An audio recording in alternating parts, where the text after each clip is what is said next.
CNPL. That's not Jesus Christ, you know, first game, they're already started.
And how far is Torsion live from you? Or how far? Like 45, 40.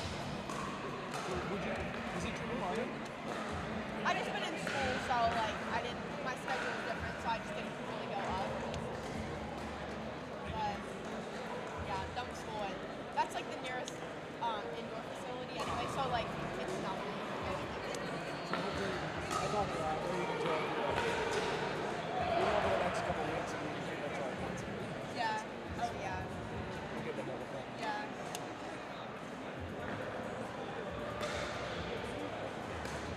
He goes up he goes up there every day.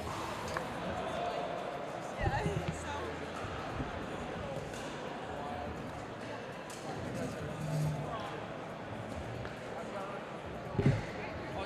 Okay. Oh, you guys ready? We just talked to us. I want to start. I said, well, not until I said, this is our live stream. This is a CNPL. We gotta up our game here. That's right. Yeah. You know, apparently we're live, but nothing's been set up for me, so I'm just gonna try to sort things out. Okay. All right, sounds good. Yeah. Like.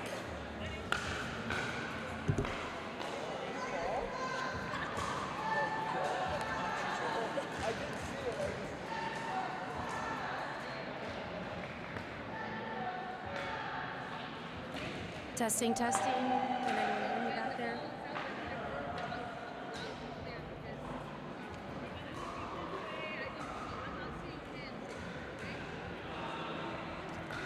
Jason, Michelle, anyone? Jason, hello. The monitor is off.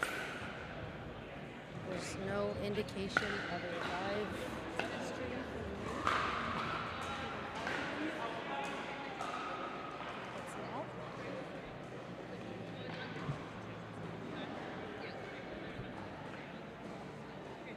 iPad is off. I can't keep track of the score.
Well, and I was talking in, and I was asking if they could hear me.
making it work.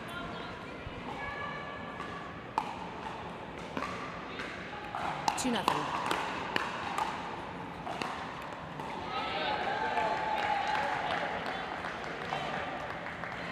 Araya electing to go wide on Rosati, but exposing Rosati's forehand in that opportunity, and she just punches it straight down the line past Audrey Young.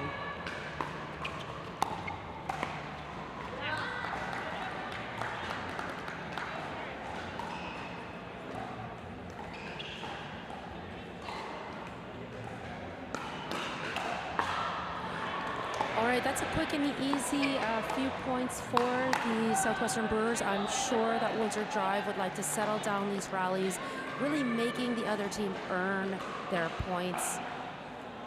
Let's see if the Drive can get one here.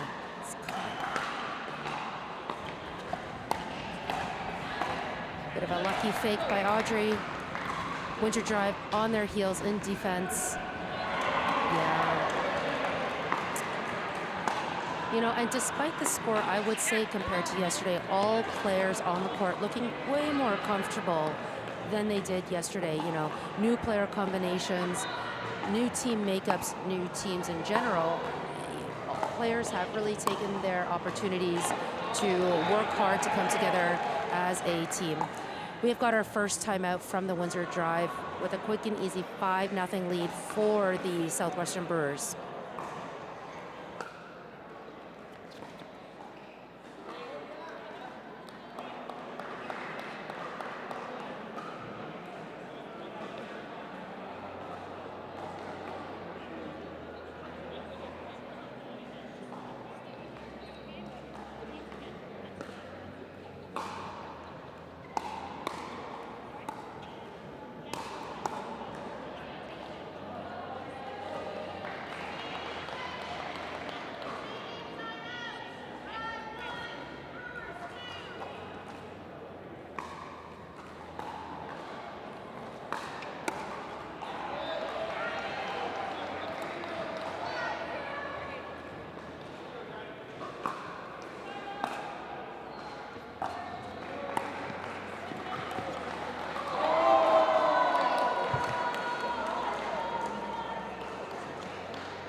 And we are back at that Windsor Drive timeout, proving to be a bit more beneficial for the Southwestern Brewers. They continue their streak, and they are up to 6-0 in a game of rally scoring where every rally accumulates a point.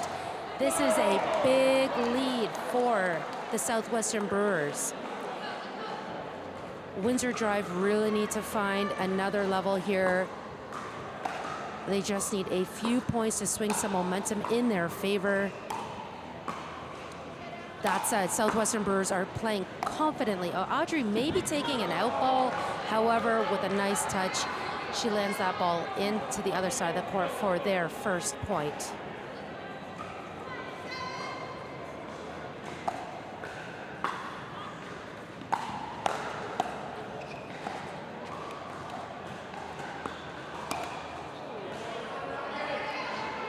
I really do believe Audrey got the height of the ball, the look that she was looking for, you know, really came down hard on that volley, looking to create the winner.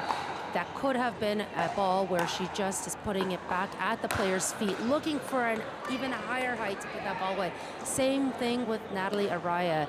That ball was sitting right around her shoulder. Very hard to clear the net when you're just pulling that paddle straight down.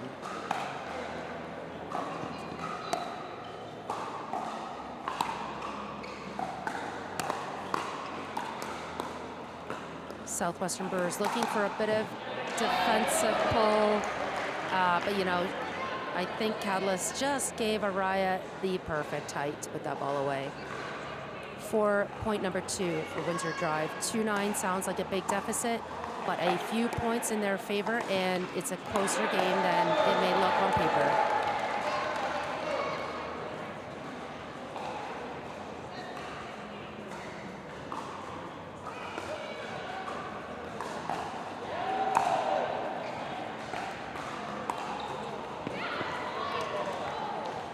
Again, Windsor Drive having some really good opportunities. It just looks like they're trying to skim the net with pure perfection.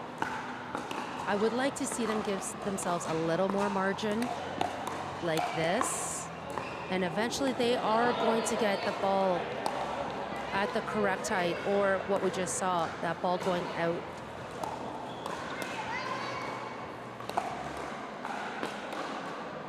Let's see, Audrey giving herself a little more margin. Same with Natalie.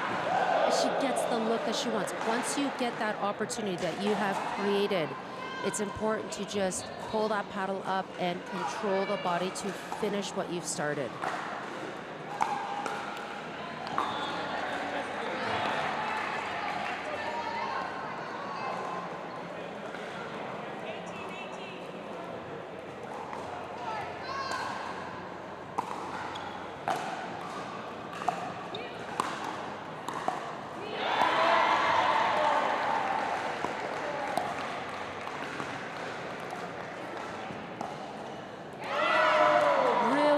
Roll from the shoelaces by Amanda Rosati. It was so off pace. I mean, I think it actually locked in the players on the Windsor Drive side, just feeling a little unsure about that off-pace shot. I'm all about off-pace shots, switching up the momentum. So we really see that Windsor Drive is trying to pull the Southwestern Brewers kind of from side to side, creating an opening through the middle. It's a very good strategy.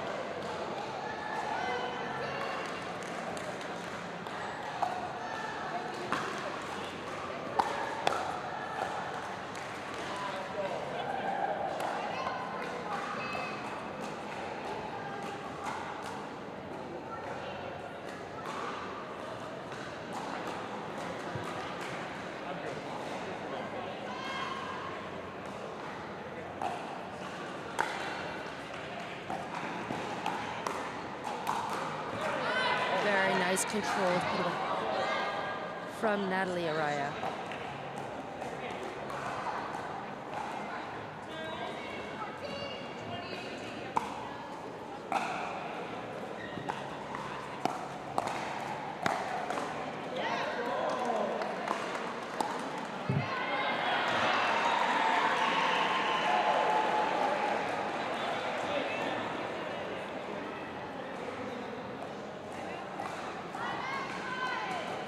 Another timeout being called by the Windsor Drive. Probably a good time to call it at a score of 16-6. That lead is quite substantial at this point. All of our games go to 21, first to 21, not a win by 2 scenario. So the team, the management of the Windsor Drive, having words and to share with the women's doubles team. I mean, this is why we love team play. We have team operations, managers, coaches, everybody here to support the athletes. And absolutely their sideline crew would have picked up on a few things that they want to pass forward to the Windsor Drive team. Every game, whether it be women's doubles, mixed doubles, men's doubles, every game, each team is awarded 2 timeouts.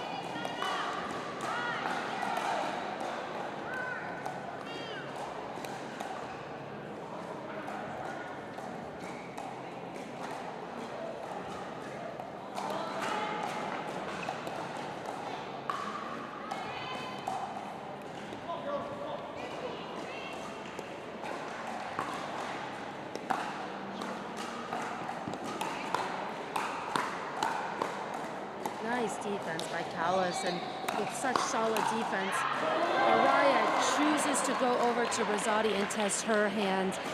Both the players on Southwestern Brewers looking locked in, ready for anything that is being fired their way. That ball is wide. That's a good supportive call by Araya. Audrey very focused in on the ball itself, not looking down at the line. Natalie there to support for the line call.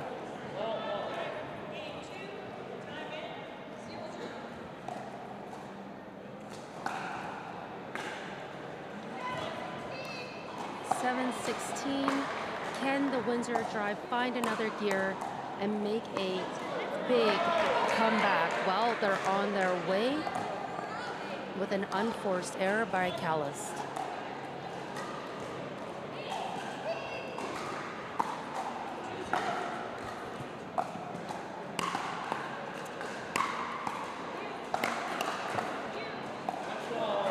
So the defense of Araya is great. She's got her paddle down in a perfect position. What's happening is that the ball is coming off the ground and straight onto her paddle, which actually elevates the ball, which is why, yes, she's getting that ball back. The ball is sailing higher and higher as it travels across the net. Very nice footwork and court coverage by Callis. You know, I think maybe Audrey took another out ball. We'll never know. Amanda runs that ball down, just trying to control it. She knows if that ball goes any higher over the net, Natalie will absolutely demolish it.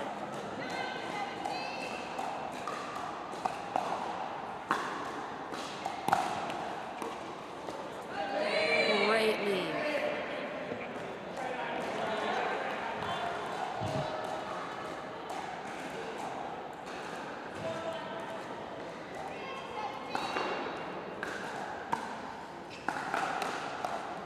And we are live across both courts, folks. We've got men's doubles happening on court 1.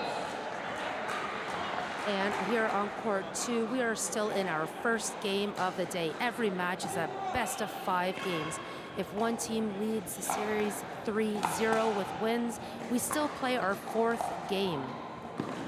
The only way we get into a tiebreak, a singles tiebreak, is when the teams are locked in at 2 wins apiece.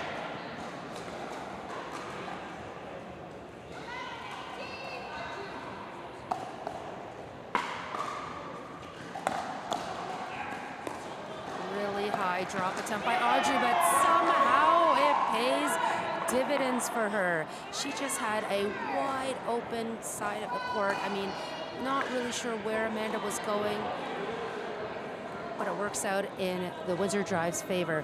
So the first time out being called by the Southwestern Brewers, I think this is the right time to call a timeout. We are seeing a slight momentum shift coming from the Windsor Drive. They are doing nothing exceptional other than allowing themselves to get more clearance over the net with their shots. They are allowing themselves to advance to the kitchen, and they are prepared to play the rally out from there. They looked a little bit impatient at the first half of the game, and now, you know, things are paying off in their favor. The pressure is now on just a little bit more for Southwestern Brewers. Great time to call a timeout.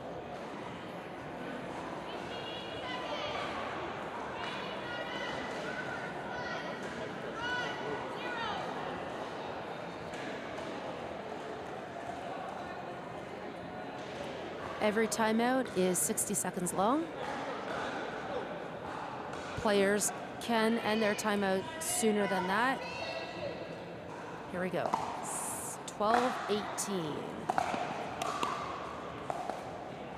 Nice draw by Audrey. Yeah. And that angle we saw yesterday a lot. That angle is effective against Araya. She is a left-handed player. That is exposing her backhand side. Players have been getting that ball just behind her right foot, and it's looking a little bit difficult for her to defend. I think that was an unnecessary speed up by Callis. I think she absolutely knows that and wants that ball back again.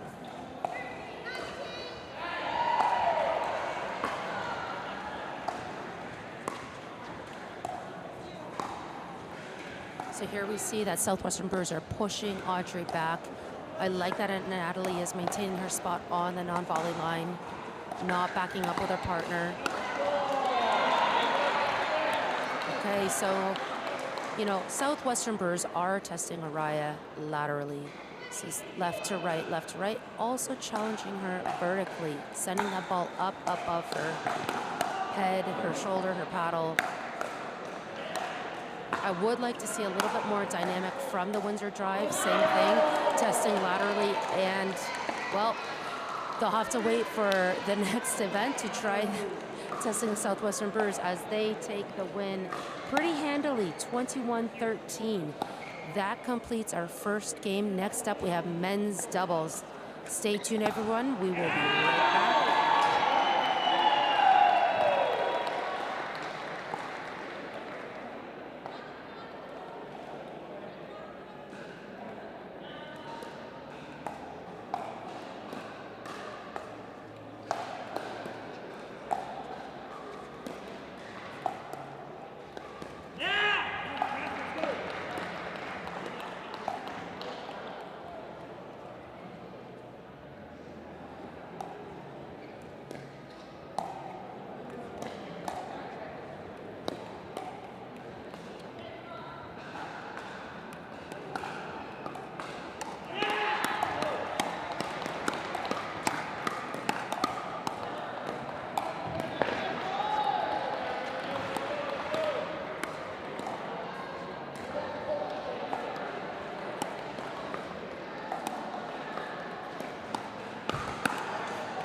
We are back, everyone.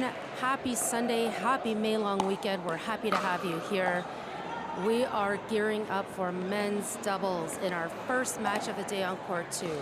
In the blue and white, we have Eugene Mack partnered up with Captain Mark Clemenson. Mark Clemenson, a veteran of the league and the sport itself. In the light blue and coral shorts, we've got Jonas Dollar, head pro at One Health Clubs Mississauga, also a vet of the league. However, the true veteran of the game, Wes Gabrielson from Oregon, United States, here playing in the CNPL league. He is a Hall of Famer. He has been playing pickleball since I started, which was back in 2014. Definitely a true legend of the game, showing players a different way of playing dynamic pickleball, I think, here. I got the chance to watch him a lot yesterday, and he's just got some ball control that we don't see from other players here in Canada. It's a great experience for anybody who is playing against him, but also anybody who is has the pleasure of being on his team.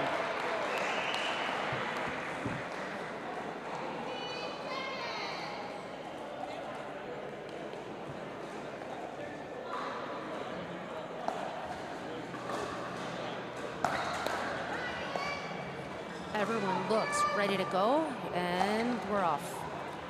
Mark with his very classic lob serve, unfazed as Gabrielson.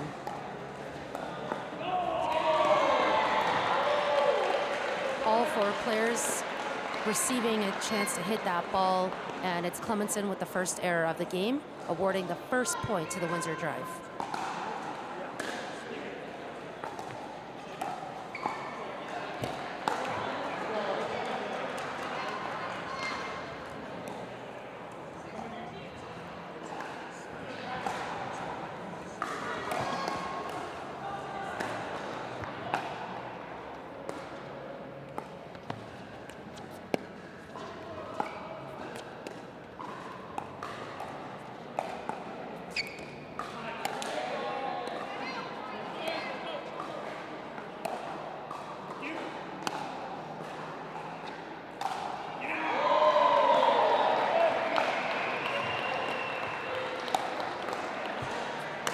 Wes sending that ball up high, knowing what's about to come his way, but he doesn't receive the ball.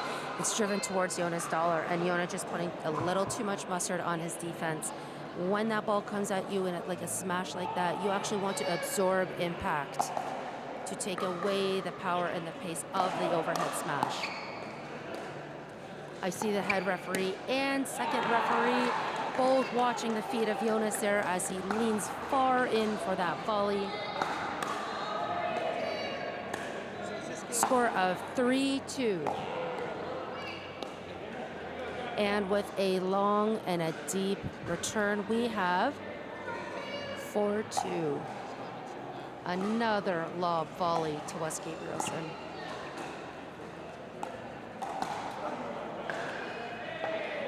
Mark is wondering why he made that decision. He's great at jumping the non-volley line, the zone, for an Ernie. He knows it. The angle was not there. Wes's anticipation is pretty spot on. Unfortunately, that tweener doesn't pay off in his favor, but it was a good try.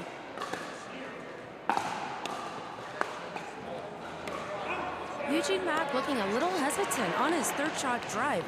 Really not something that he tends to do. I think it's just maybe early morning jitters settling in. Okay, we've got some resets here. All 4 players at the kitchen line, engaging in some dinking, looking to set up the play for either themselves or their partner. Jonas setting it up for himself quite nicely.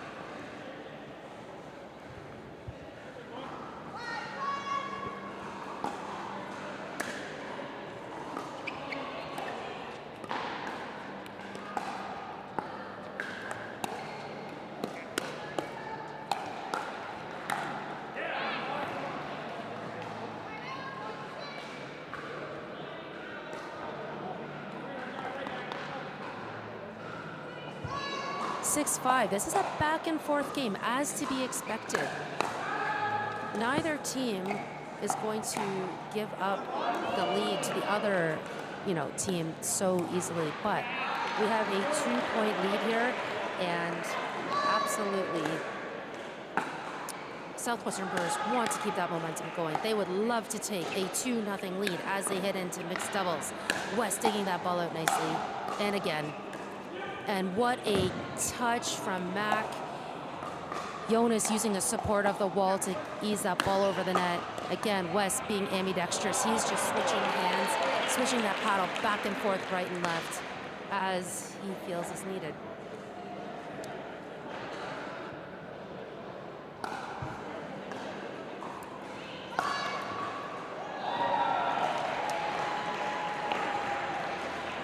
I mentioned this yesterday, Wes Gabrielson electing to go with a one-hand backhand slice return. Most players who receive that kind of return will drive the ball. It is easier to clear the net when you drive off of someone's slice. And in fact, you often get more power on your drive from that slice itself. However, Mark Clemenson has been dropping Wes's shot, and it may not look it, but it is actually harder to third shot drop off of a slice return. Really well done. Okay, so Windsor calls their first timeout, probably led by the vet Wes Gabrielson. Everyone taking water, taking a break, and I'm going to take this opportunity to, I've got a visitor in the booth right now, and I just want everyone to know that I've got a co-pilot with me for the rest of this match. Great to be here. My name is Rick Schwank from Owl Sports, and just happy to join the broadcast. Awesome. Well, good morning, Rich, and thank you so much for being here. This is the first time we're ever meeting, so first of all, pleasure to meet you.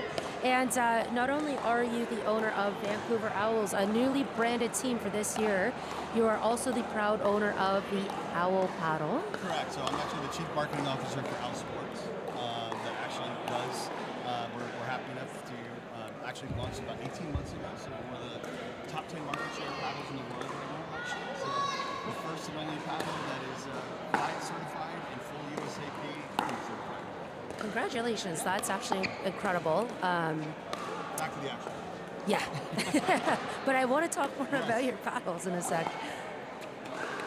Okay, I like to see coming out of the timeout that all four players have settled down. They're going back to some methodical dinking. Jonas just sitting that backhand slice dink a little high. Eugene Mack taking full advantage of the float that was created from it.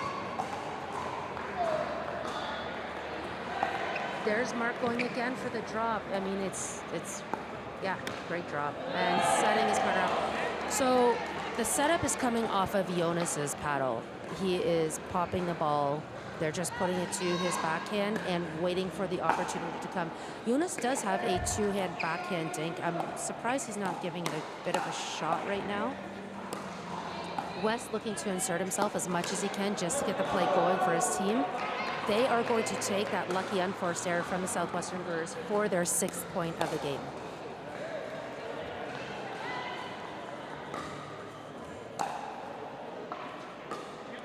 Great return, just hitting the baseline. Unfortunately, Mark going for too much.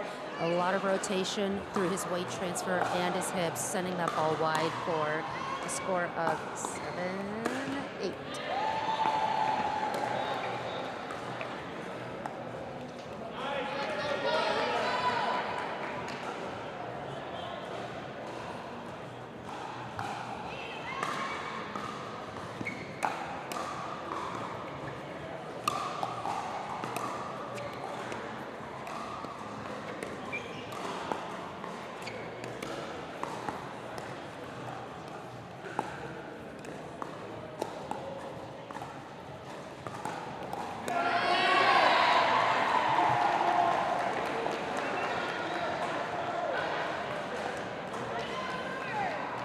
Timeout has been called again.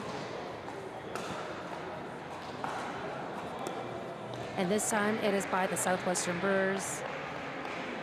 Again, sometimes it's a simple timeout. It's just a matter of killing the momentum of the team who's on their way into a comeback.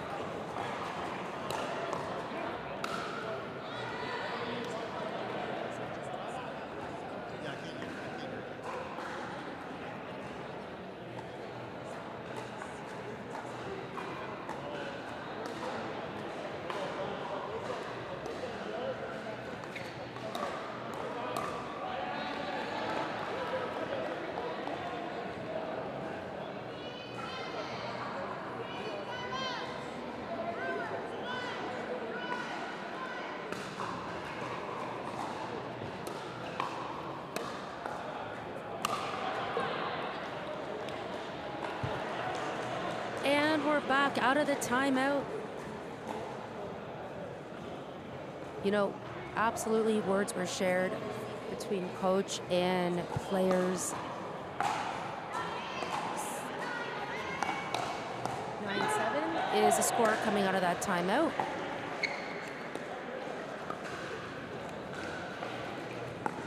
There's a two-handed backhand dink from Jonas. I was wondering when he was going to start using it. It is keeping that ball down a lot better than his one-handed. On cue. We all practice this, you know.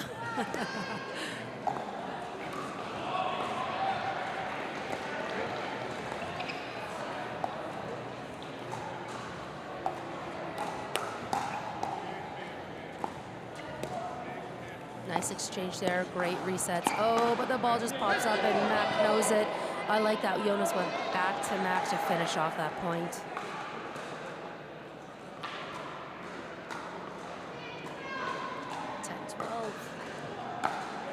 Once again, everyone, my name is Sarah, and I am joined in the booth today, this morning, with the owner of the newly branded Vancouver Owls, Richard. Rich, once again, welcome here. Appreciate it.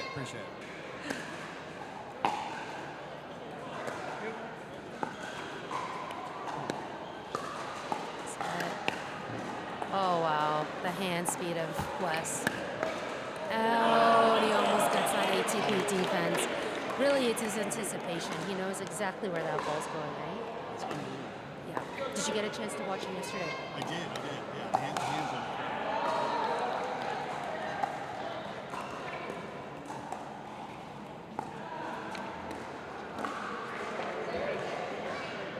Wes just looking to insert himself there as Jonas is getting the majority of the balls.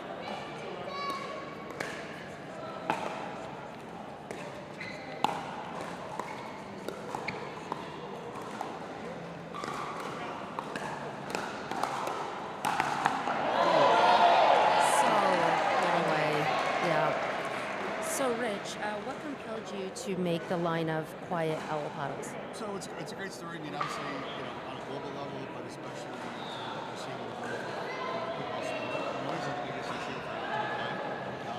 And that's right. So many things. If you're watching the news stories in the U.S. right now, like we see the game they literally banned pickleball to the entire island for development. So we were trying to solve this sport and continue to grow.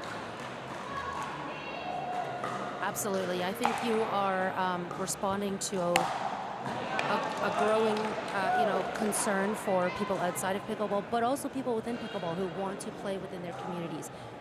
I don't think people want to sell their houses and go to a community that does accept regular paddles. It is. It's crazy. There's studies right now, and that's what the lawsuits. There's over 5,000 lawsuits that are active right now in North America for wow. communities that once you install a pickleball court, it wasn't originally built for a pickleball court noise. Right.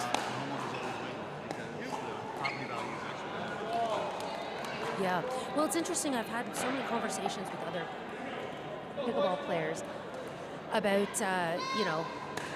this growing concern and how urban developers really have, unless they play pickleball, they have zero sense of the impact of the sport. And I've also mentioned this, pickleball consultancy could be a thing. 100%. Right? Yep. And actually, there are some that actually are opening up. That is actually starting because of the noise. Right, yeah. So they know the developers and everything. They bring them in as experts with sound equipment and kind of the spacing between court and residential building. And it's actually it's an opportunity for a business.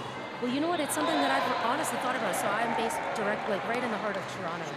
And there are just no courts in Toronto. This is our biggest struggle. I mean, obviously real estate being the main factor, but wherever we do find pockets of land for outdoor courts, I mean, what really has to be considered is the density of the people, right?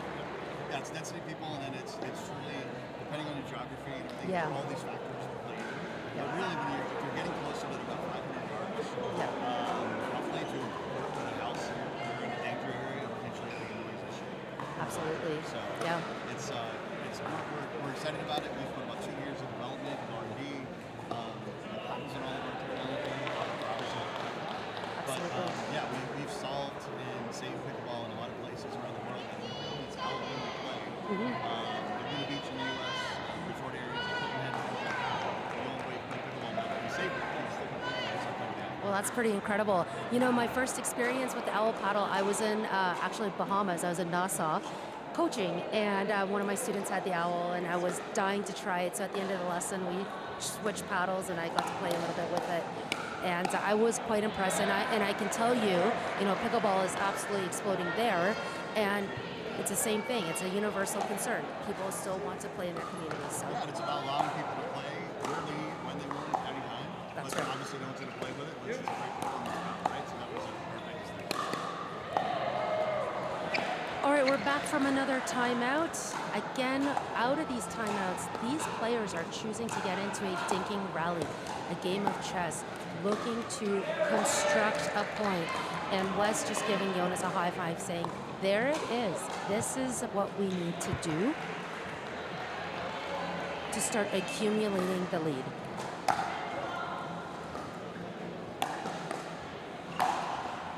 Oh, great shot. It's fun seeing this game too because there's so many young players that are coming into the sport, and you kind of have 4 relatively veterans kind of on the court here that have some experience playing in the league, which is great to see that. You don't see that often anymore. Right.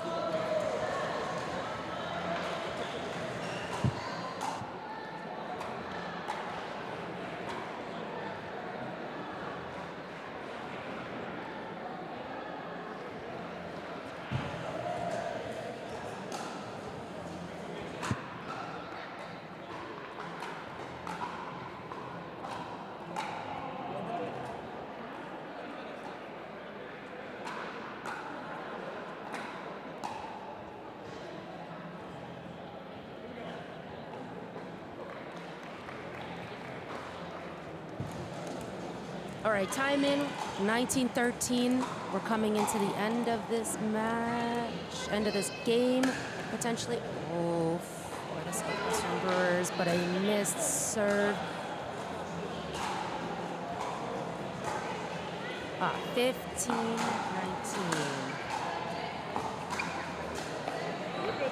For those of you watching on YouTube, first of all, thank you so much for being here with us. We are following the score live as it's being said from the referee.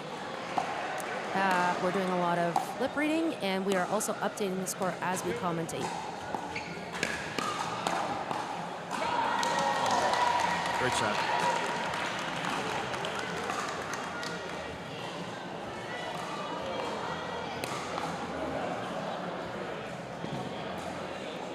All right, that is game, and the Southwestern Brewers take a commanding 2-0 lead in this match, best of 5 games. It is now up to the teams of Windsor Drive to take both mixed games in order to push this match into a singles dream breaker. Folks, we will be right back. Stay with us.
Okay, we're back for our mixed doubles game number 1. We've got our A lineup, I have to presume, on the right side for Windsor Drive, Wes Gabrielson and Audrey Young on the left side, being sent wide and far for that backhand dink.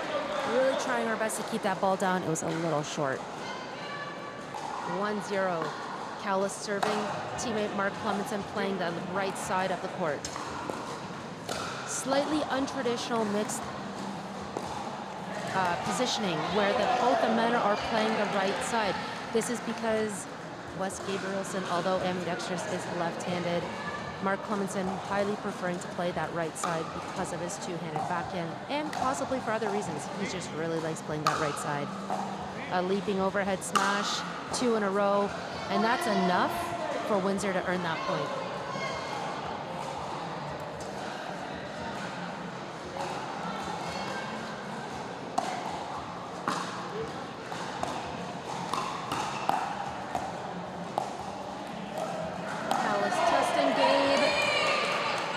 Clemenson testing Gabe. He's ready for both of them. Serving from the right side, or right hand, excuse me. And paddles back in his left hand.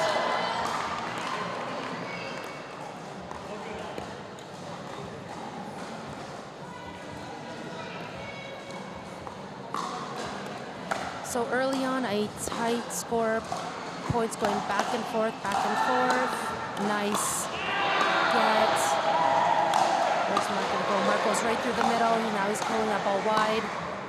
Great lead by Audrey, and that's a really good point from the Windsor Drive. Really pulling some momentum and some cheers from the bench. They need this game to stay alive. This is a must win.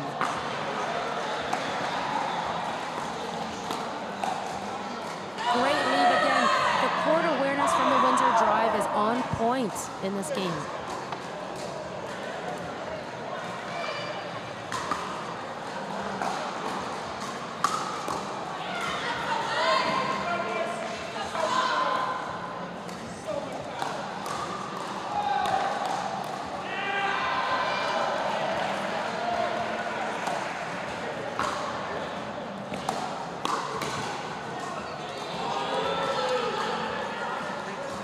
And the shout-outs are starting to trickle in. I've got someone from Toronto watching. Actually, 2 of them watching together. Shirley, Eleanor, thanks for watching. And all the love to Toronto Pickleball Club. Thanks for watching, guys.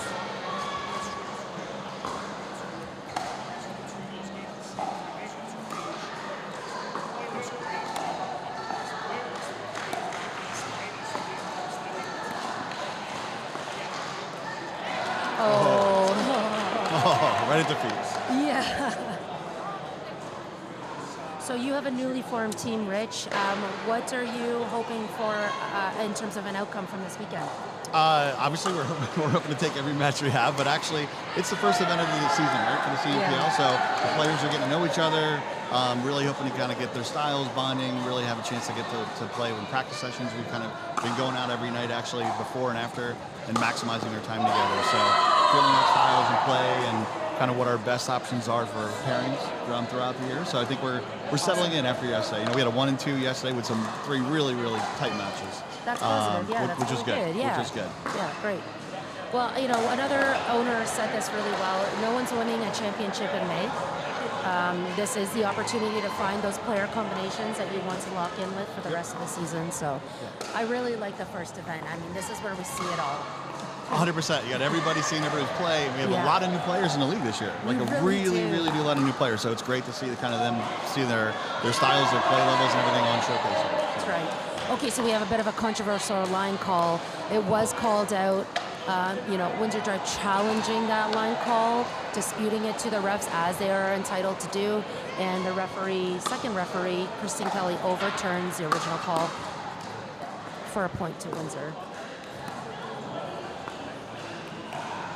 A very late line call from Audrey, very late. I mean, she let that play go on.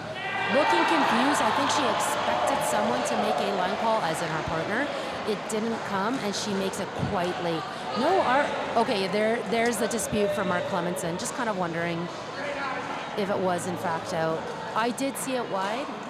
I saw it wide. It wasn't late call. Yeah, it was very, very late. And that's two or three points in a row with some line issues. So yeah. Right.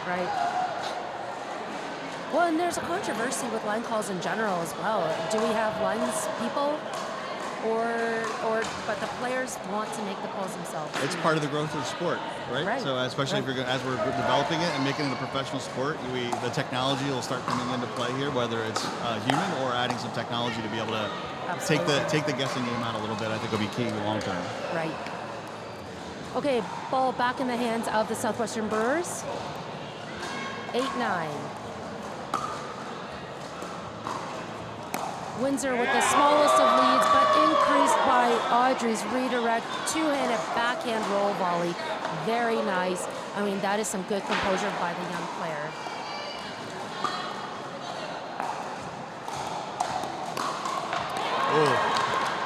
Okay, when we set up on the cross court and we drive with moderate pace and moderate height, it gives all the time in the world for that cross court player to be receiving the ball.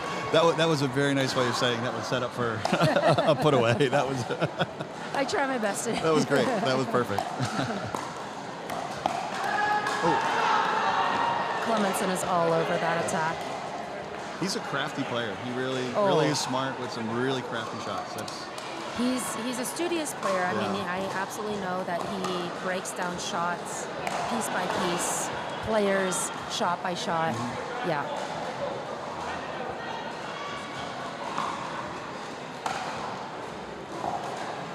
West looking to take a large amount of court, kind of narrowing down the angle that the other player, the team on the other side can hit to. They want that ball to go to Audrey. But when he takes up so much court, they really, have a limited laneway. There we see it. West is in. Oh, maybe he took an out ball. Just missed. The laneway was there. Yeah, right idea. Yeah.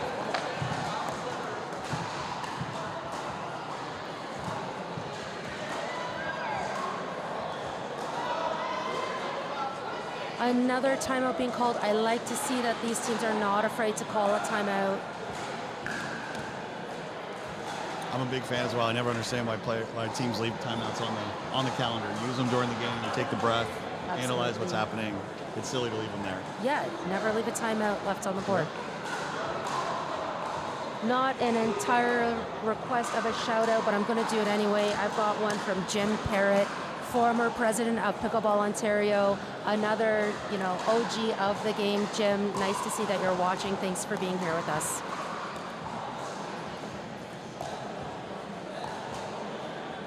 So when did you first start playing pickleball?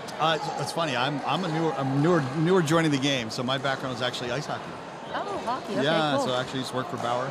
Yeah. And I played Division I hockey myself, kind of growing up. Oh, okay. And then kind of grew up, but actually kind of with a marketing agency and marketing background that I have around the world, we actually were one of the ones that bought the APP Tour, the agency I work with at Intersport. So we actually bought the APP Tour about 4 years ago. I was part of the team that kind of grew the APP Tour over the last 3 to 5 years with Ken Herman. And I was going to say. Yeah, Ken Herman was the OG at the time, and we kind of stepped in and kind of You purchased off of Ken? We bought it off of Ken, yeah. So Intersport Marketing actually was the agency that kind of came in and did it. The background, production, everything you see with technology, because Intersport runs like some Final Four basketball game productions, NFL productions, and things like that, PGA Tour. So able to kind of bring that to the table and elevate the product overall for APP. So then I got all into pickleball, full time, everything at every level. You're all in. All in, Rich. all in, from the productions, the kind of sponsorship and growing players and everything across the board, and bringing the spotlight to the sport. Well, thank you for helping to develop the sport that we all love. Yeah, and that's why I'm excited to be part of the CNPL, and we're going to do the same thing here. Yeah, that's fantastic. Yeah. All right, checking back in.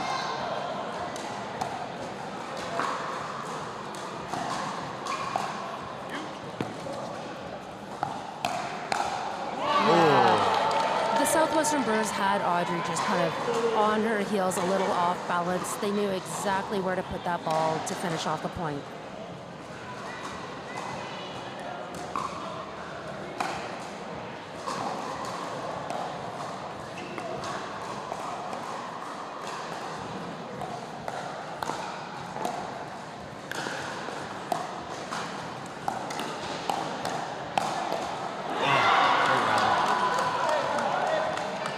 think that Audrey's feeling a little bit of pressure at this time. West doing his absolute best to get involved. 14-13, another lob served by Clemenson. Cross-court third shot to Audrey. Everything is going to Audrey. They are being relentless right now. There it is again. Good response. Yeah, finding her laneway. I mean, Mark's okay to probably give up 1 or 2 points there because, you know, she's going to try for that again. And it's not always there. That said, they know that ball's going right back to her every time. Stepping out. 15-14. Drive with the lead.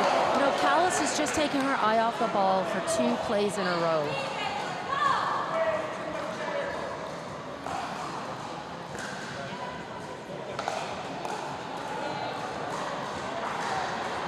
Timeout being called by Southwestern Brewers. I like that timeout. There's a 2-point lead happening for Windsor Drive. This is a must-win, so they are on high drive. So, I did not mean to follow fun like that. That was perfect. That was perfect.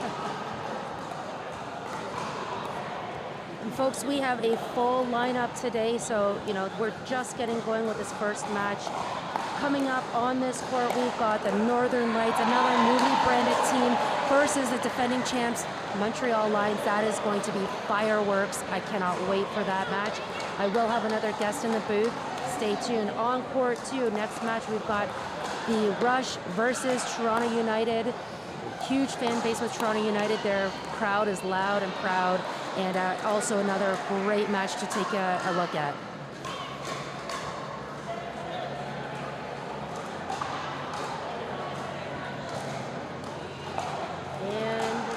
We are coming back in.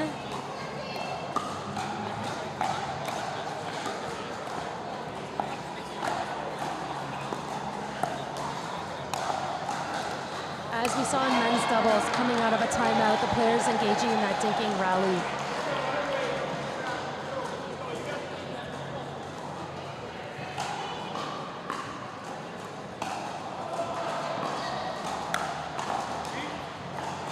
Big drive, nice controlled overhead by Wes Gabrielson.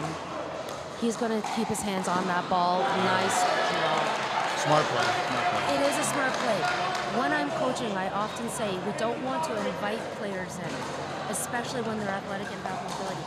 The difference being here is Wes held on to the timing of that ball, looking like he could volley and put pressure back onto the baseline, and then they had Cal's questioning where he was actually going to put that ball.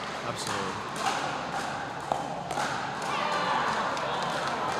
Audrey's anticipating the attack from Clementon straight down the line. She knows it's coming and she's hesitating. She's pulling her body away from the paddle and the paddle's coming out, which is creating instability. If she leans her chest forward into these attacks, she may have a chance at punching that ball back at her. She's just got to have the confidence she can make the shot. That's right. That's better said. Yeah. Ooh. That was...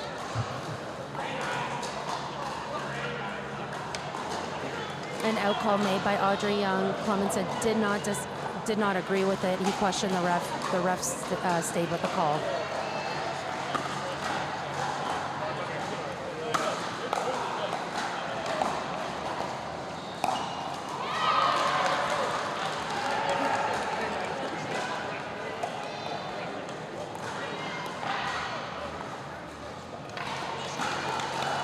Okay, during this timeout, I actually want to give a huge shout out to our referee team. I like to give kudos to this hardworking team. They are non-stop. This is my 3rd season with CNPL, and I've watched the referee team from day one. They're incredible, led by head referee Joanna. Thank you for all that you're doing to support these players and allowing them to exhibit the highest level of pickleball in our country. On this court, we have head referee Andrea Blackwell, a true OG of the game, was playing pickleball before I was back in 2014. And secondary referee Christine Kelly, also doing a lot for pickleball off the court in terms of developing courts themselves. Lovely to have both of you here as a part of the CNPL ref team. They don't get enough credit. They really don't. They really don't, and they're critical to our sport. I was listening to a podcast, an old podcast between Ben Johns and Rob Nunnery, so that's going way back. And Rob said the refs are only talked about when something's wrong, kind of like a Yelp review. People go into Yelp great and trash a analogy. restaurant, Yeah. and that's the only time they'll talk about a restaurant. So, yeah. No, we need to give the referees a lot more love for sure.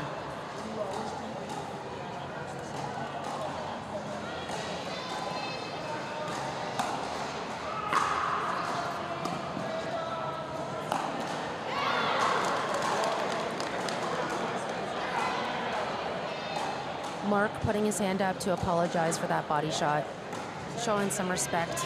Respect to the name, which is Wes Gabrielson, Hall of Famer.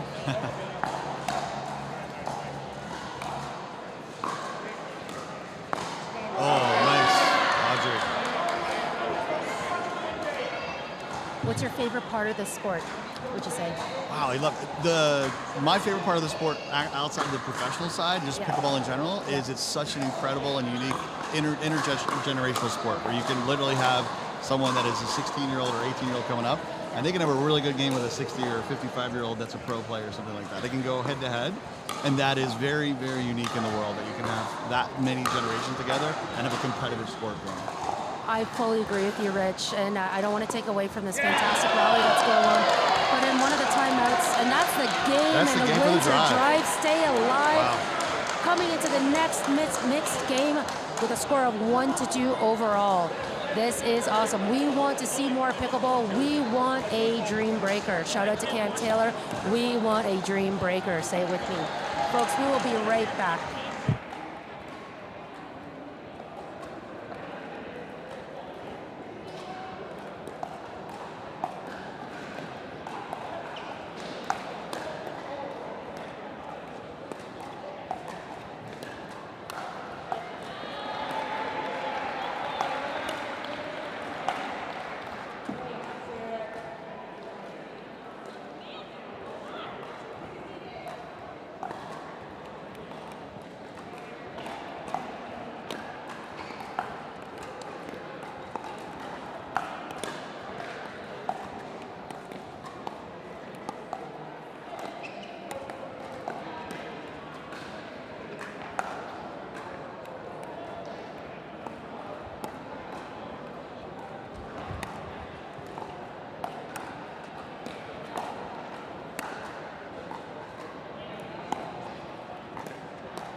We're back here starting the fourth game of this fantastic match between the Drive and the Brewers.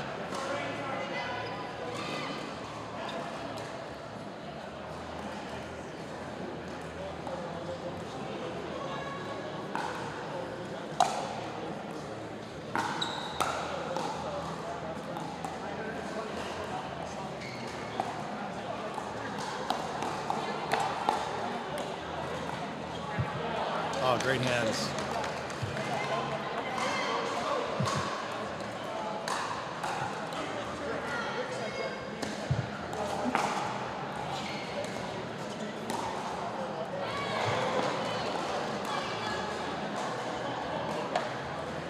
Quick points here to start the fourth game. And I'm sure that's concerning for the Windsor Drive. You know, they really need to make sure that the Southwestern Brewers are earning every point, not kind of rewarding them with some high shots or gifting them some high shots. No surprise to see an early timeout there. 100%. What do you think that the bench could possibly say to this team who often plays together? What could they say to change the momentum of this game? I think a lot of it is, we were doing the same with the Owls yesterday. We were going through some of these. So I think a lot of this is the players get too into the individual points and they get too focused on what's happening. And I think the biggest thing is take a pause. One of our players like Armand, you know, a young player that's kind of coming in, take a pause. Don't worry about what happened in the last 3 points. And they kind of dwell and focus on what that is. It's like, that's turn the page. Start today. As soon as you walk back out on the court, it's a new point, and what's ahead of you is wide open. And you know you have the talent, you know you have the play, that's why you're here. And just go do what you do and do it well. And I like that. And it's just too many people think about what's happening in the situation of where you're at. Focus on what's happening right now. Focus on the next point, and then hit the shot you need to hit. Well, and I think, like in summary, you're saying is like stay in the moment, be present for 100%. the rally itself, right? Don't think about the end goal or what your team is trying to achieve overall. You know, the grind, the work that you're doing for the team is actually just to play one rally at a time. It's one shot. Yeah. It's one shot at a time. One shot literally changes the game and goes to the next one. So it's a single shot.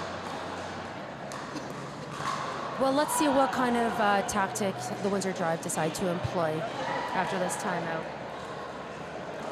We have a slight delay of game. It looks like head referee Andrea Blackwell taking care of some business, getting things done. She is a Canadian, like a former national high-level basketball player, Andrea Blackwell. She is... She's looking out for her players. They are doing a production shoot with the light, and I think there was some issue with the light coming right at the Drive players with the angle of the play. Rich, how many dream breakers did your team get into yesterday? We had two of the three. 2 of 3? 2 of 3, yeah, we had the Dream Breakers. So, and the Dream Breakers went to within 4 points at the end too. So Okay. there was a long matches for our players yesterday for the first. So And what's the consensus? Do your players like playing singles in general? I think they do, and I'm a little biased because we drafted a couple players that are very strong in singles for that reason. That reason. Yep. So Smart. we thought there was going to be really the competition overall in the league is elevated this year. I think the teams are closer than they've ever been. Yep. So I can see a lot of Dream Breakers happening this year, and I think that's going to be a component to team success, is Yeah. being able to play singles. Absolutely, and we love to see more pickleball, so bring it on, players. Oh, Yeah, you know, Jonas, I thought that was a smart leave. I mean, that Yeah. had a lot of topspin though. Stays in. 8-2, that lead just continues to increase for the Brewers. They're feeling pretty comfortable and cushy right now with this lead. Here we go, cross-court dinking. Nice response by Jonas. Really nice work by Jonas getting himself involved there, taking control of the point for their team's 3rd point, a must-needed point.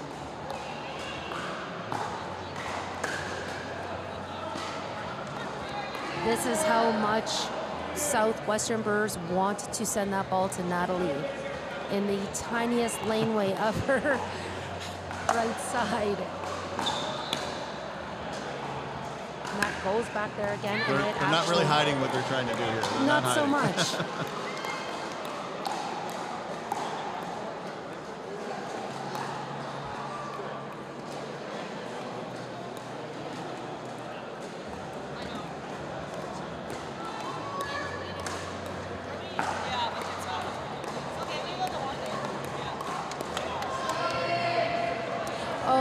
a foot fault was called. So not only was that ball deep and long from Rosati, there was a foot violation. 2 reasons why the Windsor Drive earns that point. Mac is questioning something Serve here. I don't think the ref called ready for serve.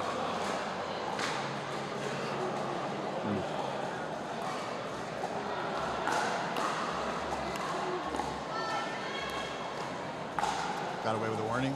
Yeah, generous. 5-9, here we go.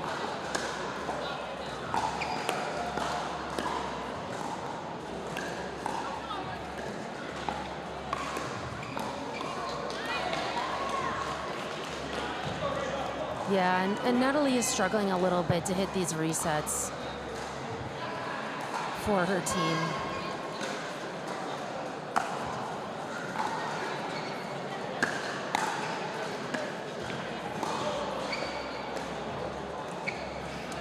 It's a nice volley by Natalie, though. And her footwork is on top of these wide dinks that were causing her troubles. Yeah, that's a really uplifting play by Natalie, doing a lot of work for her team there.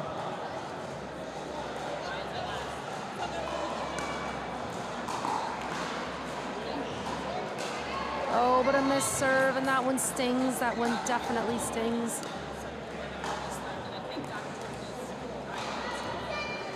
11-6 is our score, so Brewers hitting the halfway point. 11 of 21 points already accumulated. Now 12. Great teamwork by these two. Looking more and more comfortable playing together with every rally.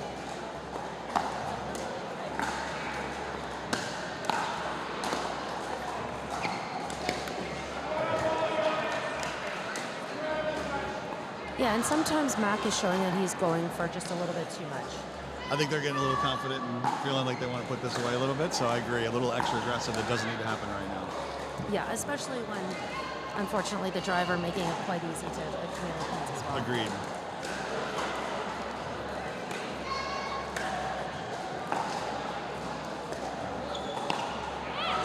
It's something we talked to our team about yesterday too, is that with the rally scoring, unforced errors are a massive part of the game. Like, don't be the team that gives 3 points. I mean, right. Just keep the ball in play. Like, you don't have to hit a winner on every one of these, but an unforced error can really crush your game. I see that a lot more actually in women's doubles, where the offense is being forced more so than in men's. Men's rallies, I saw this evident in season 2 as well. Far more dynamic. We'll talk about point construction a lot more with men's doubles rallies. Not sure why that is. I haven't figured that part out. It's just what I'm kind of seeing as a viewer. But ultimately, we never want to gift a point to the other team. We're trying to earn the point, right? Yeah. For example, the serve is in rally scoring. When I mean, that is just an absolute killer. You're putting a bow on it, and it's a momentum shift and everything, and it's a point. That's a brutal. That's right. It's just way too easy. The same with the missed return. Yeah. Yep. But that comes back to the golden rule, like something I'll say to someone entering the game: never miss your serve, never miss your return. It still applies in traditional sport. Absolutely, and in games like this, it's again, talents are close, things like that. You can't afford to give points away. You just can't. Absolutely. All right, we got time in. What can the Windsor Drive do to save this match, get themselves into a dream breaker? Oh, we see actually a side switch between the players of the Windsor Drive. Natalie being... Switch something up. Yeah, I mean, why not? She is a left-handed player, so that means her backhand is in the middle of the court, forehand down the line.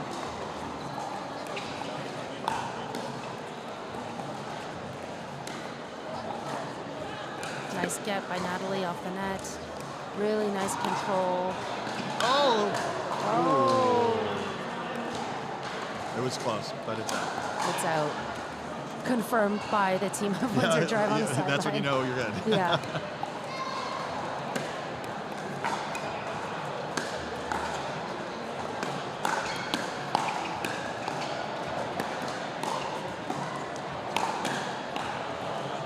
Great rally. Really great rally. And this is the kind of rally that Araya feeds off of. Unfortunately, though, she set up that for Eugene Mack to just put away on Jonas.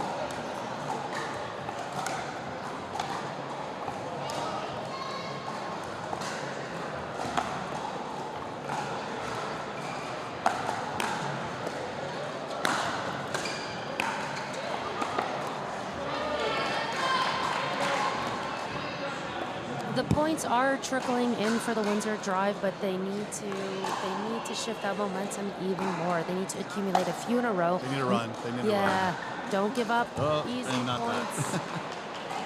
On cue again. On cue again. On cue again. We go to school for this, Rich.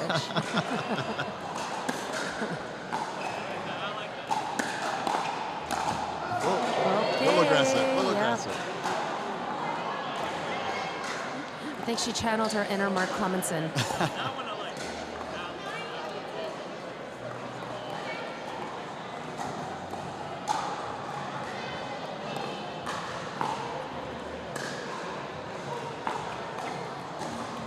Nine 17 now 10-17.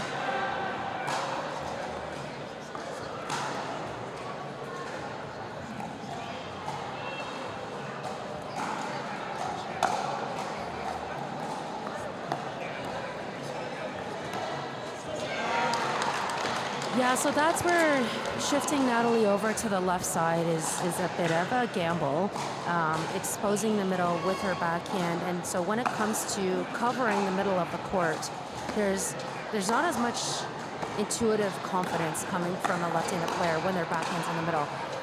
A little surprised she didn't go in with a two-handed backhand on that, but I mean, overall, it does seem like Jonas and Natalie are playing a bit of a guessing game, trying to figure out the puzzle, trying to settle in. Eugene and Amanda looking pretty comfortable.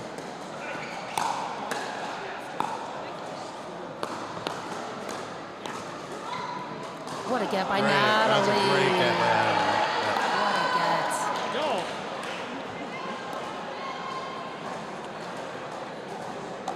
And just a reminder, the next match coming up here on Court 2, being streamed live on YouTube, that's going to be the Northern Lights versus the Montreal Lions. I hope you stay with us. That's going to be an electrifying game, folks.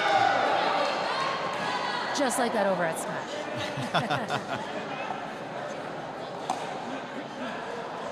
Timeout being called by the Southwestern Brewers. They got a run here, 1912, right? Yeah. Yeah. Anything can happen in pickleball, right, Rich? 100%.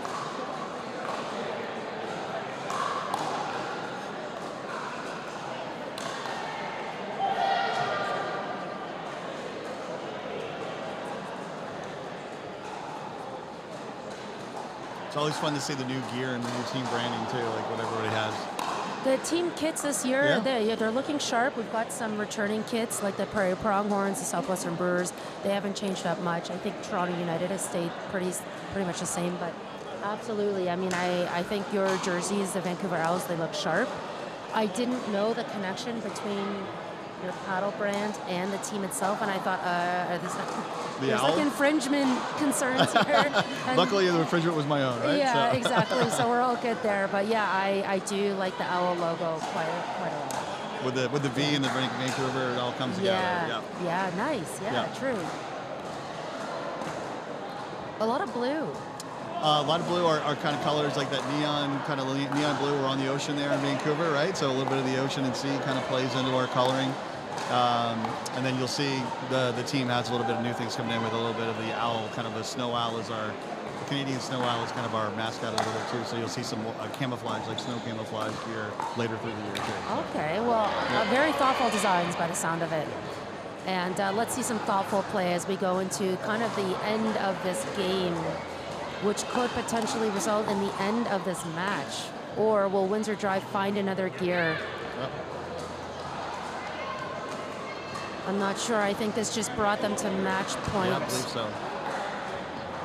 Listen, all four players have faced pressure, on-court pressure before. It's a matter of who can handle those nerves.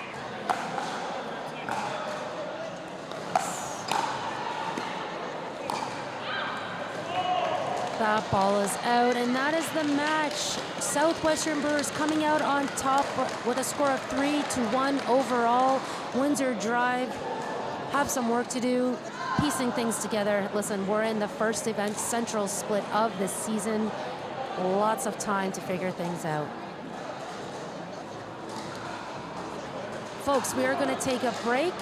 Coming back very soon to watch the defending champs, Montreal Lions, now red this year. They were blue last year. Coming onto the court in just a few moments versus the Northern Lights in purple, a newly branded team. This is going to be great. In the meantime, I would like to say, Rich, thank you so much for being here. Absolutely. Come on back anytime. Would love to. It was a pleasure, and it's going to be a fantastic season. Awesome. Great. Well, good luck to you and your team as well. Appreciate it. Cheers.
Welcome back, everybody, to our second match on Court 2, live in London, Ontario at Smash Pickleball.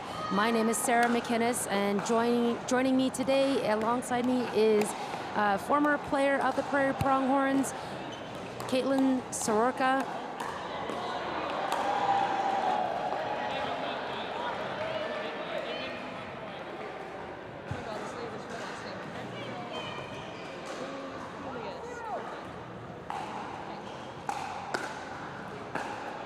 For those of you who have stayed with us all morning, you're seeing the Montreal Lions, defending champions of last year's season, playing the newly branded Northern Lights.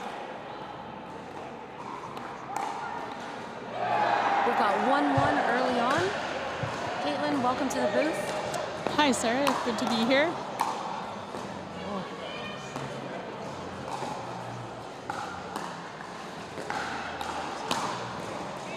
Really nice forehand volley. Yeah, lots of power for a 13-year-old. No kidding. I said this yesterday, but I'll say it again. Kind of reminds me of the Canadian Annalie Waters with that power. Oh, I like that comparison. And maybe due to that shot, the players on the Northern Lights are complaining about the roundness of their game ball.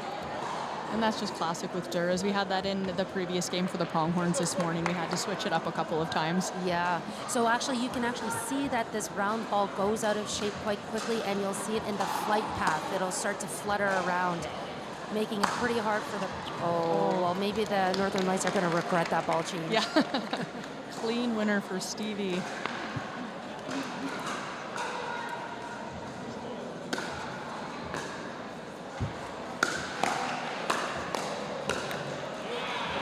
I love that semi-western grip. Anne-Sophie goes right into her paddle, is just parallel to the ground. She gets so much topspin on her drives.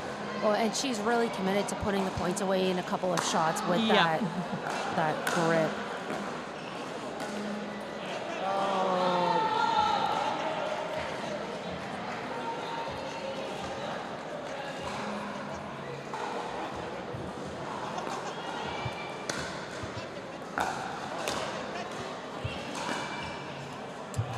Folks, we are relying on the referees to say that score so that we can update the scoreboard for you. We're going to get an updated score as soon as we can.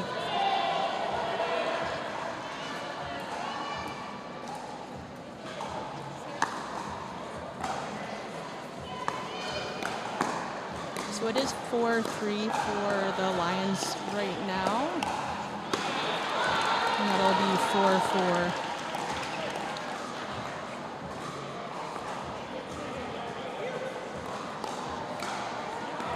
Not super familiar with the Northern Lights women, but saw them play yesterday. Lots of power, obviously. I'm assuming coming from that tennis background, their ground strokes are beautiful. Really nice technique. Good slice from Salvez. Oh yeah, Salvez has an absolute tennis background. I've played her in Collingwood last year, and she's just got incredible control on her volleys, especially.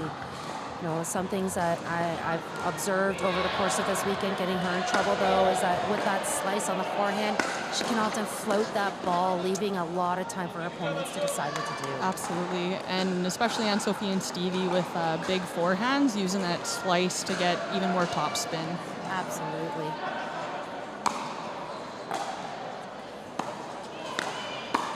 Nice dig by Stevie, and she's there for that ball. I mean, 13-year-old is going to chase down a drop shot. Yeah. Wide. So a few easy points being awarded to the Montreal Lions here, but they do look very comfortable playing beside each other. Yeah, absolutely. I don't know if it's the ball or the surface, but I found that this weekend a lot of returns. These players are pro pickleball players. A lot of returns. Usually we're going as deep as possible, but I noticed, I'm not sure if you've noticed the same, but they're mid-court, sometimes even kitchen. They're really short this weekend for some reason. I agree. There have been a lot of short returns. And in that, you know, typically we wouldn't drive a short return. Oh, that ball clipping net cord and just catching Boss in the face. Fortunately, she's got eye protective wear. But she does decide to call a timeout, or her team elects a timeout. So this is our first one of the game.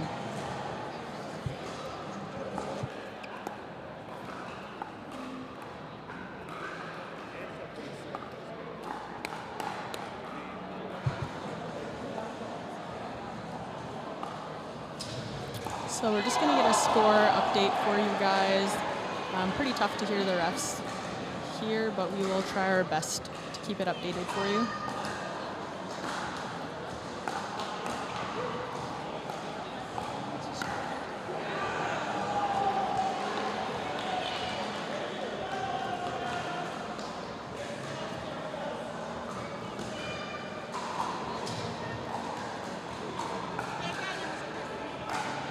So Anne-Sophie absolutely loving her forehand shot, is her favorite shot here. So the other team may be trying to keep that ball away from that really strong forehand. We don't want to give players what they love.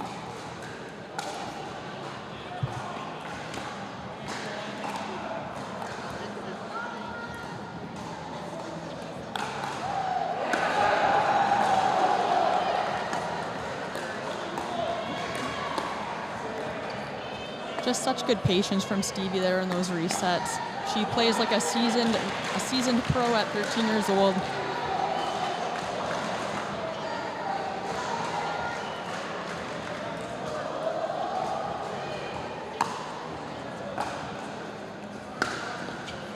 Big forehand from Anne-Sophie.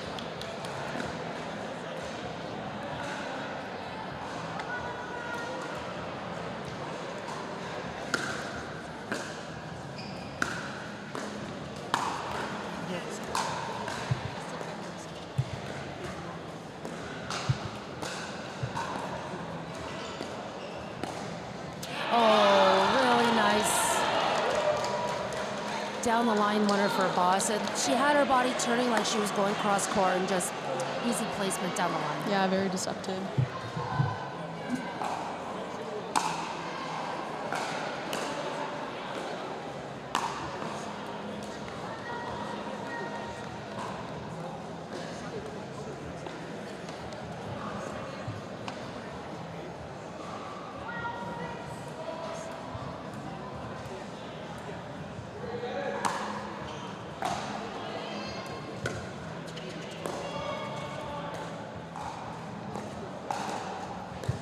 Great control there by Anne-Sophie to get to the line. I wouldn't be surprised if we see another timeout coming for the Northern Lights. This is a pretty big lead at 13-6. Yeah, absolutely. You know, with rally scoring, absolutely every point counts, but it's hard to come back in rally scoring. It is. Even with that freeze, I really haven't seen any comebacks this weekend yet. Yeah, you know, in previous seasons, we were seeing a lot of comebacks from the double freeze. Yes. Yeah. First event too, I've seen a little bit of jitters, some nerves from players in the first couple games, so just kind of settling in with their teams and getting used to maybe a different combination of partners.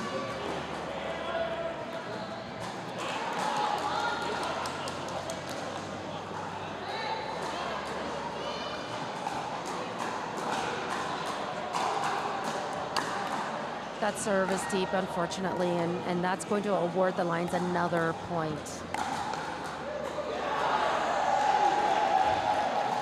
Sarah, what is your opinion on, it's rally point scoring, and as a team, I'm sure each team is discussing, are they just going to go for it and be aggressive and stick with, you know, those high-risk shots, or is this a time to play more consistent even though the game is getting more aggressive as a whole?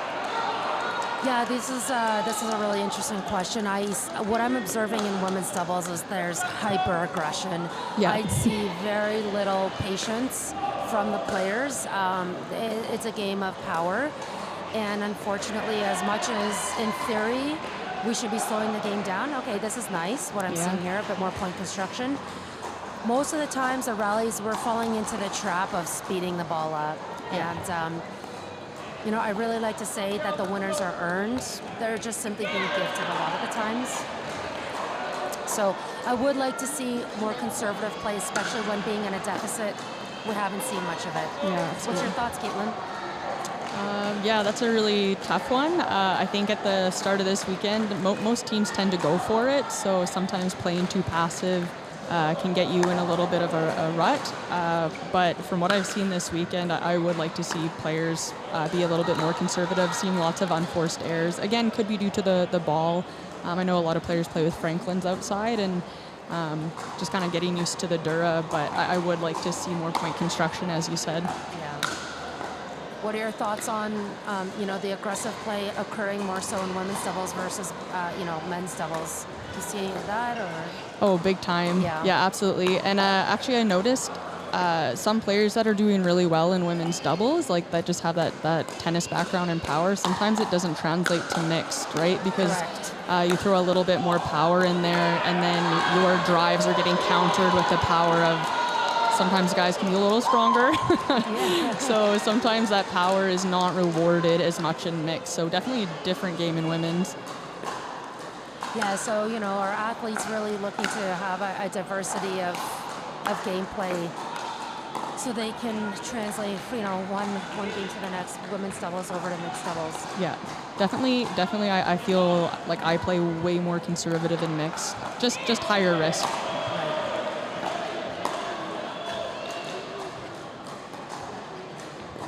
Beautiful slice there by Salvez on her forehand, eventually making an error into the net. Just lots of slice. She slices forehand and backhand. Yeah, she really does. Yeah. Real Mari Humberg situation. I love that shot. I love doing it. I love seeing it. Really nice work by 13-year-old Stevie. Looking back at the bench for some encouragement. Yes. Yeah. I don't know Stevie too well, but I know her mom is a big supporter, and seen lots of looks back from the bench. That's a lot of pressure. Yeah. I'm seeing the same dynamics. Yeah. I guess when you're 13, like that is who you're looking for the most for support. Totally. Oh my gosh, and when it goes, it just goes. Everything working in the favor of these defending champs. Another timeout being called. We knew it was going to come at some point. Folks, we will be right back.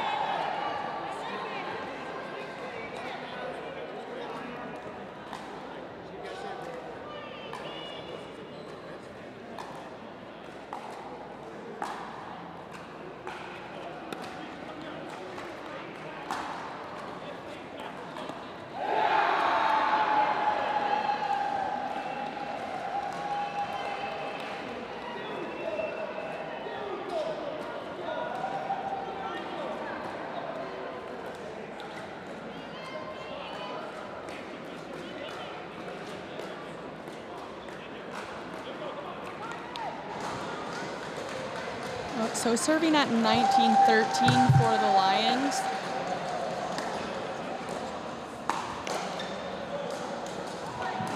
Little risky speed up. Stevie's out of position, but it was rewarded. Gifted. Yeah, for sure. I mean, like you said, off balance, and also speeding up through the middle. Yeah. Just, a lot of speed up through the middle does occur in women's doubles, I find.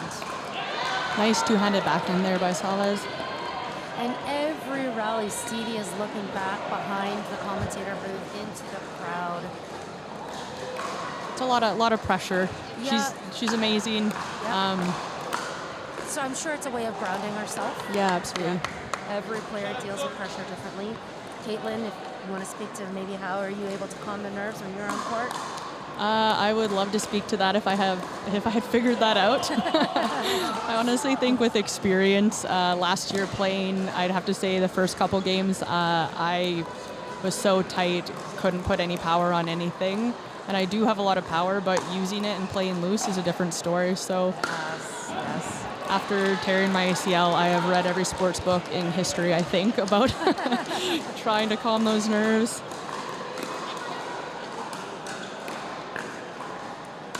And where are you at in your road to recovery? About 5.5 months in, and 4-ish more to go. So now it's just about sort of strengthening and trying to get my quad symmetry back to normal. So it's been a long journey. I definitely don't wish it upon anybody. It does help me see the game in a different way, though. Like, watching for a whole year has been probably good for strategic competency for myself. Well, I like the silver lining perspective. That's absolutely how we need to look at it. But also, so happy to hear that your recovery is going well. Thanks, Sounds like Sarah. it's on track. Yeah. You also had an injury. I unfortunately did earlier this year. Yes. Less road to recovery. But you're doing a bit better? Yeah. Okay. Yeah, a little bit better. Able to get back on the court now. Interesting that Boss comes all the way over into the middle on her backhand. Her backhand side, yes. It's possible she's feeling a little more stable in terms of nerves and focus than, Salvas. But at the same time, Salvas is a high-level tennis athlete. She looks pretty calm and cool. Yes, she does. And there's a slight comeback happening, and this is what we observe with the double scoring freeze. Caitlin, do you want to explain the double scoring freeze to our viewers, or take a shot at it? Yeah. So, from my understanding, we freeze at 20. First team to 20 is freezing. They have to win on their serve. The team coming back is then frozen at 19. And then you'll win on your serve. It can definitely play into a team's mental game when you're frozen. Rally point is interesting, and it's almost like you're being punished for being ahead. So I don't know how I feel about frozen scores, but it definitely makes it more exciting for the viewers. I absolutely agree, and I got to play just a little bit, a sliver of CNPL in season 1, and that scoring freeze saved me. So, nice. Yeah, I have to be a supporter of it, I suppose.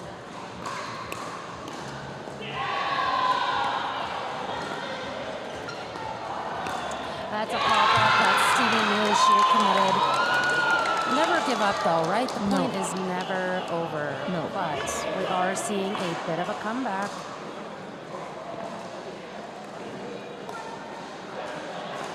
Should the Northern Lights get this next point, they would have hit the double scoring freeze status. However, it is the Montreal Lions who get another game point on their paddle. 2018.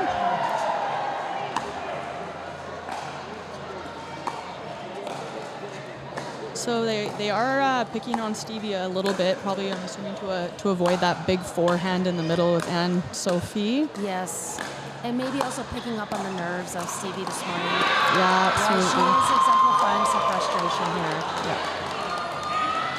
So this now does bring us to our double scoring freeze, Caitlin. What a comeback. Yeah, love to see it. We want to see more pickleball. Nice drop by Boss. Yep.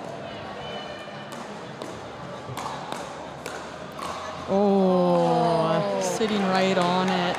This is one of the risks that come with a two-handed backhand. You can get handcuffed, as Yep. we just saw. And Sophie sort of digging Stevie out of that attack there. Yes. Okay, so Boss doing a nice job keeping the lines back, and Sophie looking for an opportunity to come forward. Really nice by Boss. Good patience. Yeah. I'd like to see Stevie, settle down in the rallies in the sense of she knows the ball is coming to her. Yeah. Being in a double, serving freeze, just a slight amount of safety as well. Yeah, at this point, the team that's going to remain mentally on it and the team that wants it is going to win. Oh, great defense. It looks like Northern Lights are digging hard.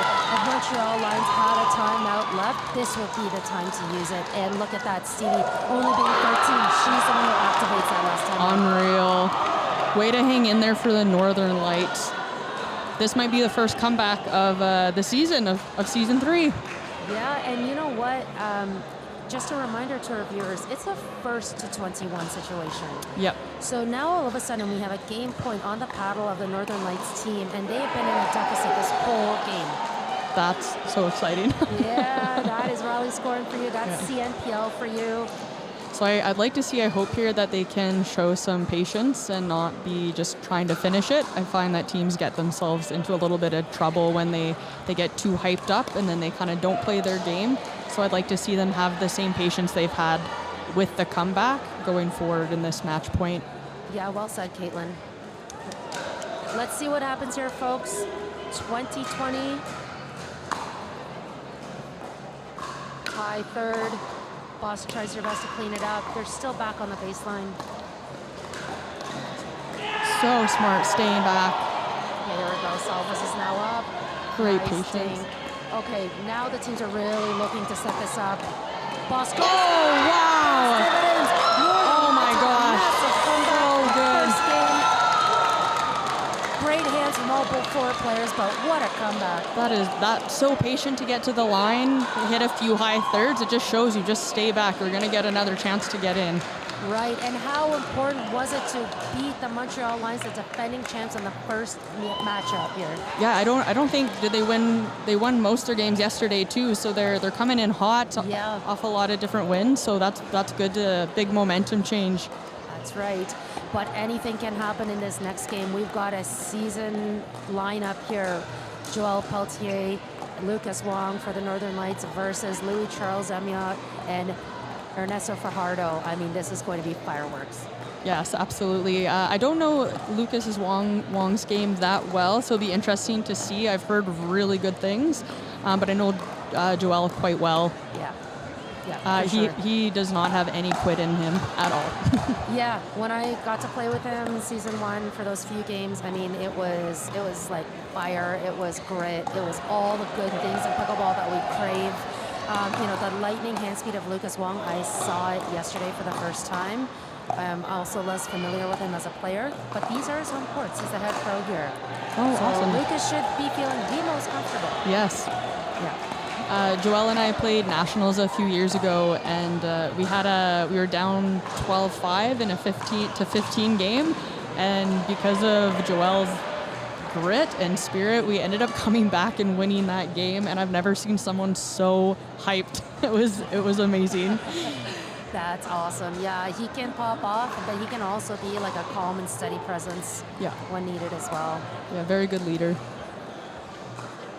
Guys, get ready for this. Don't go anywhere. We will be right back with men's doubles.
Really nice forehand winner from Amiot.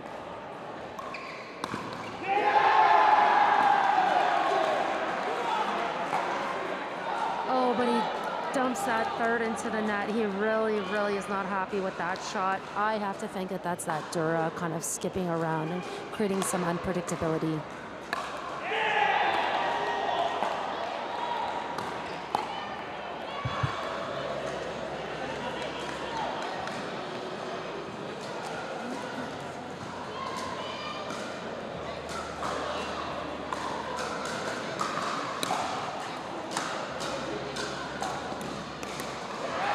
So the Northern Lights with the early small lead, just serving at 4-3.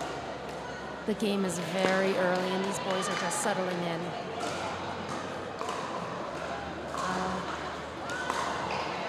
5-3 Montreal Lions.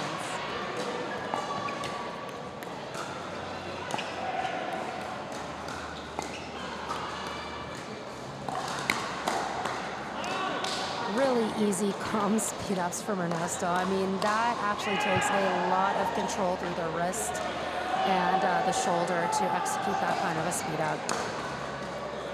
It's another short return there. Yeah, you're on point with these short returns. I have been seeing them as well.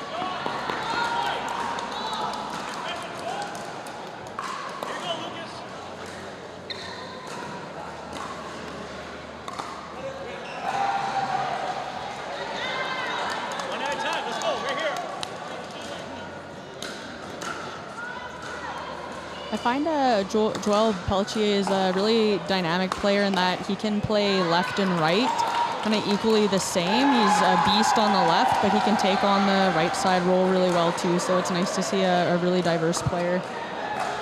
Yeah, and I think to your point, Joel's anticipation is some of the highest in the league. I mean, that's why he can be so diverse in terms of sides. I find that he's moving to the ball before the ball's kind of going into that spot.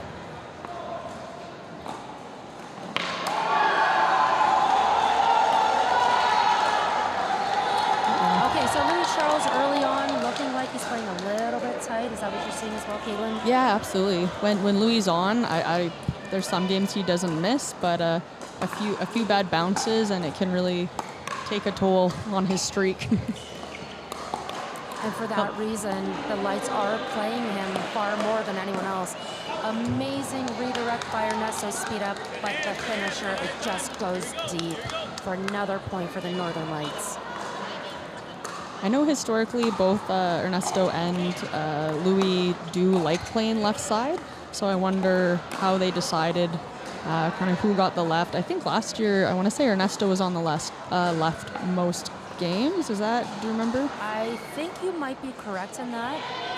And that could be because he has a little bit more experience overall as a player. That said, I'm not sure why they've elected to line up this way. It could be due to their opponents. Yep, yeah. And Ernesto has that really, really nice backhand, that one-handed backhand speed up. That's right. Very, very quick. I mean, he's just getting huge in the middle, even on the right side. So nice to see. All right, we're going to take a look at the head referee Joanne here for the score. 10-8. We're pretty sure that's what she shouted. It's loud in here. We got music going. We've got an amateur event going. We have another championship court going, guys. It's busy here at Smash Pickleball. Uncharacteristic missed dink by Lucas Wong.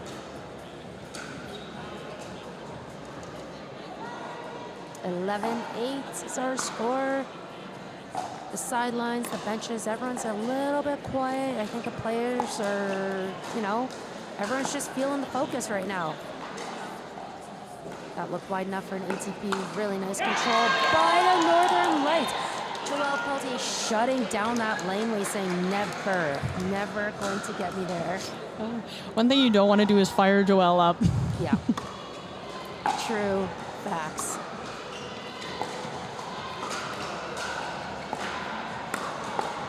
Really nice angle. How did he keep that ball low? Well. Sheer talent.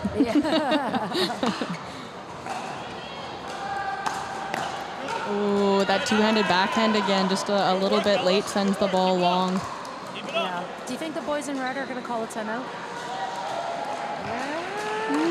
I think maybe they should. Whether they'll pull the trigger is a different story. Joel is feeling himself right now, but comes over a little too far. I'd like to see him leave that for Lucas.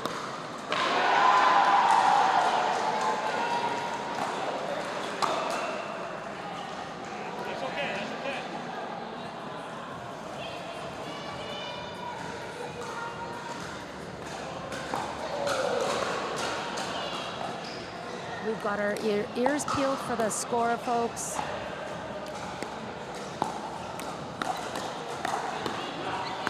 Oh, those are some fast hands. Ernesto sets Louis up and really fast hands. But listen, I want to point something out. That angle that Louis pulled, he did that knowing that Lucas was going to run out of room.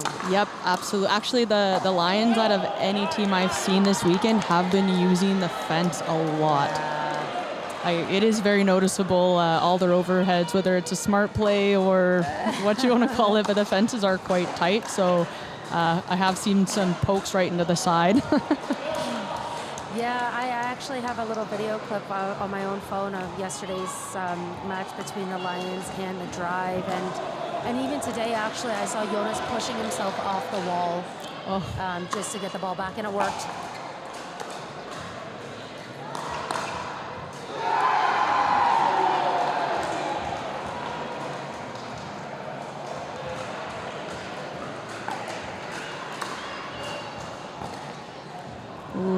Louis just struggling with those thirds a little bit. That ball, it does skip a little bit on this surface, and it's tighter on that side, I think, than this side, but hopefully he can get those up and over here. Yeah. Oh, beautiful retrieval by Joel Peltier. Way to stay patient and in the point, and Ernesto just puts that long. Yeah, and when you have the opening like that, you want to see Ernesto with a little more composure. He thinks he's got the winner. He's going big. If they're in a deficit, go a little more conservative. Very surprised not to see a timeout at this point. Right. Especially because this would put the Northern Lights up 2-0 in the match. Yes, it would be a huge advantage going into mixed.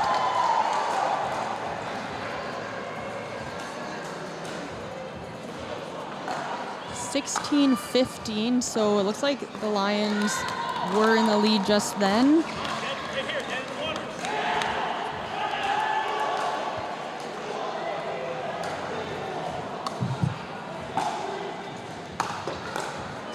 By Joel, he's ready for the reset and the digs.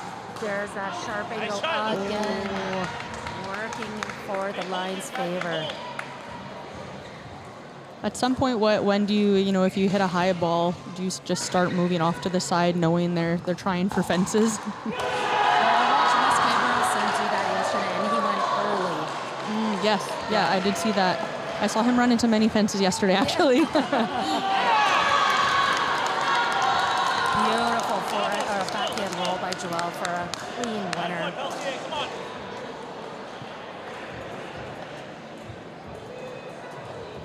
18-17, I believe, is our score. Oh, and that one's going to sting. Let's just make sure we got this right, but that will put us at 18-18. Yes, correct. We're in a tie game scenario, and a timeout has been called. I think this is a smart timeout. Yeah. That said, Northern Lights, they had the lead the whole game, and the Lions did not call a timeout, and they came back.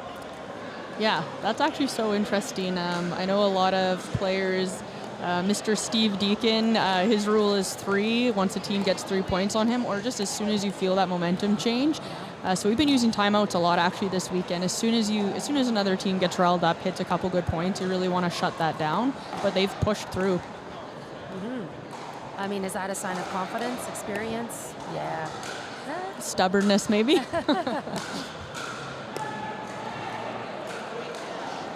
I'll take the opportunity to give another shout out to our referees, head referee Joanne, doing a great job as usual. Experienced referee Scott Foster, secondary. You might wonder what they're doing other than calling out that score. Well, they are looking for service faults, foot faults, incorrect positioning, everything other than line calling. What they'll do is they will overturn a line call if a player challenges. Guys, 19-18, all of a sudden Montreal Lions creeping closer to the win ahead of Northern Lights. It's a really nice deep serve by Louis there, but the Northern Lights get in. Oh, no. Lucas maybe feeling some pressure or missing a dink.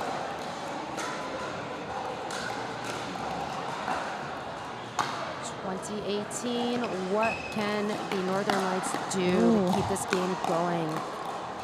Great hands, trouble. Ernesto. That was trouble for the Northern Lights. They kind of knew it.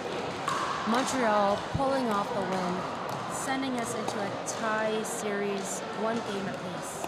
The first game was 21-20, right?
Back, and yes, we are back. Ernesto Fajardo with a ball that he probably should have hit harder. Yep, absolutely. And we know we can. Yeah. And I think that's our first point of the game. Teams are locked in one game apiece, guys. Who's going to take the lead in this match after this first mixed match? And Caitlin, would it be safe to say that this is the A lineup for both teams? Yeah, I mean, I don't know Wong and Boss's game enough to comment on that, but I mean, all four players on the Lions, honestly, I think that Louis and Anne-Sophie have been mixed number one, so I'm wondering if which team got to respond. Do you know who's home and away? Great question. Unfortunately, I don't have that information. Give it to me in the info kit. I would love to have it. Yeah, because yesterday Louis and Anne-Sophie were going first, I think, in most matches. Mm-hmm. But you know what? Like we saw in Season 2, and you're probably familiar with this, being a player of Season 2, the first event is all about finding the great matchups. Yes. Right? Yeah. We had a weird start for the Pronghorn, so I was tasked with doing our lineups, and that's what it's all about. Obviously, you want to win, but sometimes you don't know exactly how you're going to do that as a team. Another fence ball there by Ernesto. That's not coming back. I've said this yesterday. If the fences weren't there, the players would run down that ball. I don't think anyone could have chased down that ball. No, there's no way. And you don't want to get hurt as a player. What are you going to run into a fence? Or I know other players that have actually torn ligaments running into a fence, and it's not worth it. Ernesto being so encouraging to his young teammate here. Really trying to pull some vet experience, I think, for her.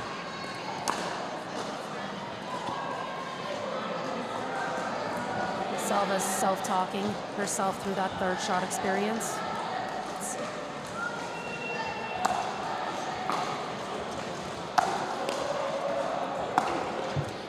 And there's where the slice gets Salvas in trouble a little bit. So that slice block seems like a good idea, but it just gives Ernesto time to run in and hit another ball. I would like to see a forehand roll on that shot. Yes. Because it's just a little bit too floaty, and Ernesto is able to get up easy. It absolutely is. And listen, both players are from Quebec. I'm pretty sure they practice together. He also knows what's coming, right? Yeah. So see, Joel's putting that drive right through the middle, and Stevie has the angle to defend it. Yeah. Ernesto is putting all of his overhead smashes on the harsh angles into the walls and fences.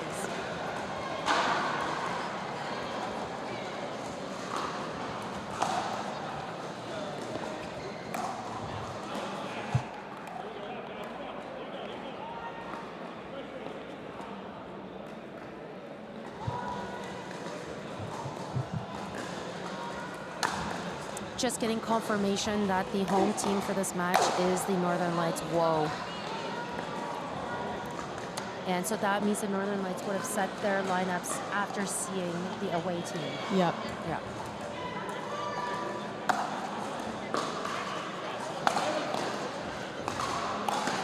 Yeah, Ernesto's seen a lot of balls. Sometimes it can be hard to isolate in mix, especially Ernesto's very good at playing big and protecting his partner. So we'll see if Joel and Salvas can get the ball to Stevie a little bit more. Beautiful drive. Such a good drive.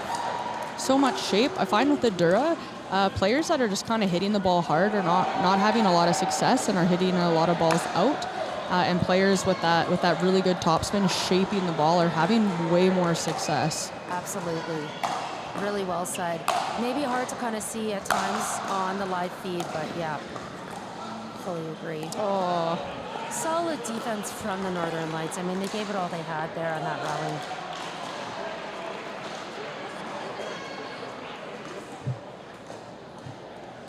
I'm hearing 6-6. Oh, okay. Yeah, great power. And that ball's gone into another universe. Dimension. Yeah, there it is.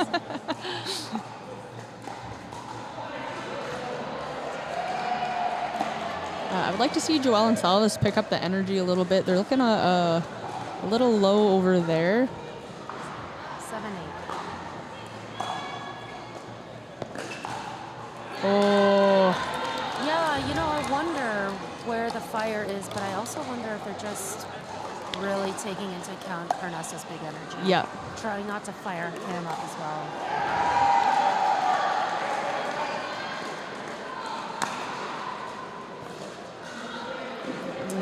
Yeah, Salvas has been very frustrated with herself on the third shot. She's making it evident. I would just keep hitting it to her. Yep. Yeah. I mean, that's one thing about showing frustration is for the other team, you become a target. As soon as they see that you're breaking down, why would they not target you? So I feel like it's better to fake it, even if you're very frustrated, and sometimes that's hard to do. Yeah. So we've got some back and forth scoring going on. No team really taking a true lead as we head into the middle of this game.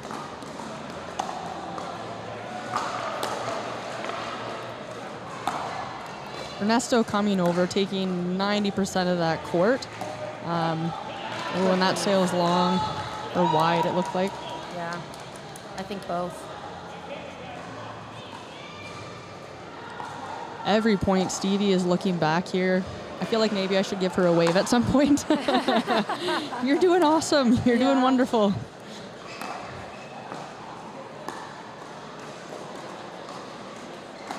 Ernesto coming over, taking 99% of the court, and it pays off in a big way. So as a team, I'm wondering. Obviously, we're wanting to isolate, but they're putting every ball to his forehand because he literally just took a forehand ball from Stevie's forehand. Right. So at some point, do we put it behind to Ernesto's backhand and try to keep him a bit more honest? Yeah, in theory, that's exactly what you want to do, and that's exactly what he knows is going to eventually happen. Eventually, so, yes. Yeah. Either way, he knows it's coming, and he's agile enough to get there. It depends on the height in which to get that ball behind him. There we go. One behind Ernesto, and He's ready. He knows it's coming. yes.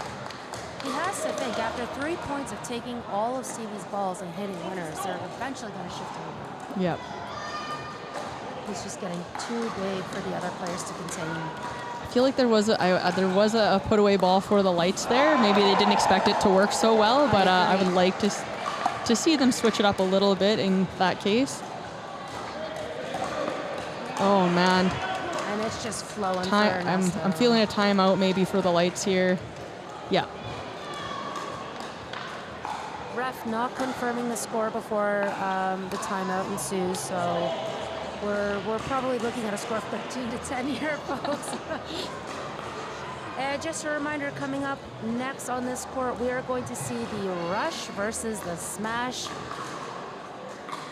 Yeah, we've got a full lineup. That will be our third match of the day, only taking us to our halfway point. That means another 3 matches lined up for you on this court, court 2. If you're wondering what's going on court 1, you are going to have to head over to another platform to watch that game.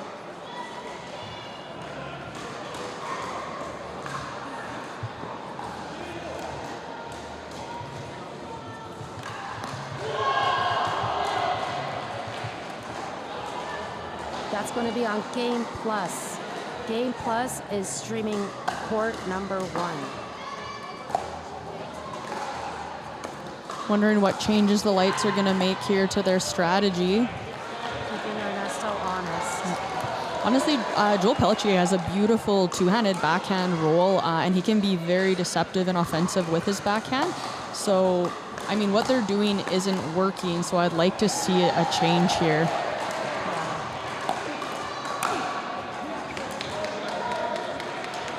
I think Joel kind of saw exactly what was unfolding. I would have liked to see him slide through the middle once that ball goes down the line and solve us.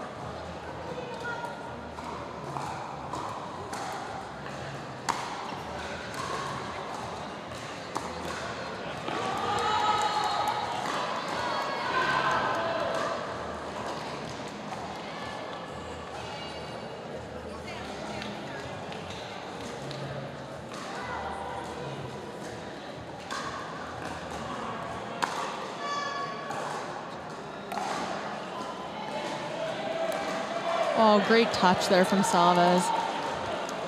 Just out of reach of Ernesto. Really great ball. Ernesto showing that he is human.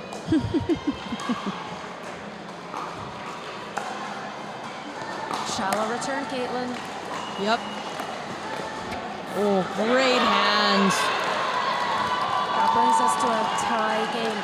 Something that I've learned over the years is that with court construction, you can actually select surfaces that will slow down the ball or speed them up. Wow. It's possible that, and this is a new facility, folks, it's possible that the owners chose a surface that will start slow and will pick up as it starts to wear Oh, down. wow. Joel with a beautiful get there out wide, no quit in that guy, and then comes right back over to the right side and able to put that point away. And this is what we want to see from Joel Pelletier. Yeah. Oh, and that ball did not come up off the serve. Oh, again. that looked out, but in obviously Played there. on. Oh, No focus broken by the Montreal Lions.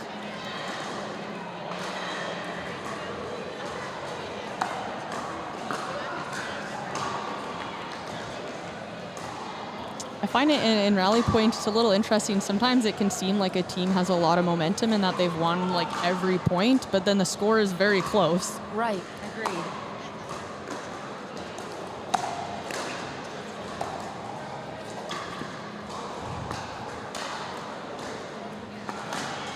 There's a flow. Oh, I like that. That one ball to keep him honest. Oh, I like that. Oh, I think, did we get a foot fault violation? I think they called it out. Oh. Why? Foot fault violation. Oh. Looks like Ernesto's foot slid back on the volley. Okay.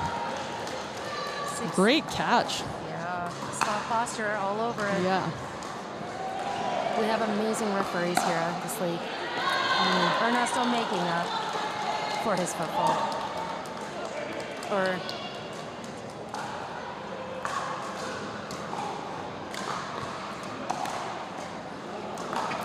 Ooh, Joel coming right over to take that third. He doesn't miss those very often.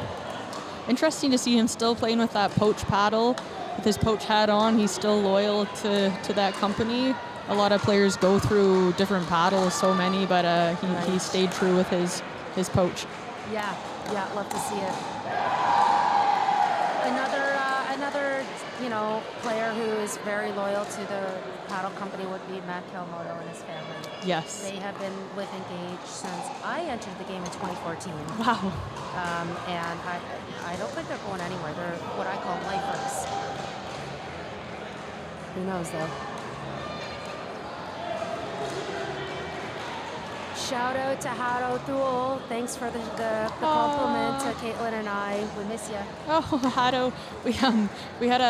We often went to Denny's together in Calgary as a pickleball team, and so we had a picture of us all at Denny's, and Chris and Brad and I went to Denny's here, and so we took a picture and then just kind of drew a stick figure in a hole and sent it to us. So we miss you, buddy. Come home.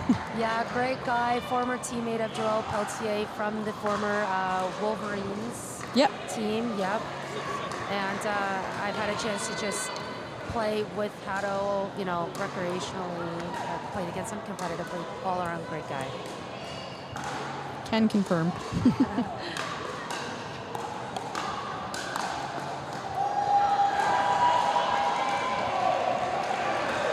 I would really like to see a pattern of sort of like cross to Stevie, and just make it bounce behind Ernesto's backhand. He doesn't speed up on his backhand too often, so I think that they're going to go somewhere on that side of the court. That's a safe place to go, and at least it's going to pull him away from taking up that much court. Right, absolutely. Well, you talk about patterns there, Caitlin, and certainly something that is done at a high level is the creation of patterns by the athletes. Yeah, sometimes hard to pick up on when we're just watching. We think that maybe it's chaos, but these players are top notch. They are working patterns, they're working strategy, and adjusting on the fly as they go.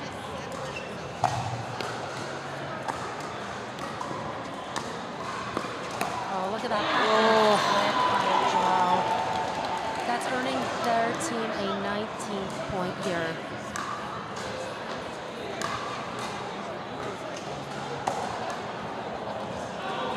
Oh, just out. So uncharacteristic of Ernesto. What a time to hit an out ball. Game point on the paddle of Salvas. What is going to happen here?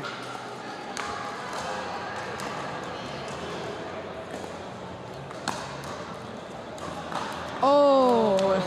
I think he ran out of room. Yes. Salvas probably wanted that ball. Oh, yeah, yep. Tough one. Well, timeout, it's really good that timeout was called. That missed third took the second team into their freeze situation. Yes, so they're frozen at 19 still. Yes, Okay. that's right. Yeah.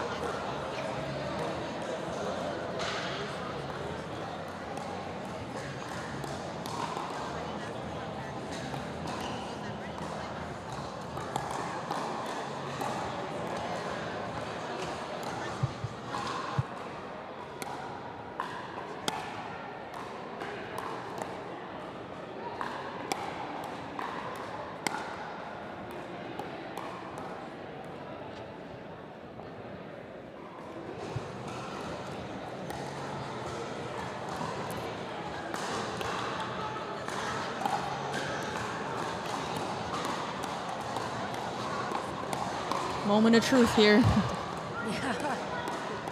19-20, guys. Double freeze. Ball just trickles over. Salvas keeping Ernesto honest. There's that backhand speed out, though. Yeah, I'm biting my tongue now. Well, he's very selective, and when he does it, is a thing. Yeah. 20-20, first to 21, guys. It's a hard 21. Ooh, great slice block there. Joel finds it. Really showing some true experience there. Great angle, beautiful angle. Solid. Okay, 20-20, another game point. Who's going to take the lead in the series? Oh, no way! Northern Lights take the game from a missed Ernie attempt from Ernesto. And Salva's drops win them the game, even though she was struggling with them. Came out on top. That's amazing. Perseverance pays off. Northern Lights take a huge win and a lead in the series, 2-1. We're going to let the next set of teams warm up. We will be right back, guys. Don't go anywhere.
Guys, we're underway. And look at this energy that the teams are bringing right out of the gate. Oh, just long. Oh, no. She wants that one back. Yep. You know it. That's the first point of the game. What a way to start. That's a great deep return by Louis Charles there.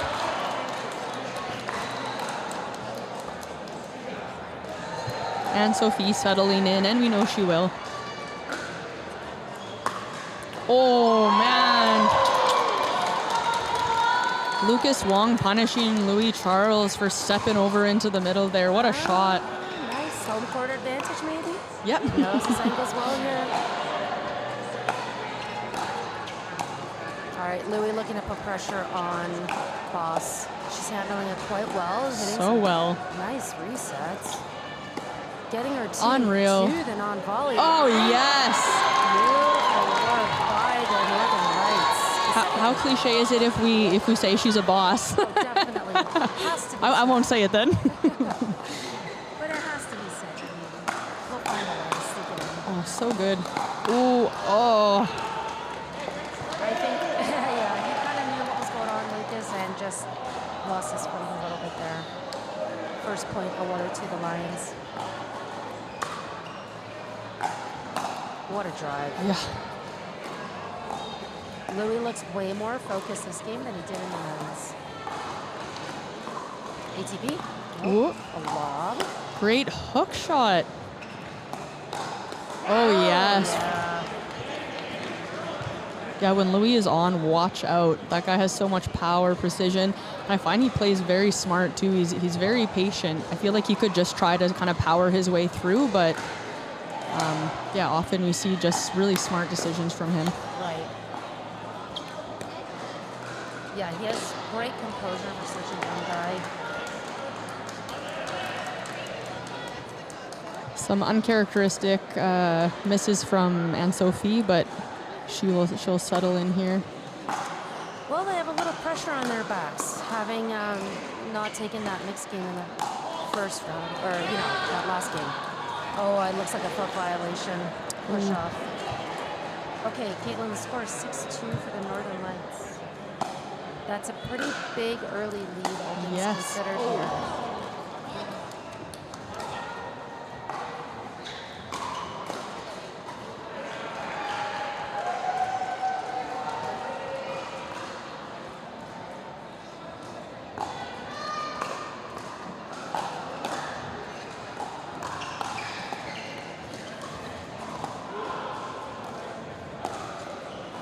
Like to see this dinking rally, setting up the play. Both players looking confident. Unreal, yeah. Oh, really good patience from both sides there. Yeah, and one of the things that's being done so well here is the fast pace of these dinks. Yes. And they're aggressive, they're offensive. One thing I'm noticing too, as the game gets faster and faster, we used to see more, I'm going to attack, and if the ball is being hit down at me, sometimes it's smarter to sit there and reset that ball and reset the point, but more and more I'm seeing like counter, but one team is at a disadvantage because they're lower, right? So we see these counters that are going higher and higher and higher, and I feel like we used to see more resets, especially with players like Brad Chapman comes to mind, or even Hato and Joel. Just those little cut resets can go such a long way if you're under attack. Absolutely. I couldn't agree more with you. I like that kind of construction of a rally rather than pushing through with more kind of brute force, so to speak. Yeah, you have to know when you're on offense and when you're on defense. And on defense, you got to make a safer play to neutralize the point. So that kind of level of pickleball IQ, I mean, we see evidences of this from our pro players. However, when players transfer in from other sports, I'll use tennis as an example, we start to see a lack of that. Yes. Yeah. Well, I mean, when someone's smashing a ball at you at however many miles an hour, it's not natural to just sit there still, right? So that's a skill that's built over time and can be a little bit tricky if you come for a sport where you're, swinging through every single shot. That's right. Yeah, I talk a lot about staying compressed, staying compact in pickleball. You actually can get a lot more power than you think. Yes, yep. Really nice roll volleys from Boss on the right-hand side there. Another short return.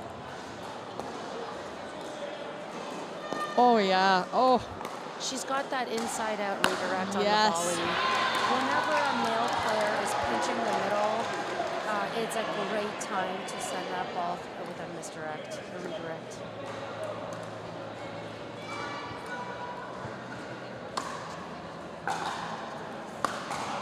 Oops. Lucas Wong really getting under that ball. Score is tight here, everyone. It is 8-9.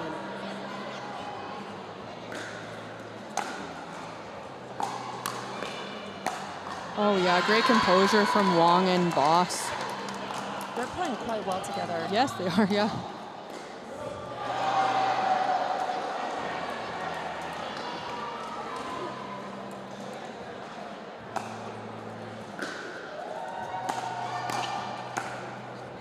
Yeah, nice job for Louis to step over and take that.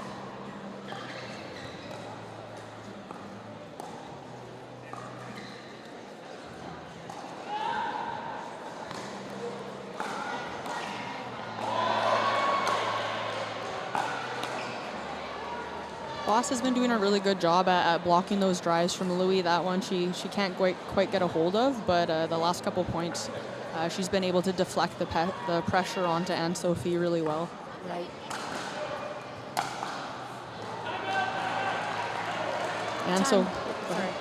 Anne-Sophie with that big serve, big top spin serve there, deep and flat and pretty hard to return there. So. And a timeout being called by the Northern Lights. I think they're just sensing a momentum shift a little bit. And I'll just take this opportunity to mention the rest of the season. We have our Eastern split coming up next as an event. That's June 7 and 8 in Montreal, Quebec. Next, we'll have the Western Split happening July 19th and 20th. That's going to be out west in Burnaby.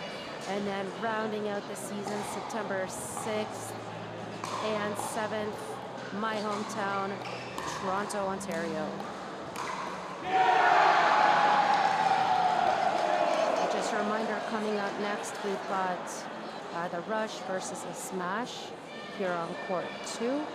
Coming up on Court 1, we've got the Pronghorns versus the Lions. So the Lions going into a back-to-back match situation. Is the Rush now is the Owls? Is that? The Rush being the Owls. Okay, yeah. yes, yeah, no, that was confusing me. They've got new jerseys, new branding. They had a hilarious little graphic on Instagram with the owl claws gripping the other team's logos yesterday. It was pretty good. I was just speaking with the owner of the Owls. He's in the booth just before you, Caitlin, and there was a lot of thoughtfulness that went behind his design. He's going on about the light blue themed ocean. Yes. Wow. Yeah, the peak, the white peak being the snowy owl that's a mascot. What a lightning fast rally that was, guys. It's highlight reel worthy.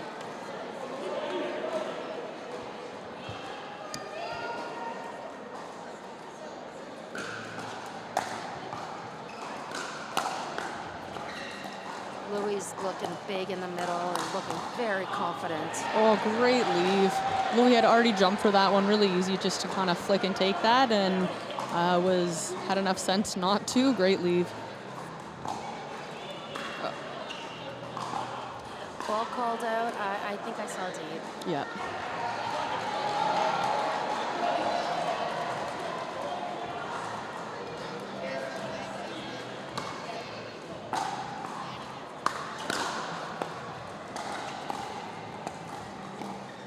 Beautiful, wow.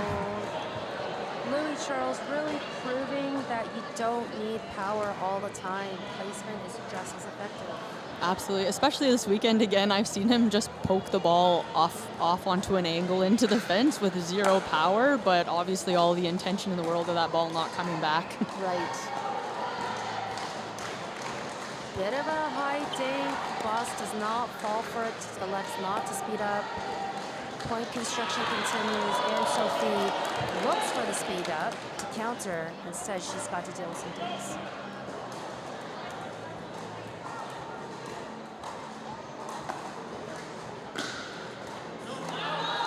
Maybe showing some frustration there.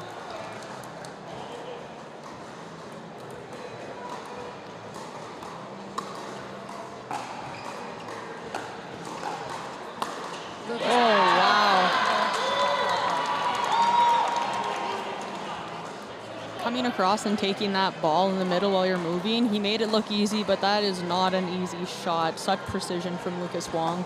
Yeah, and you know, it's really hard to kind of see anticipation at times, but that is a result of anticipation. It's something that Brad Chapman does.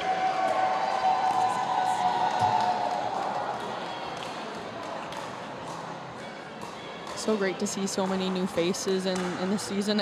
Brad and I were counting the players, and there was 17 or 18. We're like, we don't know these people at all. This is going to be so fun. That's so exciting. It wasn't Dino.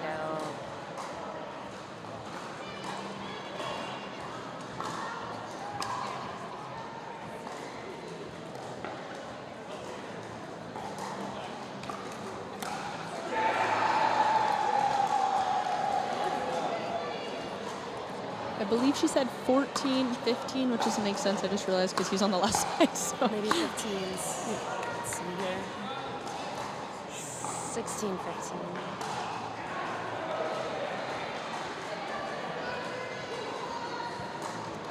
Oh no, 16. 16-15 for the Lions.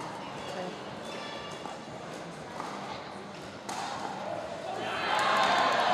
And Boss going behind Louis.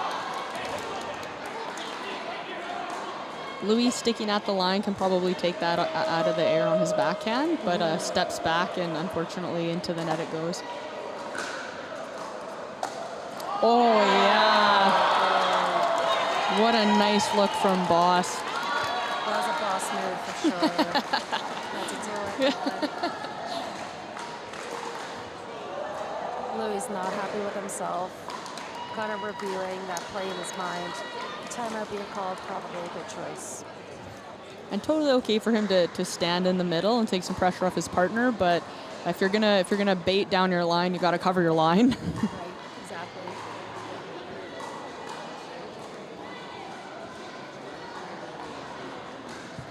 So, Caitlin, what are the Prairie Pronghorns looking to achieve this weekend? Well, we had a late trade about, it would have been a week and a half ago. So our plans changed quite a lot, and now just working with a new team, really great team, good energy. So this weekend we're trying different combinations, trying to see who plays well together, who has the best chemistry. And yeah, just trying to feel the team out for the first event.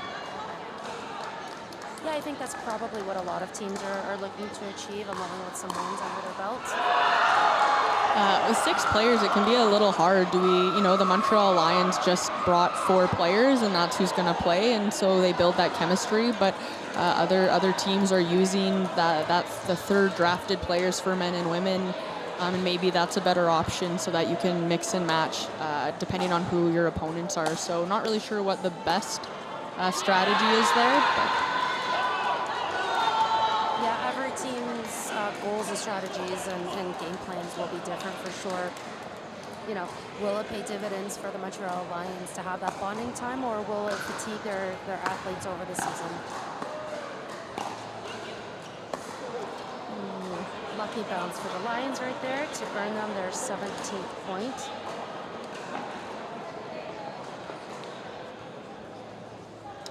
The Pronghorns had a late night last night. Brad getting food poisoning last night, so it was. We'll have an interesting day today, but hopefully he's feeling better and able to show up for the next couple games for us. I hope he's been hydrating. Yes, I did bring him some electrolytes. 18-18, Caitlin, this game could really swing either way in the next few points here. Careful third by Louis, cross court. Great speed up. Big emotion from Louis. All good, boss. No worries. Yeah, Boss was ready for that, actually. She was just trying to keep her counter too low. Yep. She's very much ready for that speed up. Oh, great leave. Let's go. Reese is coming up right here, guys. Let's get it first.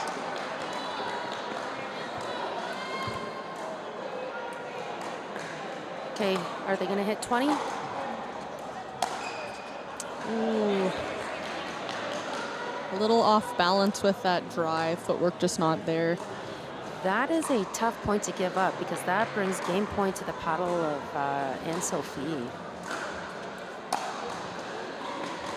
Nice return though by Boss. Oh no! Our hometown player sends that ball wide. Montreal Lions taking the win. Too juicy, too high. Too juicy and too high. This means we're in a tie-break situation, Caitlin. Yep, tiebreaker time. So in this singles dream breaker tiebreaker situation, each player is set into a series of 1 through 4 as a lineup, and each player will play 3 rallies at a time. First team to 21, hard 21, takes the overall match. Now the home team will have seen the away team's lineup first and then set their lineup. Yeah, that's a huge advantage. Incredibly huge, especially when it comes down to the tiebreaker. A lot of teams do draft their players based on singles as well. Was that the case for the Prairie Pronghorns? Yeah, I mean, you want well-rounded players. Not everyone does play singles a lot, but I feel like we have a good singles lineup, and it definitely comes into play. A lot of these games go to dream breakers, and you want to ensure that you have a strong singles. Mm-hmm.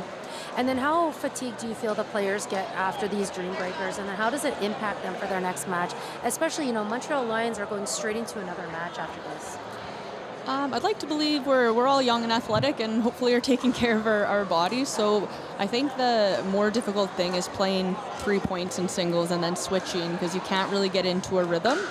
And you can go, 0-3 or 3-0, and then it's trying to figure out by the next time you get in what you're going to do next against that player. So in a normal singles game, obviously you get a little bit more time to settle in, but it can be quite chaotic when you're just sent in for 3 points and then change players. Yeah, I think that's, that comes with experience. Obviously, you lived this situation last season. So, yeah, thanks for that insight. We've got a team huddle going on for the Northern Lights.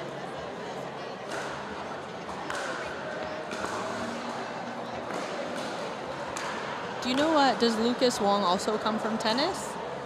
I'm not too familiar. I'm not sure, but if he doesn't, he's got incredible ground strokes. Yeah. I mean, he does anyway, but.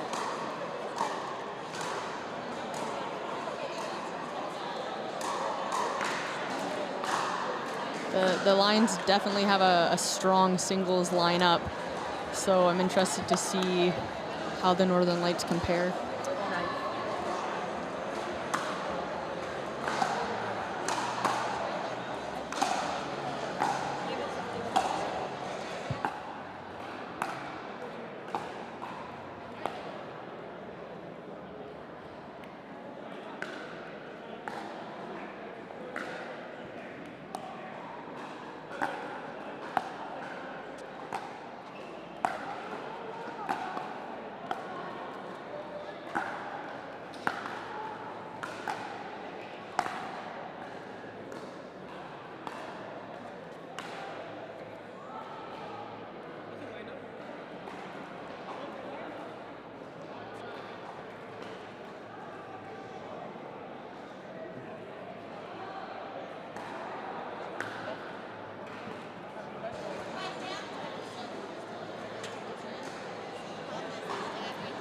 It would seem Joel Pelche is being the first sent out for singles.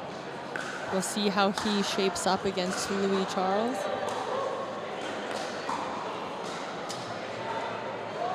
Louis, obviously an absolutely bomb singles player. Oh, incredibly. Yeah, this is going to be, I think, short and sweet, but all power, all pace. Louis, the silver medalist at Nationals and Canadian champion last year, so definitely has some game.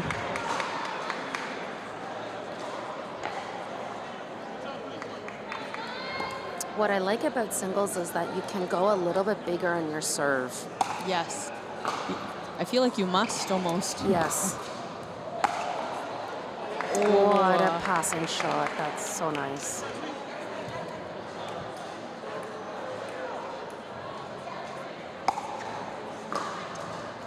Short return.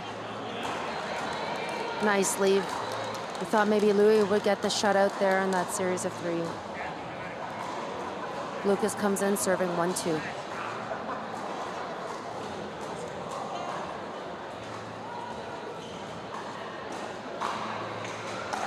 Great serve.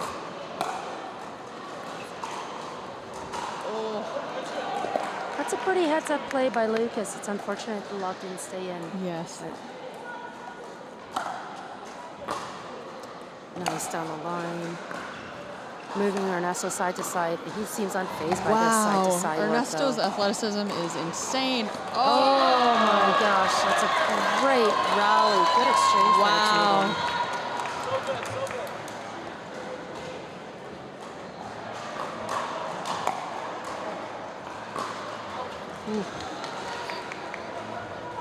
Smart leave by Ernesto.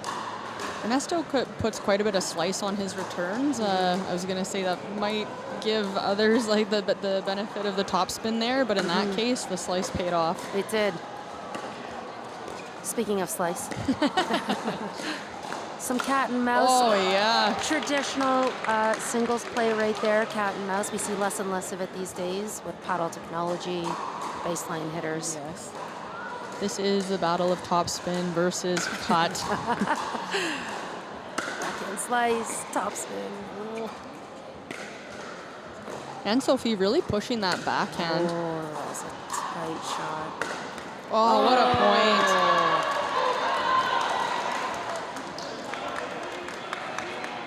Salvez is like calm and cool, collected. Very much so. I rarely see emotion from her. Beautiful. Yeah, but that's going to work to Sophie's advantage Yes. for sure. Oh! Absolutely got the ball as she was wanting. Sends it wide. Tight score, 4-5.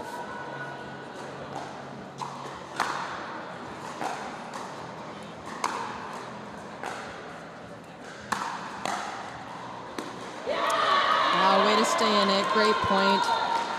Again, that ball not coming out much past the shoelaces. That's been happening a lot to Stevie. Yes, yes.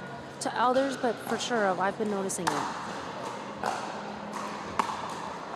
Stevie getting to the line first. Does this pay off for her? It No. doesn't. She took an out ball.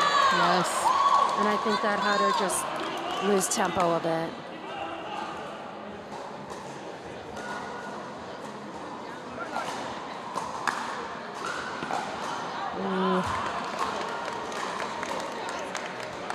We're locked in at 6s. In this first head-to-head, Louis Charles taking 2 of the 3 points. Oh, great cut block by Joel Pelletier. Pays off right deep in that corner.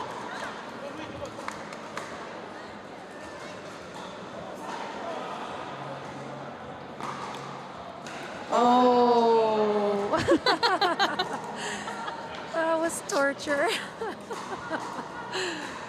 Oh, that serve was short, landing in the non-volley zone. Great ball there. Joel makes up for it, though. His ability to hit with power on an extended one-hand backhand is like none I've ever seen. Right. Usually when players are that extended, they're not going to poke the ball that hard, but he definitely has that shot. I think that probably coming from his shoulder and a locked-in wrist, right? No one's got a backhand swipe like Ernesto, and I mean, I think that overhead just kind of stunned the crowd. No one really responding to its power.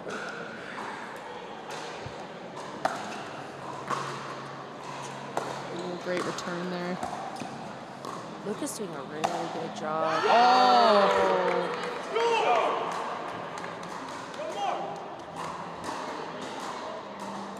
I feel like Lucas dropped his paddle there a little bit at the kitchen.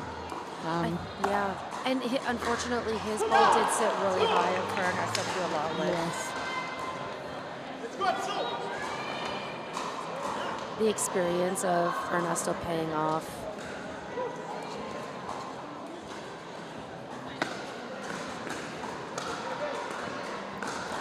Slice, floating. Oh, what a look. Well, the slice allowed Aunt Sophie Yes. to shape that ball. It definitely takes so much speed off. Yeah, we are doing an end switch, and that is also technically a 1-minute timeout for the players. They rarely ever take that full minute. Yes. Here you go, FC.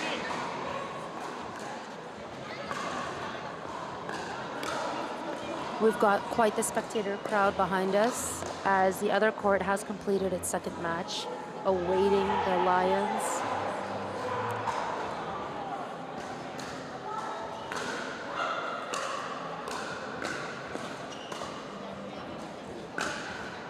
Oh my gosh, that's a great, Oh, wow. great play from Aunt Sophie. She deserves that point. She runs up at the right time, too, to get that angle. And Yeah.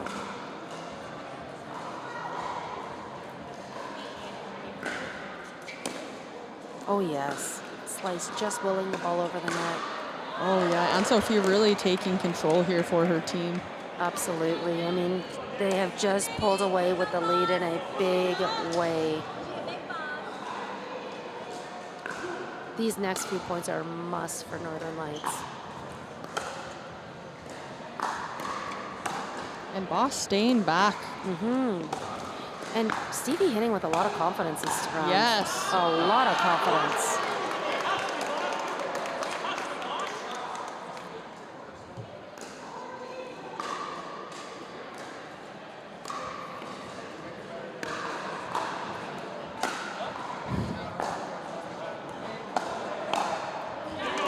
she had that on her paddle. She did. You know what? Northern Lights needed that point in a big way. And what is the score, Sarah? We're at 9-14, guys. Game goes up to 21. If Boss can get this point, it's really, that's huge for them. Pulling them into double digits, only 4 points away from the Montreal Lions. I like that she came up on that one. Her shots are so good. They had so much top spin. I'd like to see her get in. She's also taller. Her reach seems longer. Absolutely. Nice work from Joelle here. Oh, wow. Nice what a work shot. from Joelle Pelletier. Huge point. Clutch shot. He knew that ball was dropping.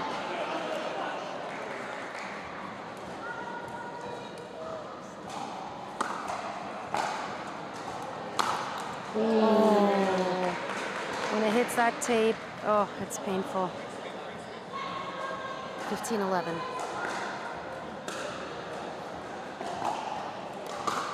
Oh, man.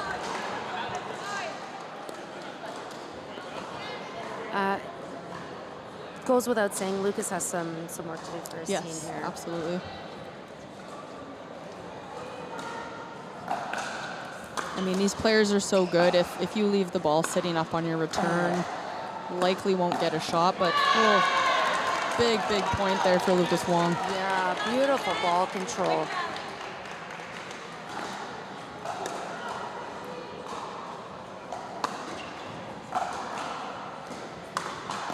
Oh, yeah. He seems to have that running around his forehand cross court inside man. He has that down. I've seen him do that a few times now. Right.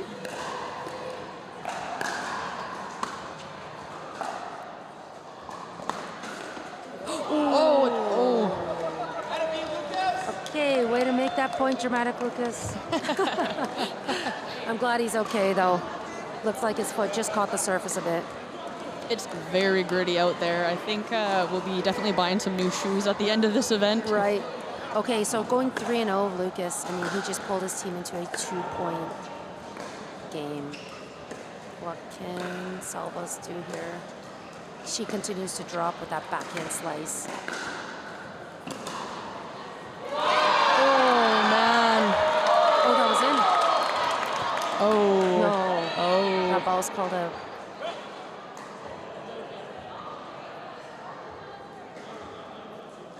That ball's going to remain. Scott makes a call. Bless that guy. Often the refs don't see the ball, but he knew he saw that one out, so.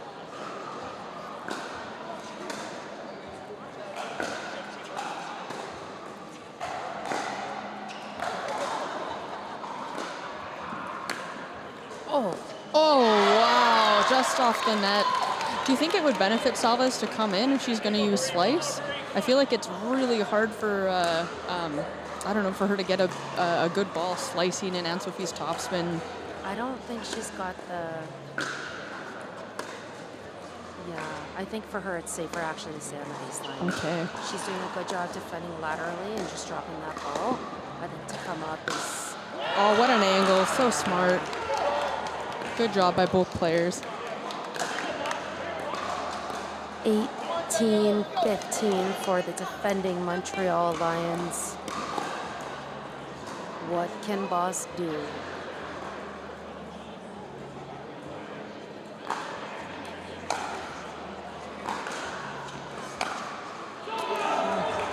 There's a lot of brush, a lot of tops. Going to keep that ball low. It's what prevented the ball from going over the net, though. 4-point lead.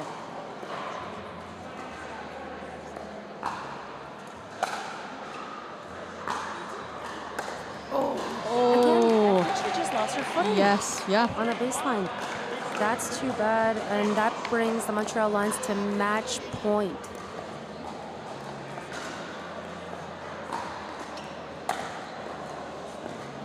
What a burst of confidence. Great power, Oh Stevie. my So good for their team.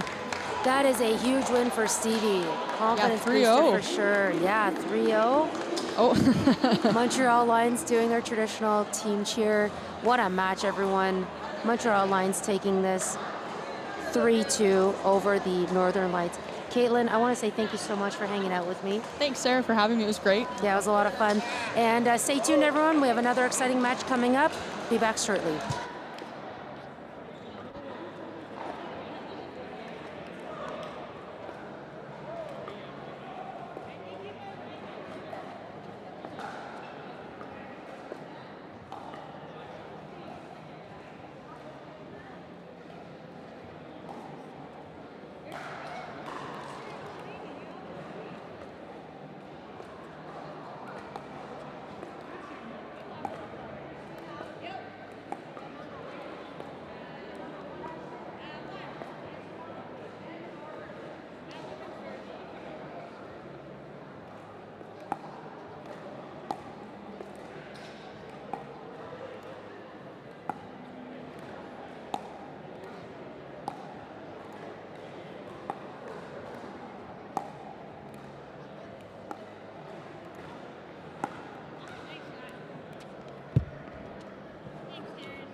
everyone, and we are underway. Women's match, Owls versus the Smash. We got Jessica Kawamoto and Serena Smith versus Christina Chin and Ava Weeks. Smash up 1-0 right now. Great shots there by Christina. Hello, everyone. We're back.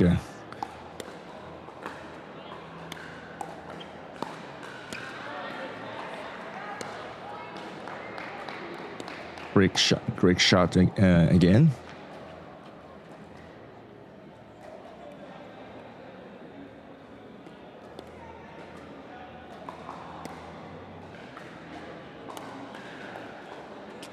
Looks like there's a referee that was in the picture. He just clear up the way. Perfect.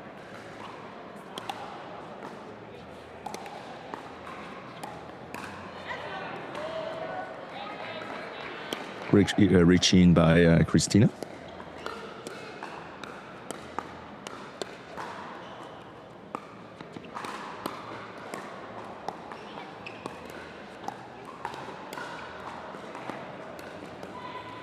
Good dinking rallies ongoing. Good push by Ava, pushing Serena on the side.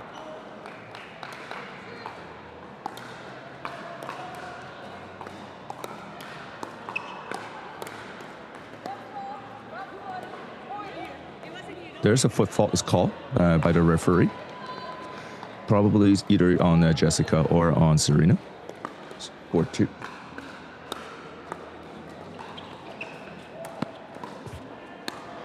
Great Ernie there by Jessica. A good finish by Ava.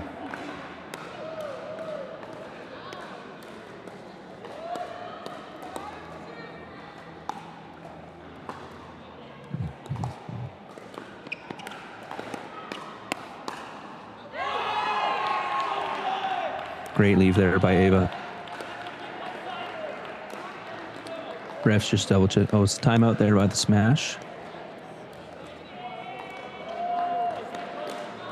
All right, so everyone, we want to give a big shout out to our sponsors, Tyrol Pickleball, Selkirk, Onyx for supplying the balls for the games for the players, and of course the Smash Pickleball facility in London, Ontario for hosting the event. I, of course, am Andrew Gorman, joined by Victor Chan from the Pickleball Diaries podcast.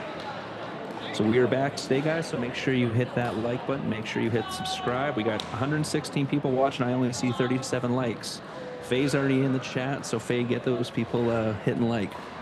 She's already getting those people hyped up anyway, so that was perfect. So the last time these two played, the Smash won the series 3-1, so Owls looking to even the series up at 2 apiece here. Good lead by Christina. Good speed up. Yeah, that was great speed up. She did recognize Serena's paddle was not ready, so that was perfect.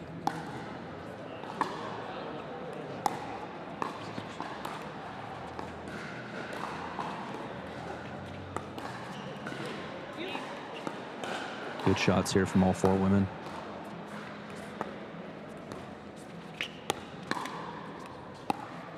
Net cord, good pickup. Good recovery from Christina Chin there. That's a big step that she took. That was amazing from her. And you can already see Christina and Ava trying to avoid Jessica as much as possible, or really attack Serena. Which is understandable. Jessica's a more steady and more stronger player, and definitely you want to avoid that. And that's exactly what you want to mean, right? You see that already, Jessica stepping in.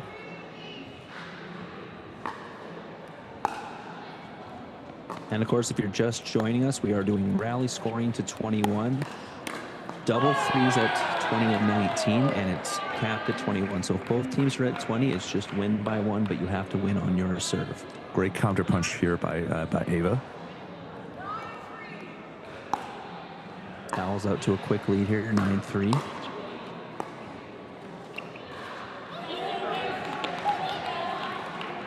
Great shots again by Ava.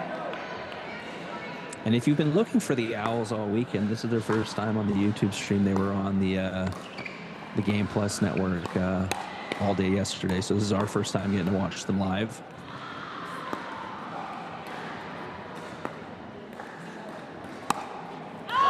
Great push wide by Ava. Great finish by Christina.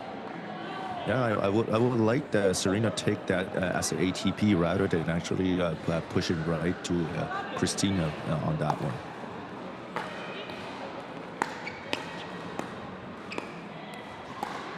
Jessica and Serena switching sides here. Great shots there. So yeah, they're making a quick adjustment here, stacking on the thing instead of calling the timeout and just switching sides, or just using the stack and saving the timeout.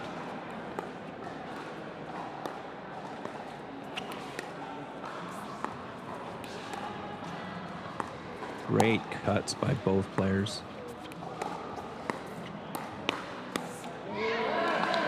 Oh, Christina wants that one back. That was a good pick poach by Ava, and then it was right there for Christina. She just missed it.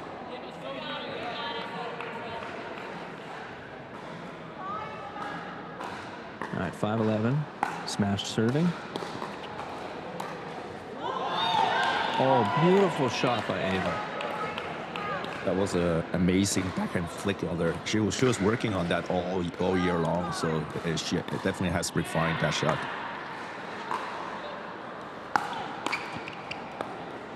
Yeah, Cord, good pickup. Oh, got a little too ambitious with that one, but great shot by Jessica to catch Ava. 6-12 now. Smash trying to fight their way back into this game.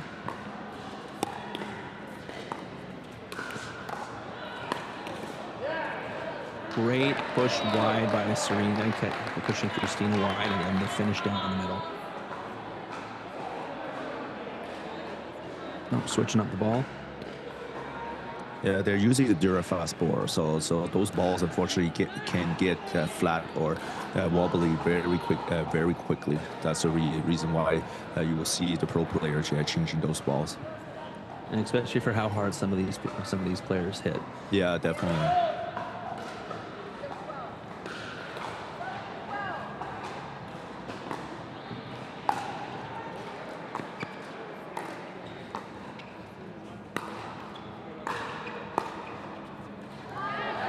Sails a little wide. Good shot by Jessica. Good recovery by Serena after Ava pulled a wide. Timeout called by the Owls.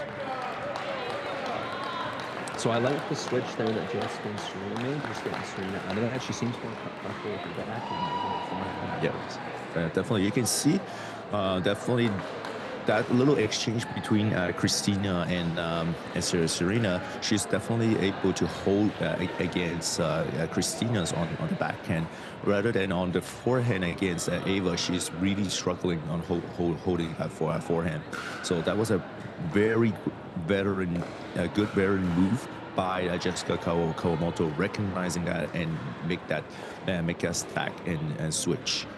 And also it is a very good, a very, I would say, unselfish move by Jessica, because usually you want a dominant player on the left, but if something goes wrong, you need to change the stack in order to have a different ball direction. So your opponent has to adapt quickly to that different shot. So definitely a very good, unselfish and veteran move by Jessica Kawamoto there.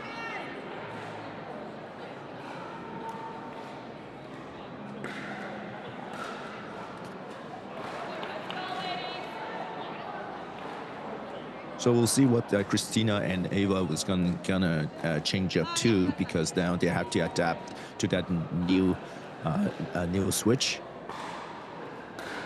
And looks like the smash completely now make that switch up position, which you're allowed to do on a timeout.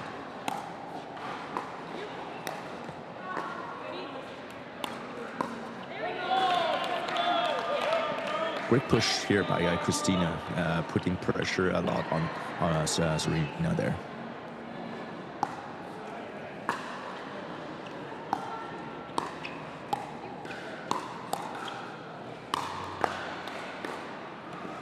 Great defense here by Ava.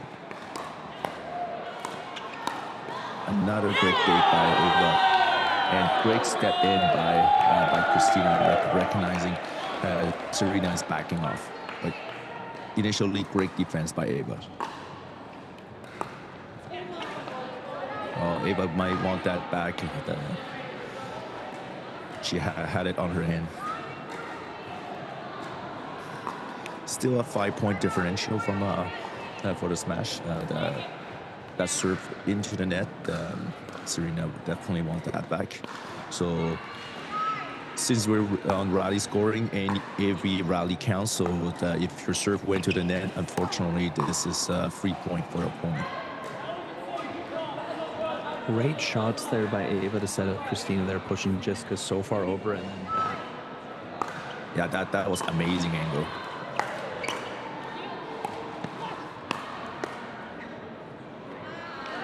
Good shot there by Serena with that high drop by Christina.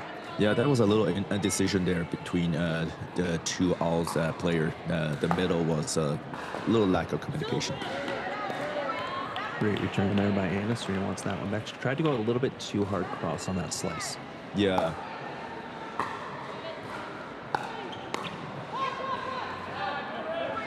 So that was wide. Good drive by Christina.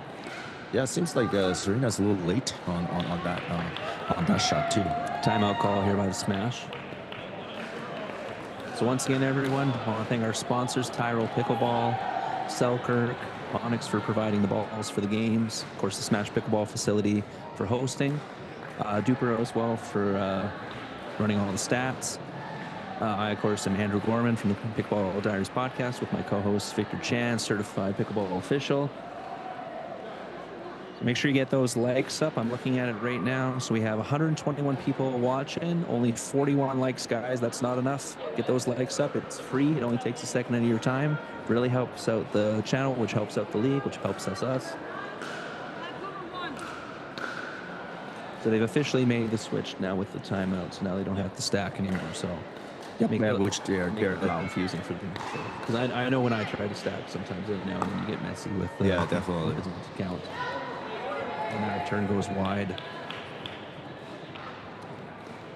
Yeah, that's a big miss by Jessica there.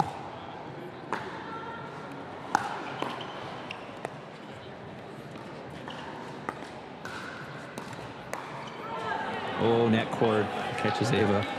That's a sorry, not sorry from Jessica there. Yeah, the smash need to do something quick, right? Because they're down.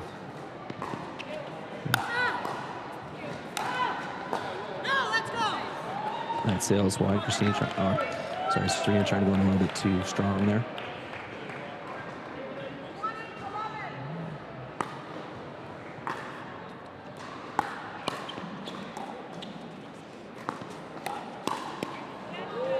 Oh, great counter by Jessica Kawamoto. Christina did a good job of pushing Serena wide, and Serena popped it right where Christina wanted, but Jessica just countered that so well. Court off the serve. Good pick up by Ava.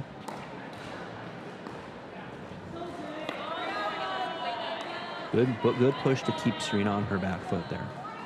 So 2014 for the smash, trying to pull away with the women's win here. So obviously at 20 you have to freeze from the Owls, so this the smash can be a little bit more offensive. 15-20 now. This is where you want to see the smash really push the pace, because all they have to worry about is scoring the points. Oh, great adjustment by Christina Chen there. Great defense by the smash on those first two slams, and great adjustment there. 2015, another chance at game point here.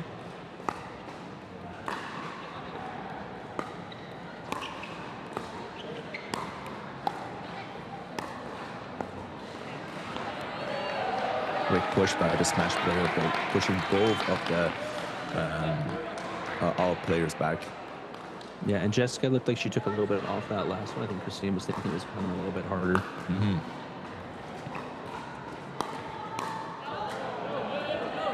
Great shot by Ava catching Jessica coming in. 2016 now. Alice trying to push away here. Timeout call. right in time. Yeah. I got a feeling you're going to see a switch here. I mean, Christina's going to come in, I think, try for the serve.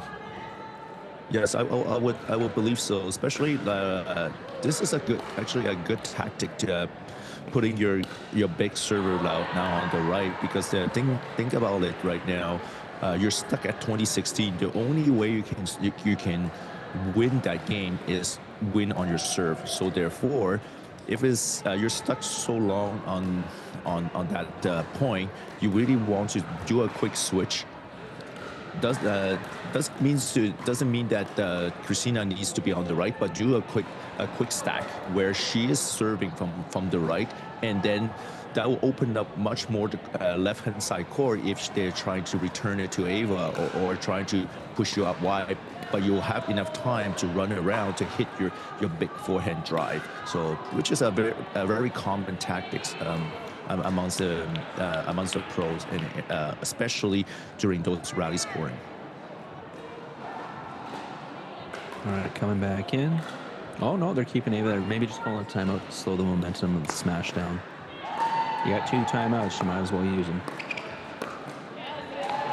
Oh, right idea by Ava. She had pulled Serena in a little bit, just missed that roll shot there. 17-20 now. Smash making a push here, trying to get to 19 for the double freeze.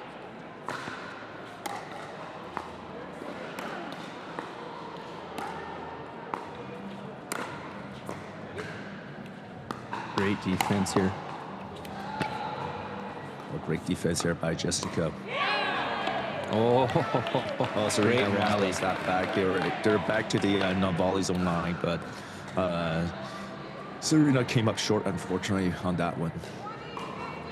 Great rally there by all 4 women. 2017. Owls with another chance to take the game here.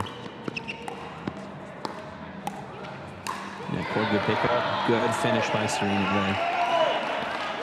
I think Christina's trying to do a little bit too much right now.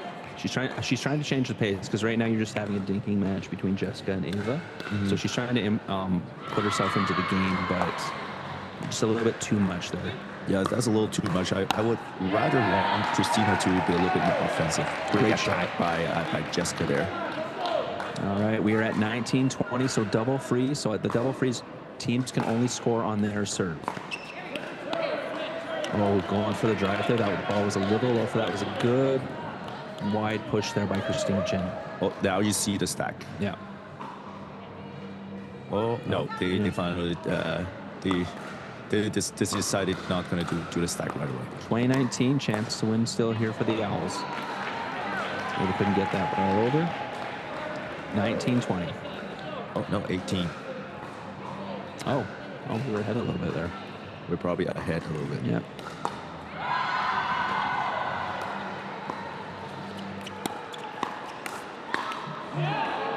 Great shots there by Christina. I think that ball might have been out though. Yeah, that's what I thought too. Okay, now they implement that stack. Christina now going on the right. Oh, looking for that shake and bake. Good D by the smash, but Christina would not be denied. Owls take the first game 21-18, up 1-0. Men are up next. Stay tuned, everyone. That was a great match by all 4 players.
right, so we got the men's teams warming up now, everyone. So we got for the Smash, Preston and Ryan versus Armand and Kaylin. So last time these two teams met, Kaylin actually was sitting down and Eric Fraught was in playing with Armand. Now, they all still won that match. So it's going to be interesting to see now how the Smash adjusts with Kaylin coming in. Armand and Kaylin are a very good team. They've played together very, very consistently. They were actually teammates at the showdown at the qualifiers in Vernon. And that's actually where they caught a lot of the eyes of a lot of the owners, especially the Owl owner. So Ryan and Preston here are going to try and tie things up at 1 game apiece. Owl's looking to push it to two games to nothing.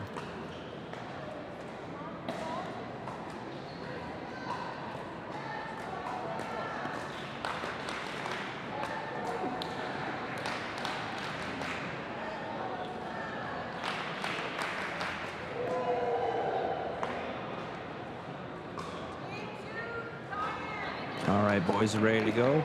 Kaylin serving first.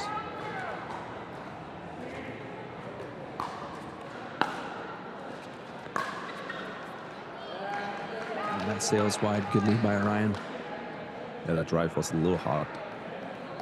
You're going to see a lot of power battles between these two teams. Both teams like to bang hard.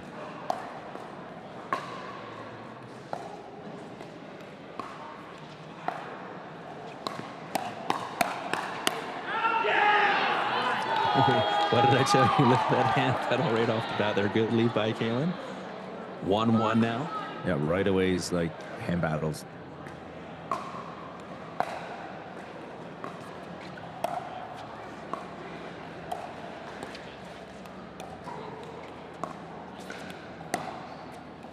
Good cross dinks here.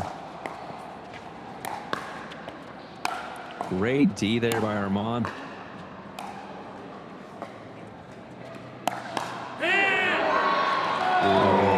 Kaylin made a good read there, but then Ryan made an even better adjustment when he saw Kaylin come up. Yes, exactly. He definitely caught him by surprise.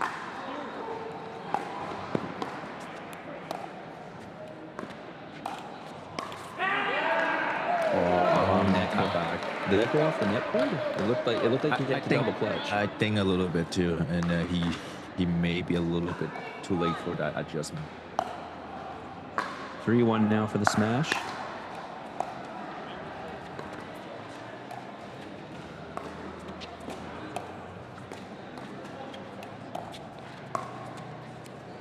Great shots here.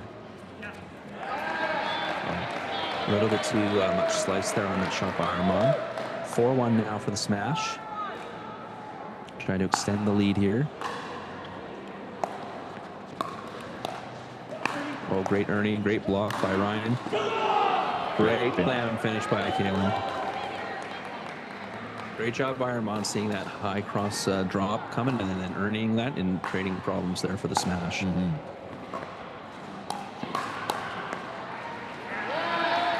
Great shots there by Preston, catching Armand coming in. Yeah, I don't foresee a lot of long rallies here unless it's just hand battles.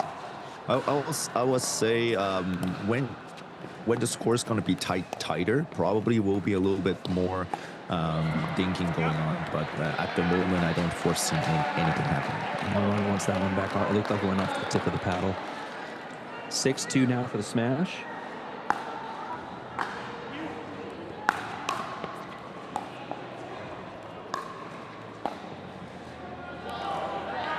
Great deep shot there by Armand. Preston almost got that with the 360 spin around. Yes, definitely. But that Armand's two-handed strike was very deceptive. I think Preston was expecting going cross court, but yeah, it went down the line. Down the line and lots of top spin. 3-6 now. Owl serving. Oh, great shot there by Preston with the black backhand flick. 7-3 now for the Smash.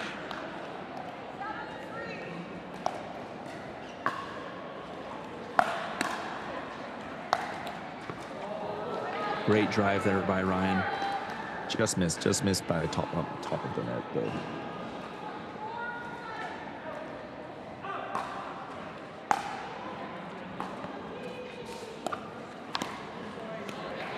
Oh, Caitlin wants that backhand flip back. Probably saying to Armand, I probably should let you have that. 8-4 now for the smash.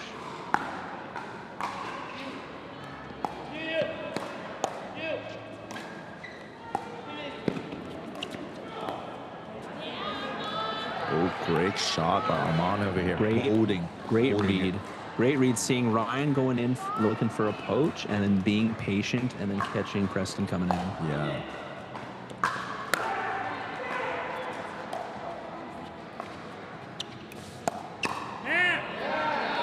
Oh, good lead by Ryan. Good shot down the line, catching Kaylin.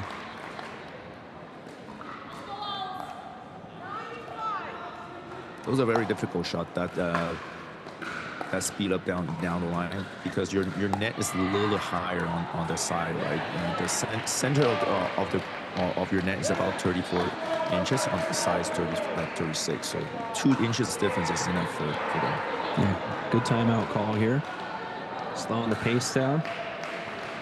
There's Mama Kawamoto on the bottom of your screen cheering on the smash, because of course Jessica's on there. You'll see her either with red pom-poms or you'll see her with green pom-poms, because of course her kids, Jessica and Matt, are both playing in this league.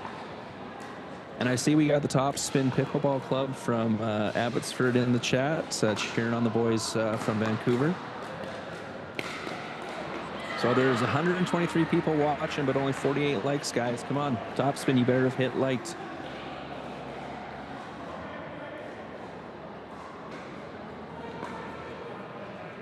So what the oil needs to be needs to do, Andrew?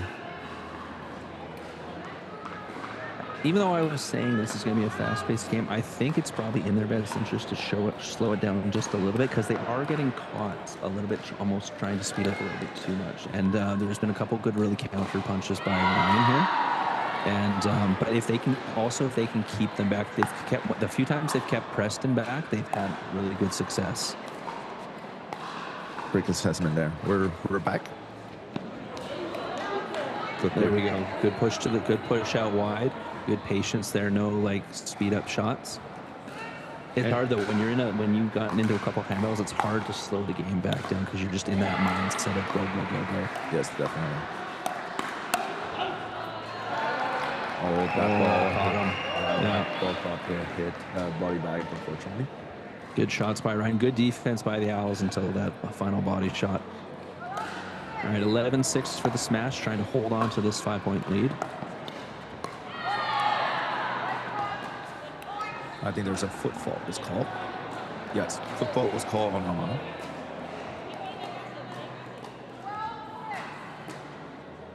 (12-6) now smash. Good wide serve, good get by Kaylin. Oh, Armand wants that one back. He had that red. Yeah, he was winding up for that ball, but I think he winded up a little too much.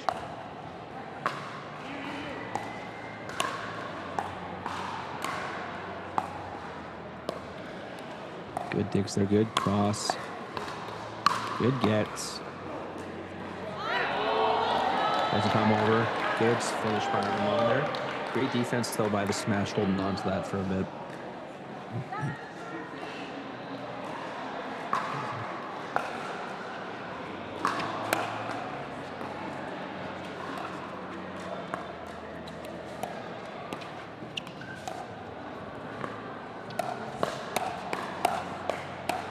Great hand battle here.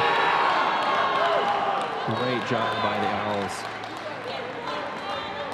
That was a great defensive block by Kaylin there when Ryan went down the line to start that hand battle.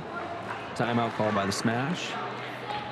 So once again, guys, we want to give a big shout out to the sponsors, Tyrol Pickleball, Selkirk, Onyx for supplying the balls. Of course, the Smash Pickleball facility in London for hosting the event. Let's see here. We got 111 you in here. Only 50 likes, guys. Come on, hit that like button.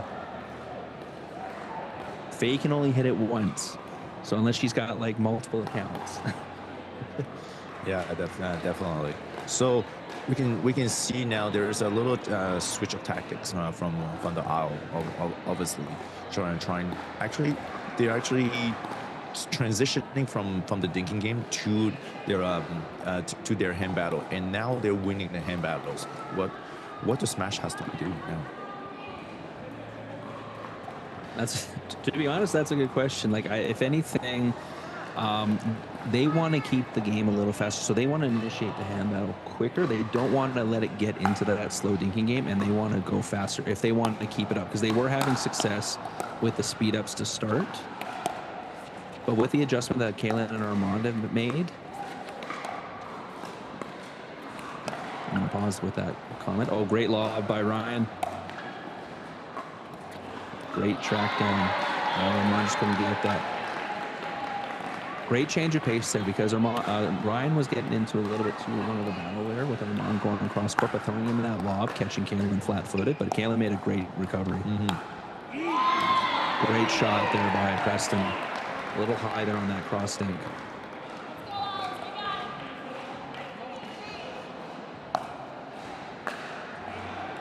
I think on my end, I probably want Ryan to engage Kalen a little bit more, because he has been getting a lot of success by attacking him rather than having Amon engage. Yeah, I would say I would say go at Kalen though with slower dinks, because Kalen seems to be really good with the blocks, as we just saw right there with the speed up. But if he can pull Kalen wide, get Armand to cheat it, and then go back to Armand, is what I would suggest Ryan to do there. Yes, but we still have to not forget, like, Armand is a super quick player. He can reach in super quickly. So that's going to be a very difficult task also. Yeah. Oh, this match, yeah, there's no easy tasks in this match. Great block by Kalen, that stays in. Great hustle. Both Smash players on the wrong side of the court. Oh, Armand whiffs. Oh no, they have them on their rope. Oh my God! But great defense by Ryan, tracking that ball down. Yeah. Great defense, great hustle by both Smash players, both basically almost going off screen there. Yes. Sometimes that's what you need. You just want your opponent to hit one more ball. Like, you hit one more ball, that's it. And that's a good time out there just to kind of calm the nerves after an insane rally like that. Even if you're the team that won the rally, sometimes you just need to bring that heart rate back down, because you don't want to be overzealous and then powerless. Yeah, that's true. Definitely, because you might be a little tired by trying to. Also, another thing is just to catch your breath, right? Those timeouts are free. Just use them, right? Exactly. So the Smash hanging on to a lead here. The Owls have made really good pushes and really good blocks. They just haven't been able to string a couple of points together successfully. Because the Smash are probably more than willing right now to trade point for point with the lead they have.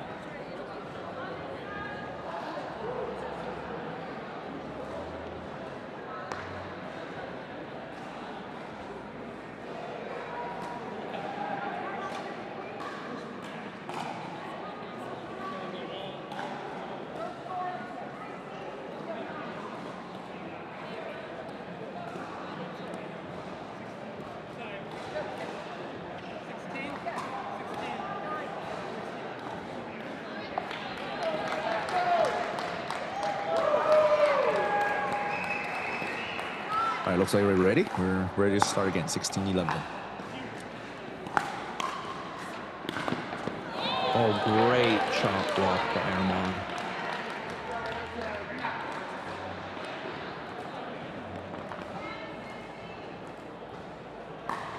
Owls looking to make the push here. Right on the net cord there, that unforgiving net cord. Yeah, I will say Armand needs to calm down a little bit on there. He's trying too much right now. On that sails wide, good shots by Kalen to push Ryan out wide.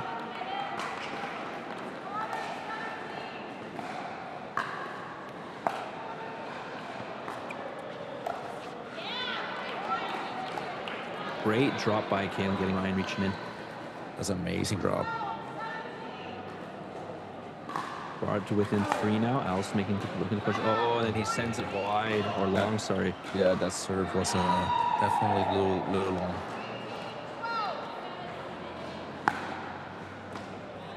And then Ooh, Preston returns the also. favor. He felt bad.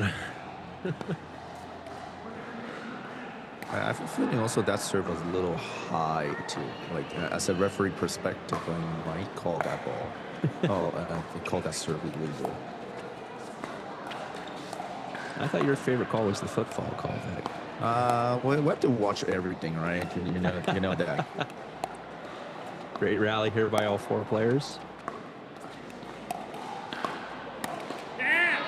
Oh, great flick by Ryan. I think Ryan just went a little high. All right, we're approaching that 20 now. Let's see Smash can capitalize that. Great things here. Great pressure by Amon. Amazing pressure on Preston, forcing that error.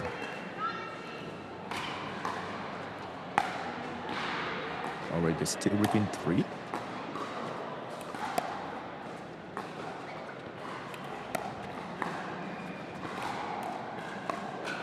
Couple of great reset by Caden.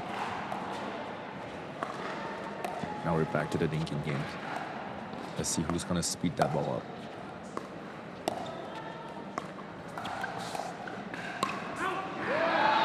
Oh no, Amon had Ryan push out wide, just slightly impatient to speed that ball up, unfortunately. Game point for the smash.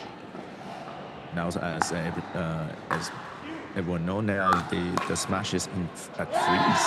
So great finishing by Preston. That drive caught Amon by surprise. Great shot. So the smash tied up with the men taking it 21-16. We got the mix coming up next. Stay tuned, everyone.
All right, and here we go, ready to start. Smash serve. We got Jessica Kawamoto, Ryan Torrenson versus Armand and Christina.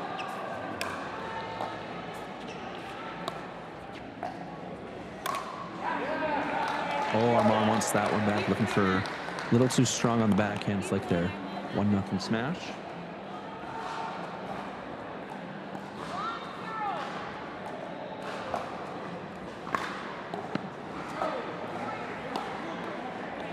That return sales long, unfortunately, by Armand, so 2-0 for the smash.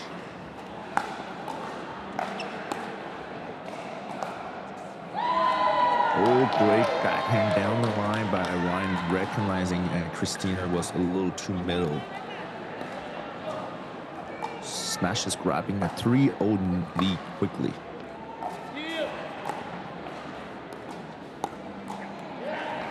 Oh, Christina wants that back. Just a little short on that dink.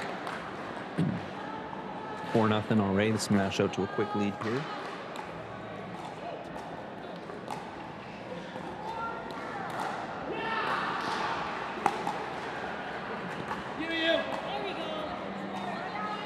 Great return by Christina, pushing Jessica out wide.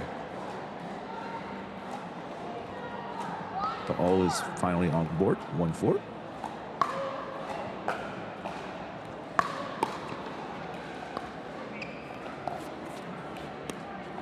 Great shots here. Oh, Jessica catches Armand cheating in. Beautiful shot down the line.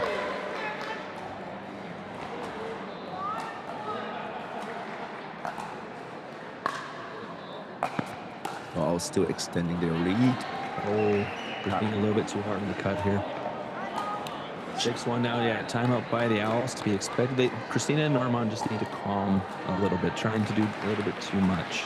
Yes, definitely. They seems either they seems to be a little bit off position too. So you have Ryan went a backhand down the line to Christina, and also you have Jessica also went down the line on Armand. So therefore, both of them might want to stay on their side just a little bit, because right now Ryan and Jessica are able to really catching both our player trying to cheat too much middle. Yeah, exactly. All right, so while the players are in a timeout, once again, we want to thank our sponsors, Tyrell Pickleball, Selkirk, Onyx for providing the balls for the games, Smash Pickleball Facility in London, Ontario for hosting the event. Once again, if you're just joining us, I'm Andrew Gorman with Victor Chan from the Pickleball Diaries podcast. Make sure you hit that like button. Make sure you hit subscribe in the YouTube. Go ahead and chat there. We got lots of people saying hi and stuff. If I see it in there, I'll make sure to give you guys a shout out. Christina goes a little wide long there with the serve return. 7-1 now for the smash. Owls need to lock it in here.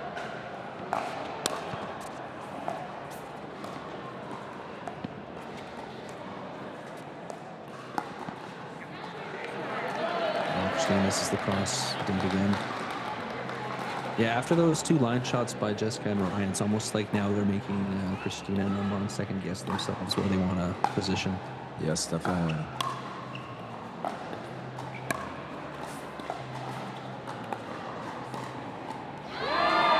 Oh, great shot by Jessica. Another thing is also you can see the owl is now not able to attack. There's no attack coming from the owl player. All the attacks come from the smash players. That was a great job by Jessica and Ryan, forcing Christina and Armand to be defensive.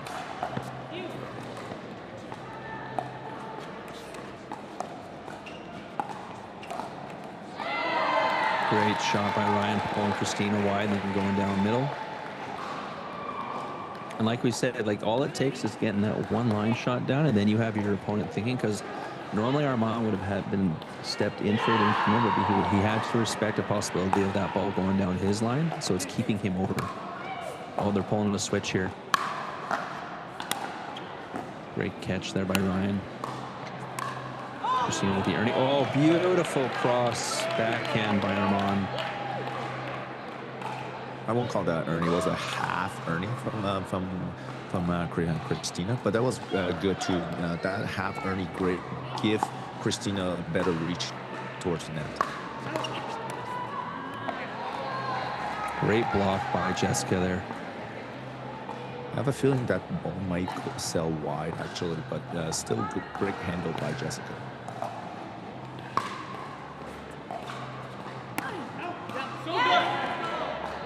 Just a little. Oh, Ryan's calling it long. Armand's questioning it. Checking with the refs. Ref saying it was in.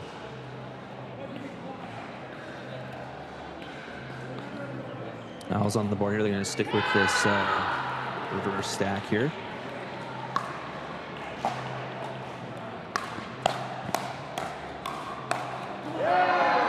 Great shots there by Ryan. Now, Ryan's defense is pretty good too. Amon was trying to get cause a pop-up, but nothing happened. So great defense there by Ryan. I'm saying him to stay. Oh. Yeah, I think that call probably caused a little confusion on Christina decision. Oh, beautiful shot down the line by Christina Chen.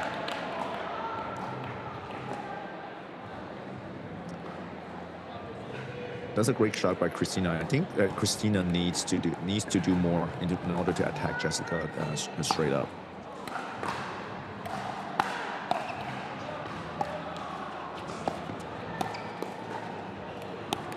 Great block there by Jessica. Oh, and Christina just mishandles that second spot. You're seeing a little bit more opportunities now for the Owls with the switch they pulled here. They're just missing some of the shots. Great shot there by Armand. Ryan saw that he had the whole court open, but just that ball was coming so quick that would have been really hard to get that up and over. Yeah, definitely.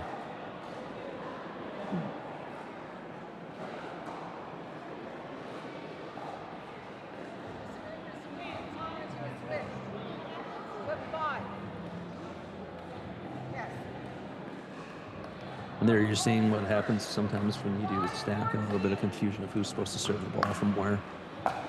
Luckily, we have the referee here. They definitely always on board for the score. Let's let him drop back. 10-point lead here for the Smash. You've seen some progression with the Owls play. Now it's just getting some of those finishing shots to stay in the quarters, get over the net. Back to regular stands here. Good push wide. Great block by Christina down the line. Great job by Armand keeping Ryan wide and then pulling him in. And then great finish by Christina going down the line. 6:15 here with the Owls serving. And that serve goes long. You can clearly see Amon was frustrated. I think there is a technical warning on Amon. Yeah, that ball was hit fairly hard. So let me explain a little bit what's going on. Those are we call a conduct warning. So basically, you're allowed to hit the ball back, but you're not supposed to hit that hard, right? If you look at what Amon did, it could endanger either other player or endanger the facility. So therefore, at the discretion of the referee, how they're seeing on how hard Amon was hitting that ball, especially also by frustration, he wanted to deter that right away. So I would expect the referee giving them a technical warning. And for people that do not know exactly what does it mean, so the first technical warning, nothing really happens. However, if you accumulate a second technical warning, then you're gonna your team's gonna lose a point. And then you accumulate a third technical warning, now you'd automatically forfeit that game.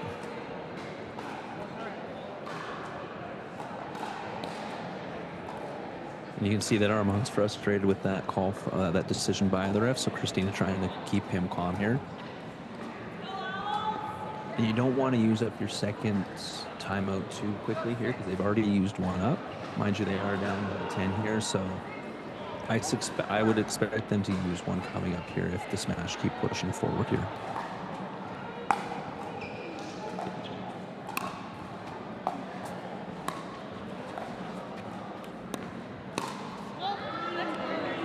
Good leave there by Christina.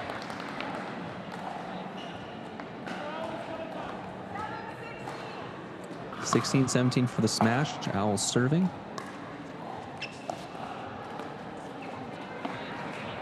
Good drop there by Ryan Paul and Christina wide again.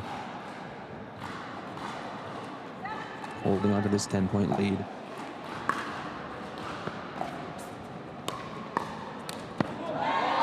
Beautiful shot by Jessica Kawamoto. Nobody gets as low as her on that shot. Everyone else that's down at your feet, but No, that was amazing dig by Jessica. On top of that, able to pull that ball down the line, which put Amon off balance. By Ryan on the stretch down on the floor. Wow. there's your Sportsnet top 10 right there. Wow, this is amazing. Yeah, that Yeah, you want a timeout after that one. That was a beautiful cross dink by Armand, but then the diving ATP by Ryan, that was amazing. That was amazing. Amazing control, amazing reach. Oh my God. That's why those are pros, right? Exactly.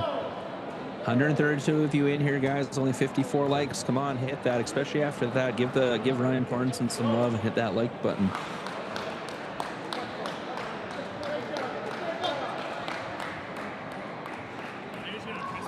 So right now there's a huge lead by the Smash, obviously. Definitely the Smash, if they don't need to do anything different right now. They just basically just keep calming and just either go at Armand or either go at Christina, especially on the outstretched down the line, because they haven't been successfully covering those areas. I would say on the all stands right now, they need to calm down. Yes, the Smash might get all the way to the freeze, and then just build it up slowly. Just play their game one point at a time, and then they should be at least trying to get closer. Exactly, because even if you lose the game, you want the point differential, so you want to lose by as few points as possible if you end up losing the game. Oh, great cross, great get. Ryan taking the full court, but he pays for it there. Great shot by Armand. Got a little bit too eager there. Yeah, definitely. So so right now we're in the season. So therefore, every point counts, right? So if you're losing big, unfortunately, that big point differential will bite you. Great shot there by Ryan. Smash at 20 now, 20-8. They are in the freeze now, so they need to score on their serve. I want to give a quick shout out to Justin, supporting the Owls all the way from Taiwan. Thank you so much. Justin, you better have hit that like button. Great shot by Ryan. There's the game, 21-8. That's a huge win for the Smash. They go up 2-1 now. One mixed game left. Owls need to tie it to force the Dream Breaker. Stay tuned, everyone.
All right, so as the mixed teams are warming up, we got Serena and Preston for the Smash versus Kaylin and Ava for the Owls. Smash are up 2-1. Chance to take the game take the series here with a 3-1 win. Owls trying to force the Dream Breaker here. Of course, we want to give a shout out to Tyrol Pickleball, one of our sponsors. Smash Pickleball facility in London for hosting the event. Onyx for providing the balls. Selkirk, of course.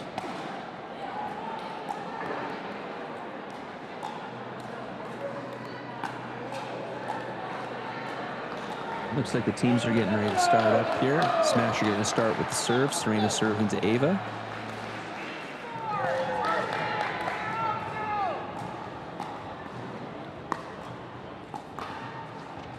we go.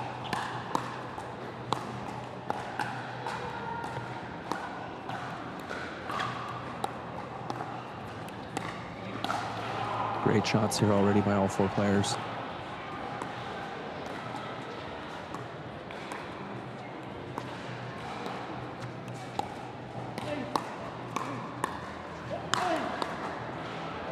Great D there by Serena. That lands in. Oh, and Preston couldn't quite get over. Great shots by Kaylin. 1-0 for the Owls.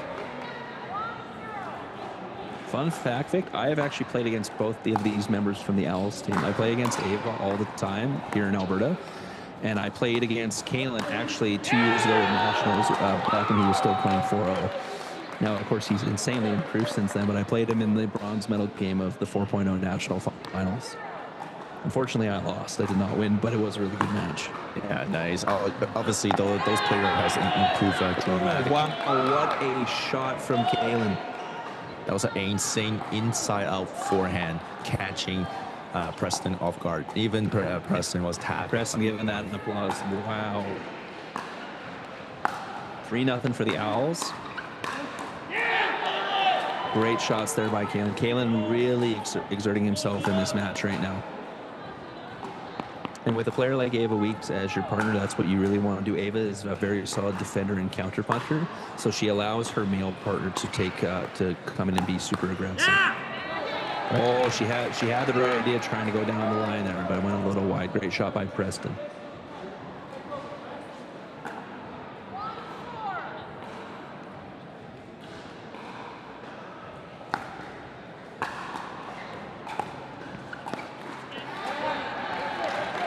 Good drops there.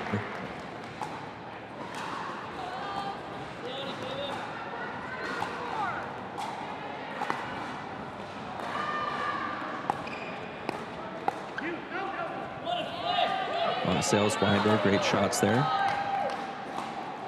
Owls up to a 5-2 lead.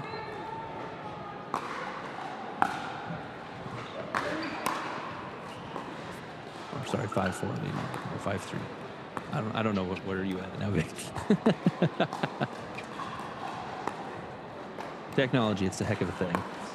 Oh, great wide shot, great hit by Serena, great gets there off the net cord. Oh, great finish there by Preston. Great rally from all 4 players there. 130 of you watching, only 61 likes, guy. That's not even half of you. Come on. Show these players some love after these great rallies here.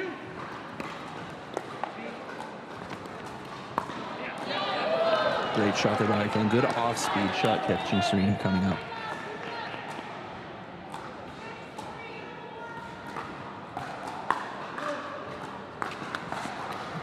Oh, net cord. Good get by Preston.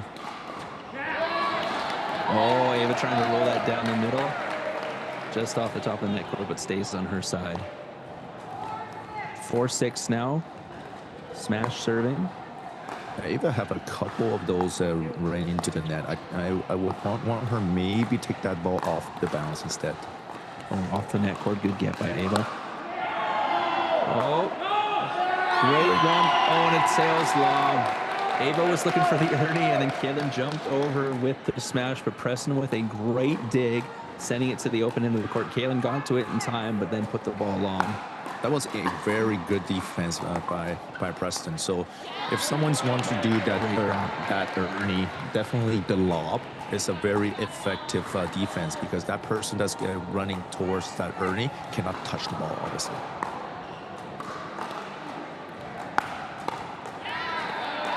Great drive there by Preston, catching Ava running up.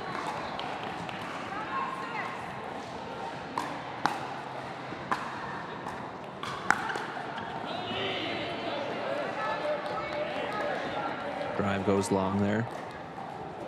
7-7 now.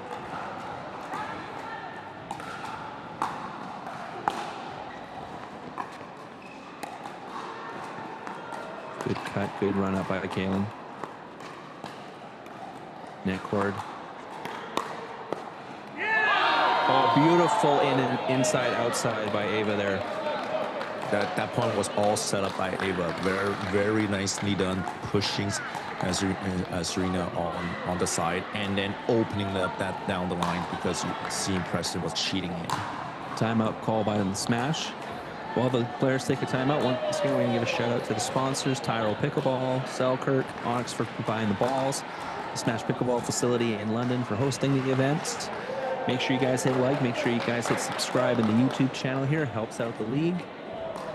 And if you just saw a couple seconds go on your screen, there's Mama Kawamoto again with pom-poms cheering on the Smash. Once again, I'm Andrew Gorman, Victor Chan here from the Pickleball Diaries podcast. And of course, Victor's also a certified pickleball referee, so that's why he's so keen on the rules. Well, just here to help. Just here to help the audience understand some of the nuance of pickleball rules. All right, players ready to go here. 8-7 Owls.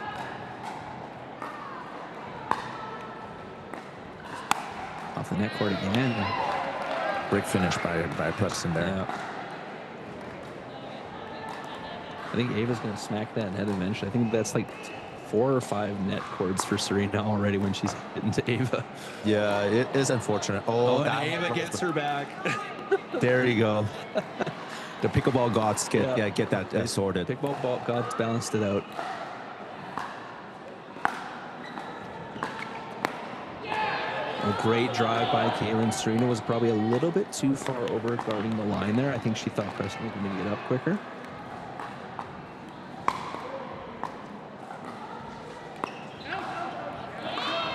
Sails wide. Great drop by Ava. Great drop and great pressure also by Caitlin, pressuring Serena on that ball. Oh, did she made it? It net corded and dropped. And she made it. Oh, nice. That was a great poach by Ava. At first, I thought it didn't go over, but it dropped over. Great shot.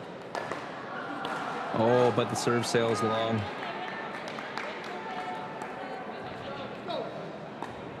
Right now, just Smash needs to cover that. Someone needs to cover that middle. I feel like the middle of the court seems a little too open. Great pressure over here by Ava. Great thinking process. Oh, great wide dinker pulling Serena wide. Serena looking for the ATP there, but footwork was just a little bit behind her. That was a great shot by Ava. Owls extending their lead again here, 13-9.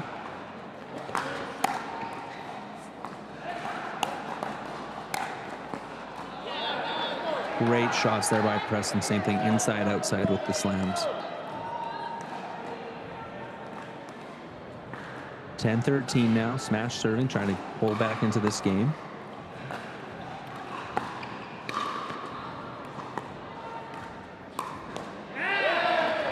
A great shot by Serena catching Kaylin.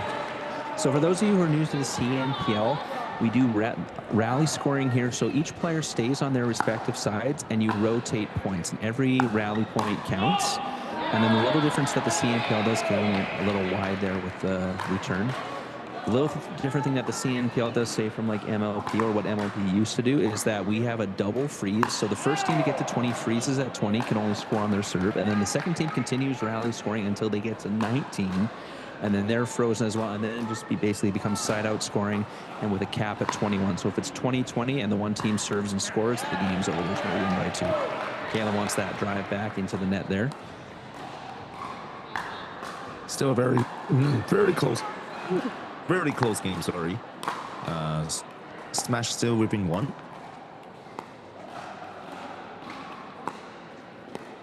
Oh, beautiful down the line by Ava, catching Preston cheating over. I think that's the second or third time that Ava's catching Preston cheating. Yeah. Well, if they don't adjust, then keep hitting that shot, right? So, and then the nice thing is if Preston starts adjusting, then it opens up the middle for Ava to do a shot for Kaylin. Long on the return there.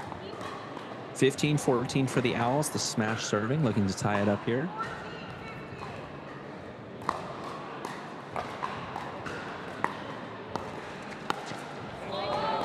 Yeah, caught him again. Preston was looking for a shake and bake there, and Ava saw it last second and put it down the line on him. Great recognition by Ava there.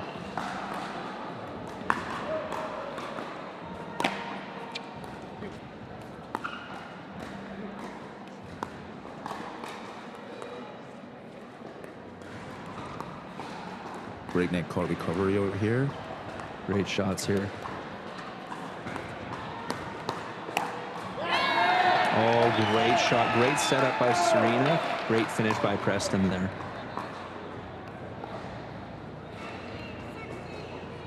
(16-15) Owls. Smash serving. Great down the line serve. Good blocks there by Ava.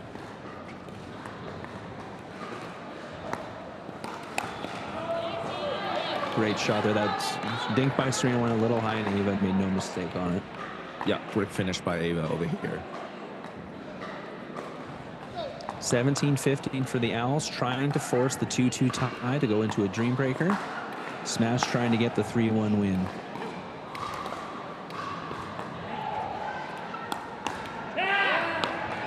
Great drive there by Preston onto Kaylin's backhand. Yep, right aim, right at that right shoulder. Very difficult to defend.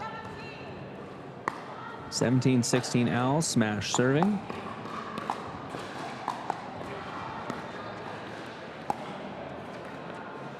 Great shots there.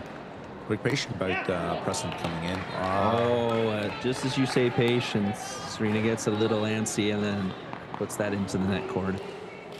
18-16 now.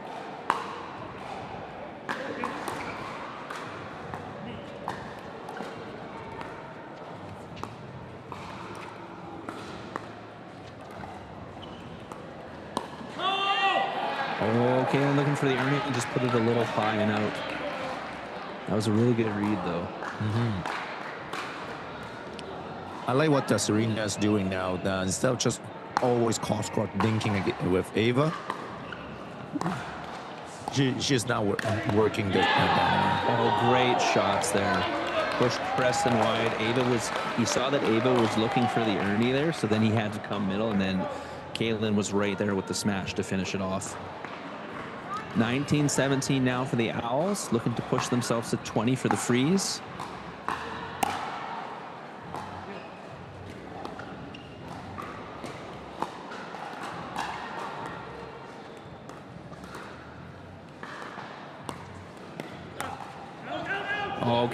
Caught him again. Ava has been eating Preston alive with that down the line shot. I think that's at least 5. Yes, this is a 5 down the line shot count, definitely. 2017 possible game points here for the Owls.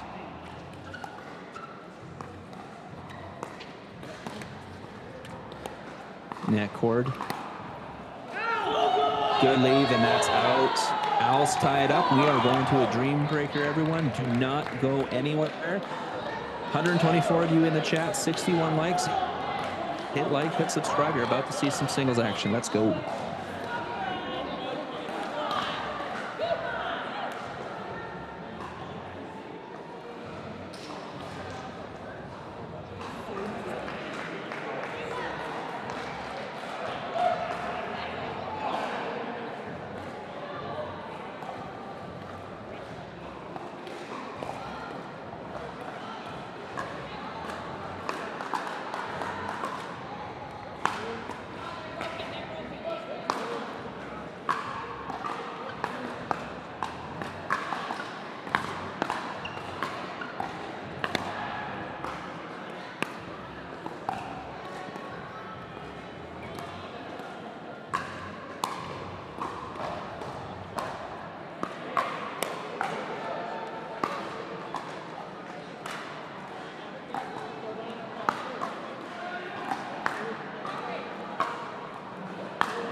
All right, looks like we're ready to go. So, since the team has been splitting their games 2-2, in CNPL we have to play we call a dream breaker, which is a singles game. Every player will rotate after 3 points. Great return here by Mon.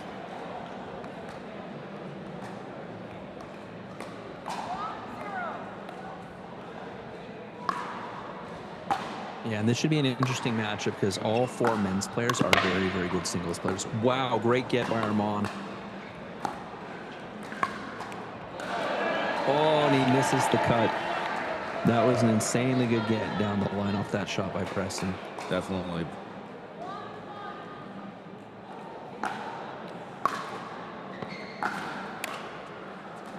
Oh, no way he's tracking that down. Great shot by Armand. Using the full court, definitely. Absolutely. Switching players now, so we got Kalen coming in against Ryan.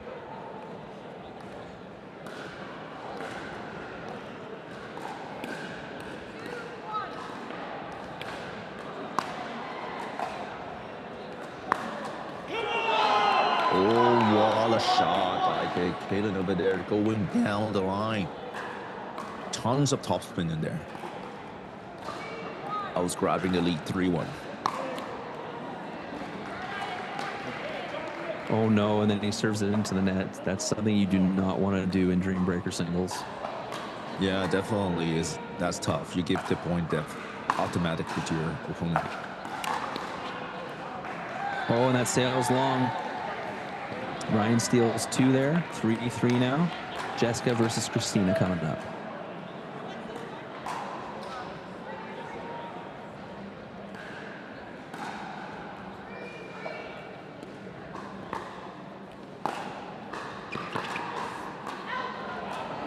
Just wide by Jessica.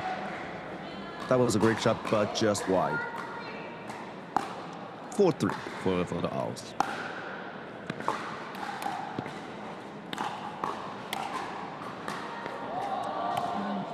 Oh, Yeah, there's a ball ball on the court behind. I was about to mention that. So there will be a reserve. That was a little too bad because Christine was ahead. Oh, and then she puts it into the net. That's unfortunate. That's 2 points now by the Owls. Net serves.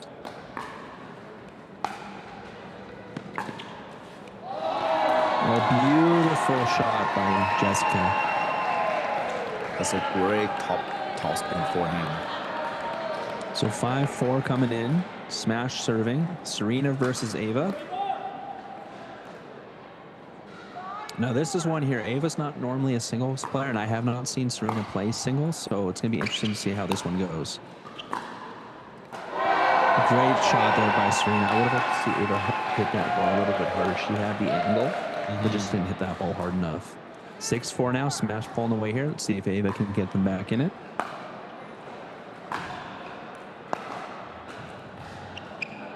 Oh, just wide. I have a feeling that Ava has been stepping in on the shot. She has been just trying to guide the ball rather than actually stepping in.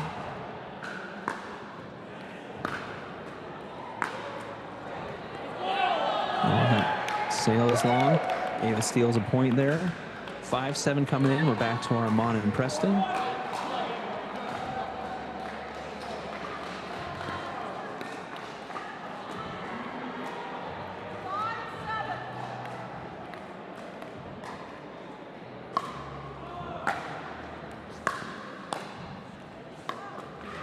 Oh, great shot by Armand here.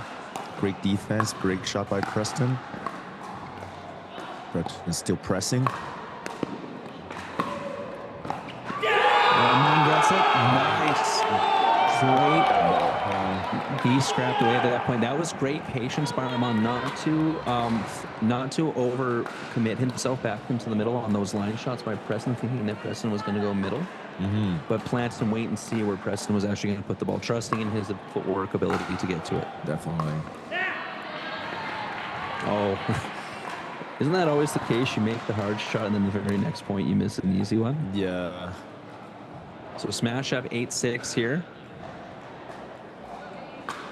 Armand trying to bring the Owls back to within one. Preston trying to extend the lead. Yeah, definitely. 8-6, yeah, they were on the they're on the wrong.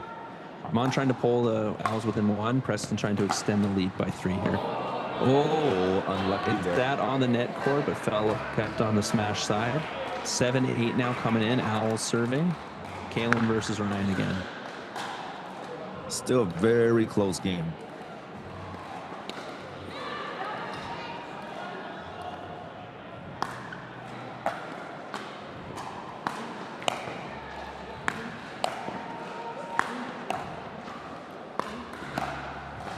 Good patient by Ryan and Caitlin over here. Oh, great D by Ryan there, just controlling that kitchen line. 9-7 now, smash serving.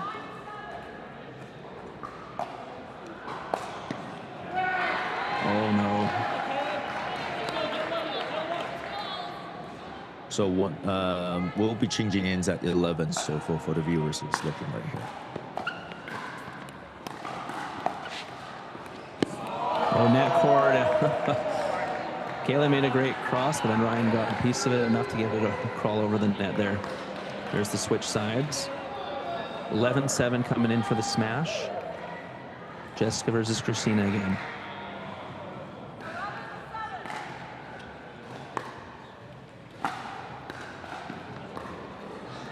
Good deep return by Christina. That was a great return. And that sails long. Great shots by Christina to keep Jessica back. 11-8 for the smash. Owls serving.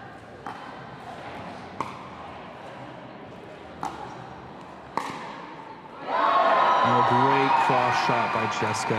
That's twice now she's caught Christina with that. She put great amount of topspin on that shot. That's amazing. Oh, great pickup by Christina.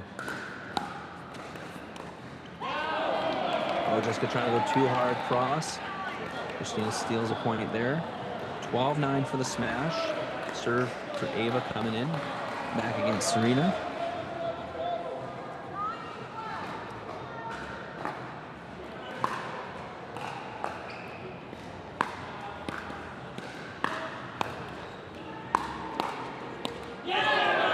Great job by Ava. Same thing that Ryan, you saw Ryan do earlier, getting up to the kitchen line and controlling the play from there. Not trying to do too much, right? That's what you need. Sometimes that's what you need to do. Yeah, and she realized that Serena wasn't going to be able to put like a hard angle shot on her, so she was able to just stay there in the middle and control where Serena was. Sometimes it's risky to go up to that kitchen line if you're playing against a really good player with ground strokes. Oh, great get, and that drops in. Great get by Serena. That's a great desperation shot, definitely. 13-10 smash. Trying to extend that lead to 4. Oh, that was a great return by Ava. Yeah, that's what you need in singles. You need to have a very deep return, right? If you have a great deep return, you're actually putting yourself ahead. So 13-11 for the smash. Owls are serving. Armand trying to get a 3-point swing here. Maybe tie the game or at least get a lead or keep them within 1 or 2 here.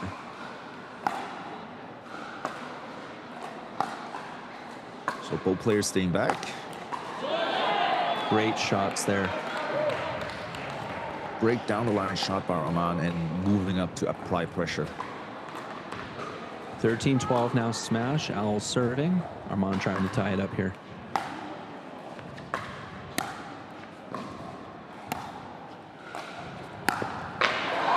Oh, beautiful shot by Preston. 14-12 now, hanging on to that 2-point lead. Trying to extend it to 3. Armand trying to keep it at a 1-point lead here. I'm trying to go a little bit too hard on that cross. 14-13 smash coming in. Kaylin serves. Oh, now whipping 1.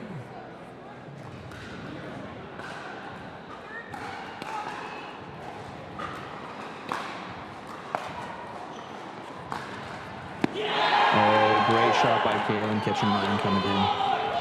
That's a great deception shot. Ryan was cheating middle a little too much.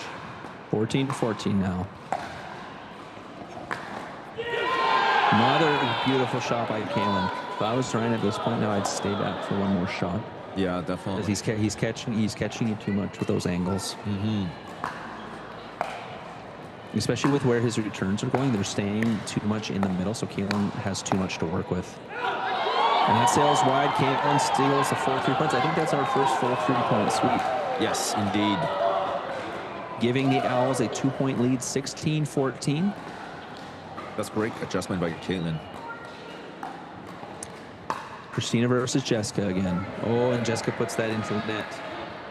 All of a sudden, we're up 3 points for the Owls, 17-14.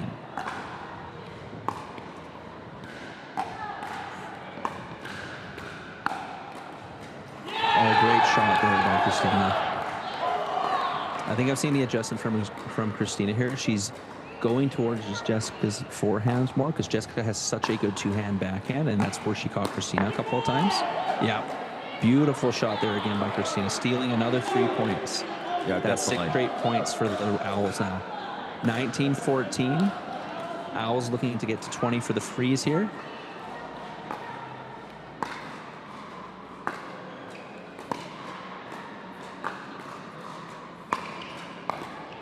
Great shot by Ava.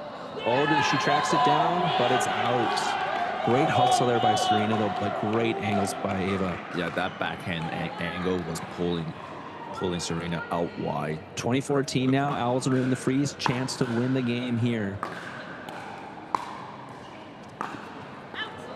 Oh, Ava sails it wide. 2015 now. Now, Owls can only score on their serves, so Serena can be a little bit more aggressive here if she wants to be. Because the worst that's going to happen is you lose serve. Great angles by Ava.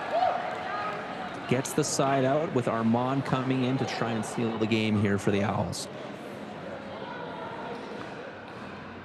2015. Possible game, set, and match point here.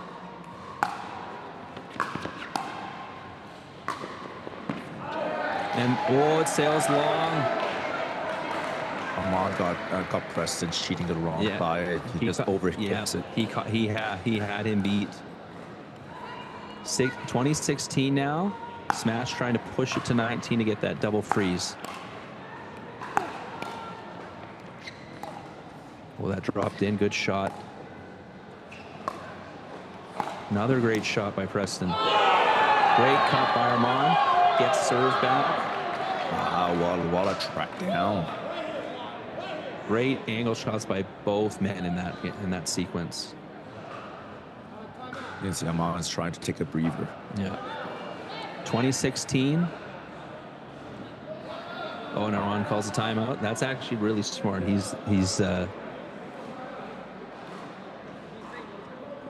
it's that's a very good tactical timeout. No timeouts in singles. Oh, no timeouts in singles. Mind you, asking that question anyways kind of gives them a quick 20-second timeout anyway. So. Yep. 2016, possible game here for the Owls. And there it goes. Great shot by Armand. Owls take it 21-16, 3-2 for the final match. That was a great match. If you guys enjoyed that, hit like, hit subscribe. It was a great match. That is what we want to see. What a great match. That's what the CNPL is.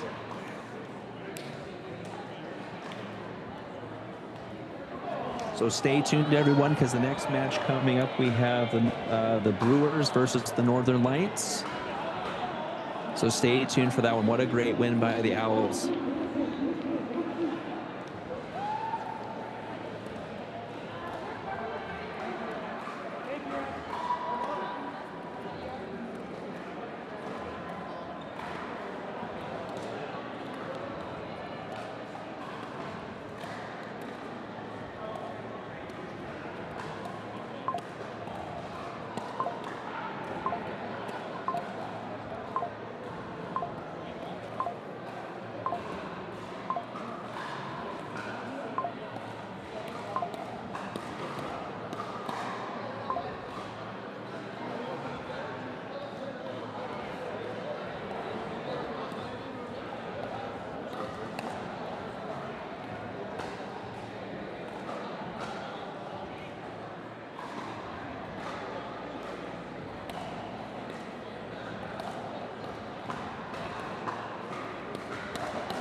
right, everyone, we're getting ready for the Brewers versus the Lights.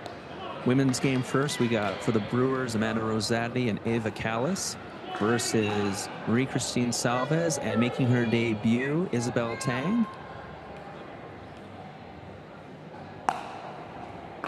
And we are off.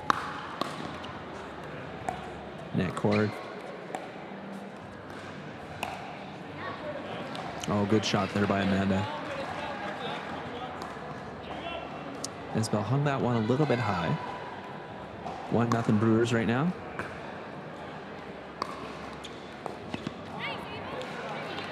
Great drop there by Ava.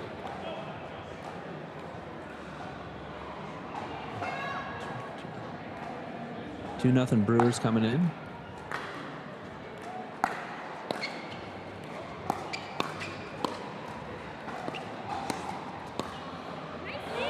Oh, that's sail long?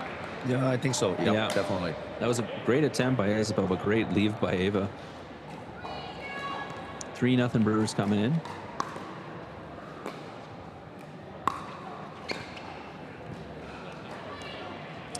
That was a great first cut by Marie-Christine, but I would have liked to see a top spin roll off that next one. Yeah, definitely. She had Ava stuck in that transition zone. Mm-hmm, definitely. Great serve there by Rosati. Oh, off the net cord, stays in. Brewers going a 5-0 lead quickly.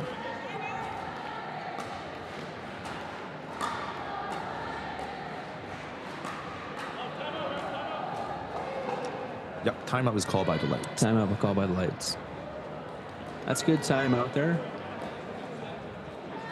Little nerves there, but just a couple little miscues on the shots there. Like they had the shots a couple of times. Like Isabel put the one a little bit long. Marie-Christine, like we said, probably should have pushed that deep instead of trying to slice it. Mm-hmm. I think that's also a little nerves, right? It's for her first match of the day for the tournament, so she might not get used to it right away. But that was a good timeout just to calm her down and then just have her focus to play on the game. Absolutely. And while the timeout's happening, we want to give a quick shout out to the sponsors: Tyrell Pickleball, Selkirk, Onyx for supplying the balls, of course the Smash Pickleball facility in London, Ontario for hosting the event. And let's see here, we got 120 people in the chat. Only 71 likes, guys. Let's get those likes above 100 again like we did yesterday. Great shot there by Isabel, sails wide. Yeah, that was a great timeout. 5-1 Brewers. Oh, wide open, right down the middle. Great shot by Isabel. Great shot by Marie-Christine, pushing Ava wide. And a great shot by Isabel, pouncing on that. 5-2 now. Lights trying to get some momentum here.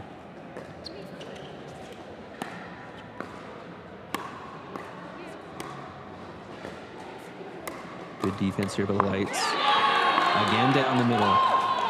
Good shot by Isabel. I think Isabel's now getting back into the groove. She's now much more comfortable than a couple points previously. Yeah. Now when you make your debut, it's okay to be a little jittery.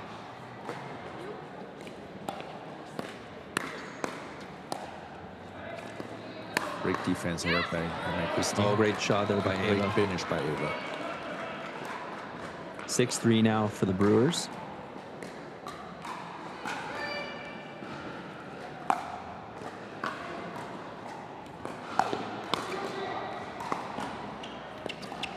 Good shots here. Lob. Oh, and it just sails out.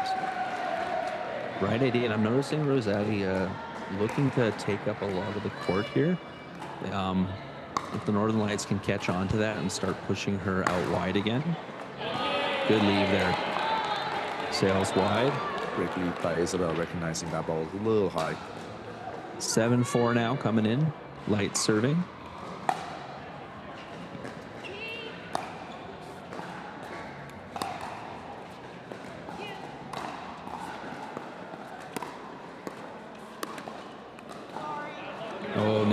and drops in. Good shot by Ava. And I'm actually surprised to see Amanda on the right-hand side as well. Yeah, I do agree too. Amanda should have be on the left, but however, she is an insanely good player on the right as well. So great shot again by Isabel, pulling Ava wide, making her think she's going to go down the line, and then hitting that middle. yes, that was a great And it's enough of a freeze that Amanda's not seeing it, so she's not coming in to cover that middle shot.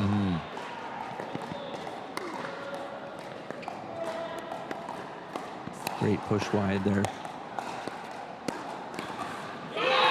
There's a nice finish there by Isabel Tang. 8-6 now. Lights seem to have found a bit more of a groove now. Now they're getting closer to trading points with the Brewers here. Definitely.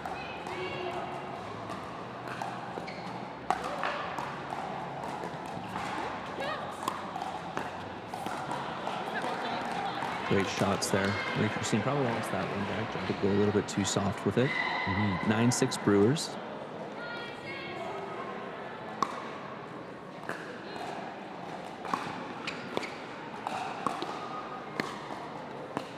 Great shots. Great digs by Ava.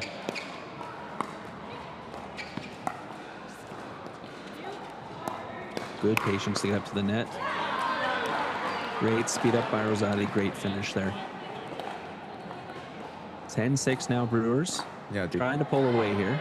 Yeah, they really worked their way in that point. Great job by the Brewers.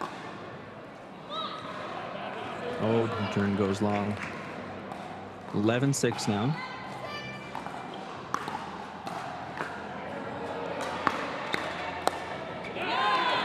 Good block there by Isabel. 11-7 Brewers, light serving. Great serve. Great slice. Great slice. From Christine. Yeah, and if you're not used to seeing those are tough to pick up at first.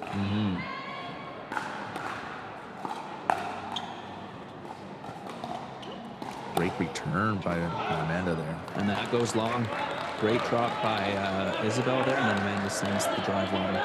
Timeout by the Brewers.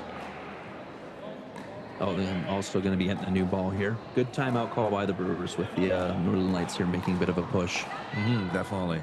We can definitely see Isabel getting back into the groove. That was a great initial timeout by the Northern Lights just to calm Isabel down, and then now she's really playing her games. And we can see a little bit of Brewers ladies having a little trouble reading Isabel's attack.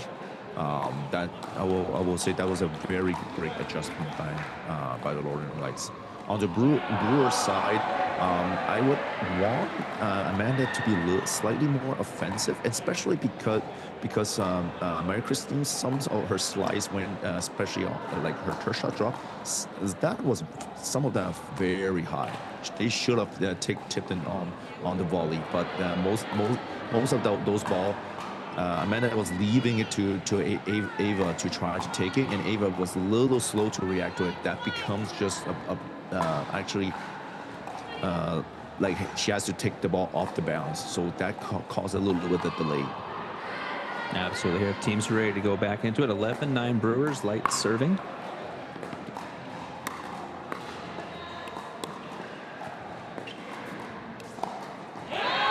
Great push wide by Marie Christine. Yeah, I can see what you mean there. Like letting that ball bounce, you're almost going to volley that out of the air. The tough thing with that slice dink, though, if you don't volley it properly, that's going straight into the net. Yeah, you need to counteract it with a roll shot. Oh, serve goes long. Little too antsy. Yeah, that's just the adrenaline of playing your first game. 12-10 Brewers.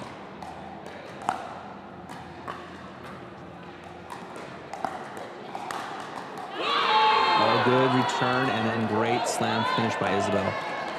I don't know why Amanda took it with her forehand on that one. Like she put herself way off position there.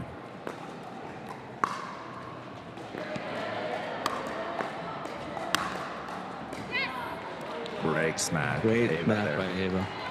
Right down the middle, right between the two players. 13-11 for the Brewers.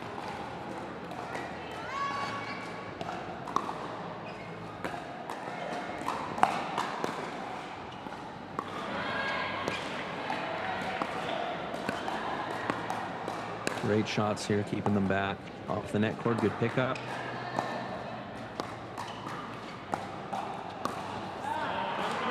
Oh, looking for the flick. Yeah, that was a great drop by Amanda. A great drop. Yeah, getting them reaching in. 14-11 for the Brewers coming in.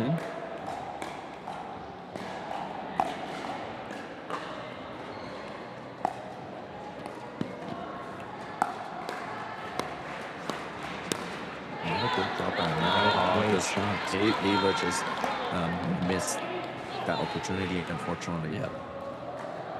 Northern Lights now ribbon 2.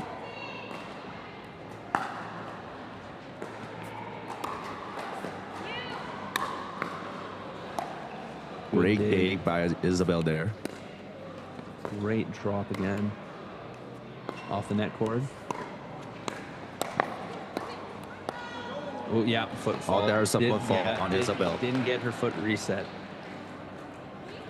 Good try to get back in, looking for that Ernie, but good recognition by Rosati there to get it at Isabel. She's trying to get back into the court. Definitely. And that was more of a push off there, Vic. She had pushed off out of the kitchen, but hadn't replanted both feet. Exactly. So the rule is when you push off with one of the feet, so you already touched the non-volley zone. In order to be able to volley the next ball, you need both feet to be outside the non-volley zone before you can touch it. Great shots there. 16-12 now for the Brewers. Trying to pull away here.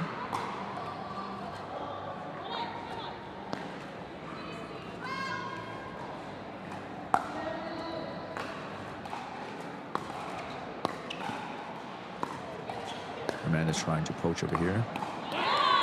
Great net recognition by the Northern Lights, keeping the ball really wide so that Amanda can't. 13-16.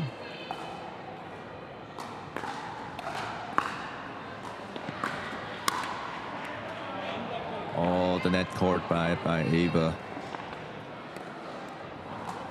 A little lucky there.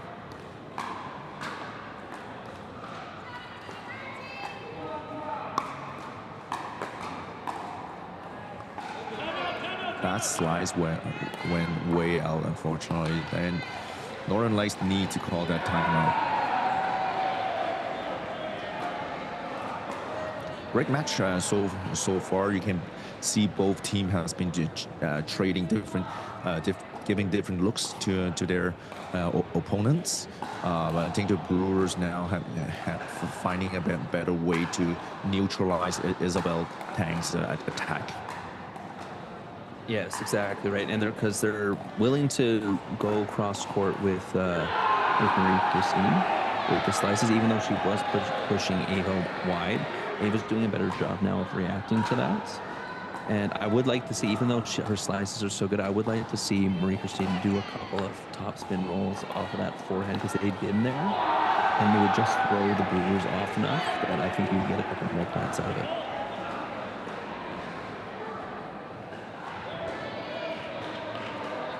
All right, looks like we're ready to restart. 18-13 for the Brewers.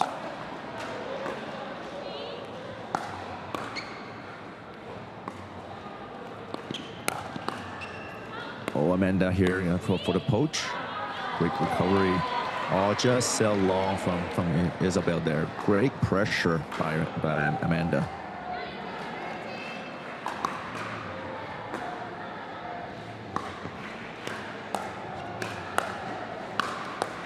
Great digs by Amanda there.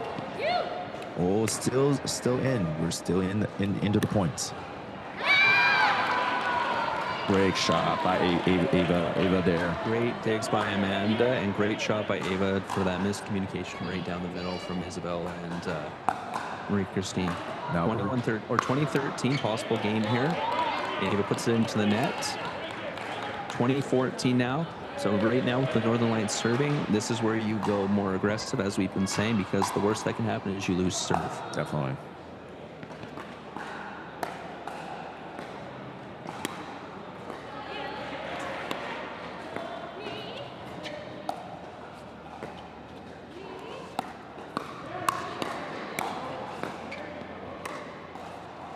Great D there.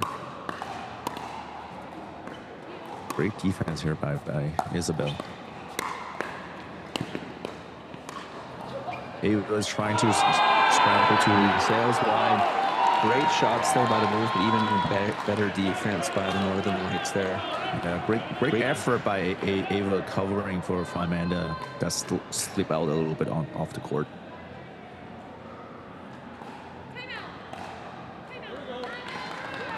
Timeout is called by the Brewers.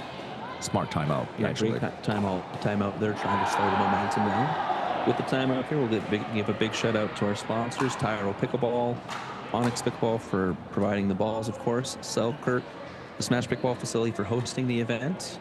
Once again, I'm Andrew Gorman, joined with Victor Chan, certified pickleball referee. We're both from the Pickleball Diaries podcast. Make sure you tune into that when we recap this entire event this coming week. Looking on the YouTube stream here, we have 119 people in here. 71 likes, though, guys. Come on, hit that like button. Barbie, you better hit like already. You're cheering for Isabel. Give her those likes.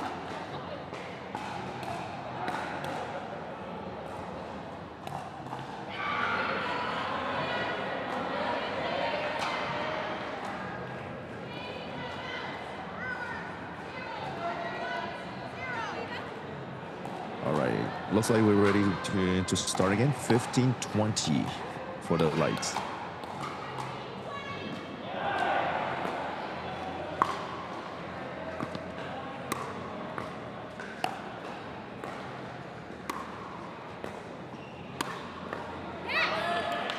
Great pressure here by the Brewers, forcing an error from Isabel. So Brewers still in their freeze, so they can only score on their serve. Possible game point for the Brewers.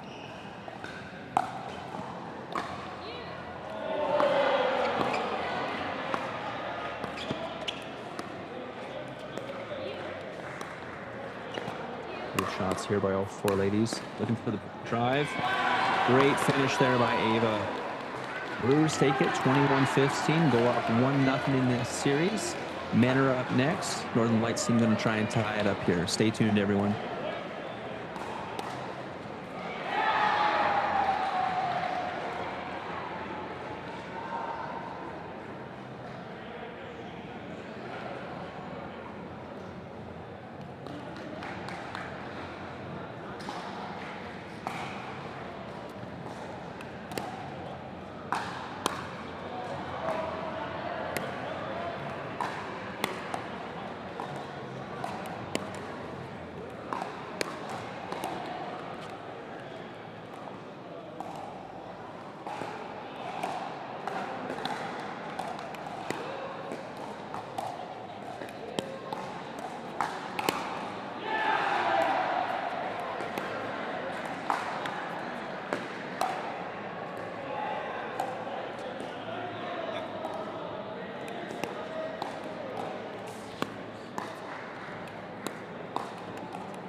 ball in the eye.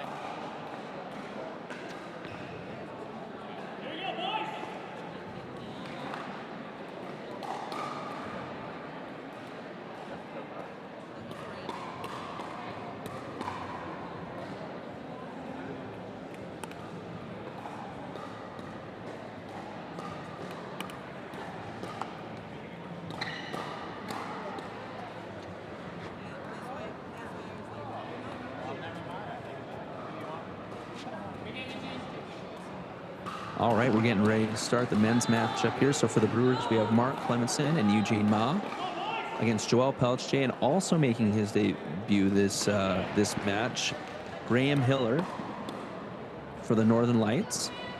So you got the Brewers serving, Mark and Eugene versus Joel and Graham. And right our way, the classic Mark Clemenson lob serve. Great shots there by Joel. 1-0 Northern Lights.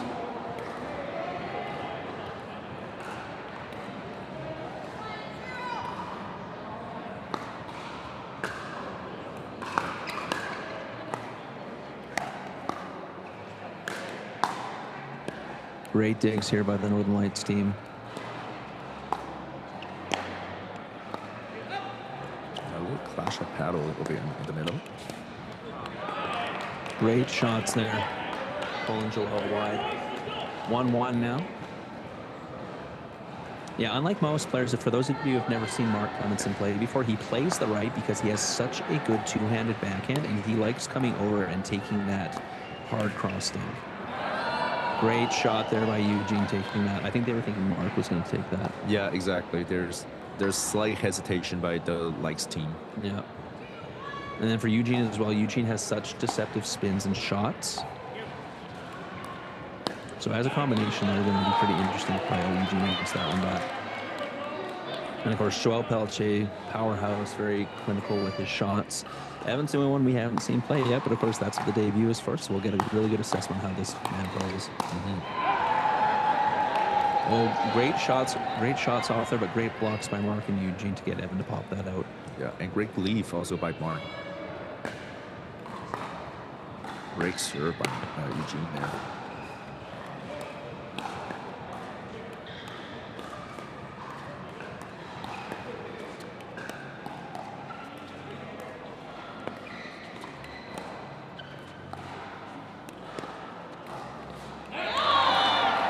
Looking for that cross, just a little low. 3-3 now. Neither team really giving an inch here. Both kind of feeling each other out.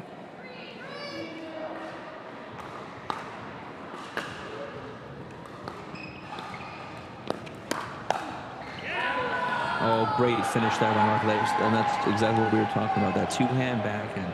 Eugene with a great speed up. Joel had a great block there, but just that two-hand backhand by Mark down the line into the corner there. That two-handed backhand was too good.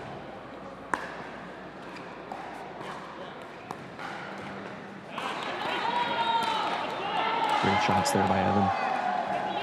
Not Evan, sorry, Graham. Yeah, Eugene was slightly slow to react to that trap. Great slam there by Eugene. There was a lot of backspin on that. You might not have been able to see it from the screen here. The only reason why I know there was lots of backspin on that because I've played against Eugene a couple of times, and every shot from Eugene has some type of spin on it. Yeah, we did. If you look the YouTube video shot by Joel there on Eugene's feet. Yeah, on the Pickleball Diary, we did a match, a friendly match against Eugene and Nathan Choi, and their spin are insane. Joel double checking the balls here. Wondering if they're thinking the ball's a little warped. So some sort of timeout was called. I'm not sure if it was the Brewers or if it was the Northern Lights. Not sure what's happening over here right now. Yeah, it didn't look like it was an official timeout by one of the teams.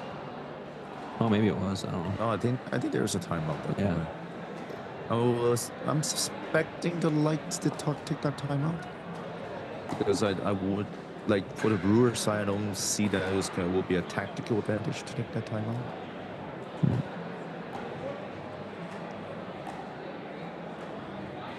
Well, while there is a timeout, once again, we want to give a shout out to our sponsors, Tyro Pickleball, Onyx Pickleball for supplying the balls for this event, Selkirk Smash Pickleball Facility for hosting. And on the YouTube stream right now, we have 125 people in here, and we only have 74 likes. Guys, come on, hit that like, hit that subscribe. It's free. It only takes a second of your time. Helps out the channel, helps out the league, helps out me and Vic from being able to come back because they'll want us back then. I restart 5. We're back even 5-5. Yeah, great shot there. Big slam out wide by Mark over here.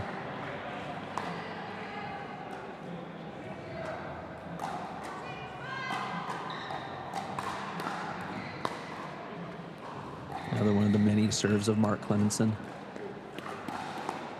I think of all of the pro players we've seen, I think Mark has by most the most diverse serves out of anybody. He's got a lob serve, he's got multiple different types of spin serves, he's got short serves, long serves. And that's good. You definitely will need that variety so you can get your catch your opponent off guard. So now 7-5 by the Brewers. Great drops there. Evan was looking for an Ernie, but Eugene didn't give him a shot, and he was a little off balance with Graham. Why am I saying Evan? I don't know what's going on with me. I apologize to everyone, especially fans of Graham. He was looking for that Ernie there, but Eugene didn't really give it to him, so he got caught a little off guard, and I think that miss hit, and it just opened up for Mark to finish that shot.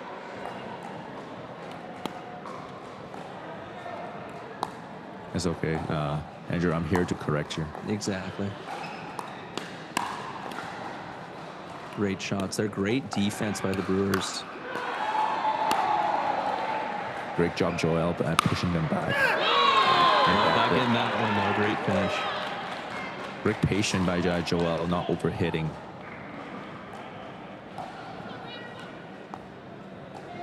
I'm going to give a shout out to Faye again in the chat. She's by far the MVP of this weekend for the chat. Her Faye's been in the chat both days, and I think she was in here before me and Vic got in today, so she's been here the entire day. Shout out to Faye. Once again, chat MVP. Faye, if you know Yui or Mike's number from CNPL, you should be asking for some swag. So nice 6 by the Brewers. Oh, great shot there by Joel. Mark couldn't quite get over to poach that. That's the other thing. You want to be very careful putting a high ball in the middle with Mark Clemenson because he will poach that and make you pay for it. Great shots here by all 4 men. Yeah, great thinking battles over here. Great by Joel. Exactly. You were seeing hand battle, you're seeing slow downs, you're seeing resets. Oh, and it finally the net court just says, no, I've had enough of you guys. Someone gets the point. Yeah, that's the second time actually Joel getting pushed out wide and missing that backhand. I think the Brewers might have recognized that pattern now. Great dig.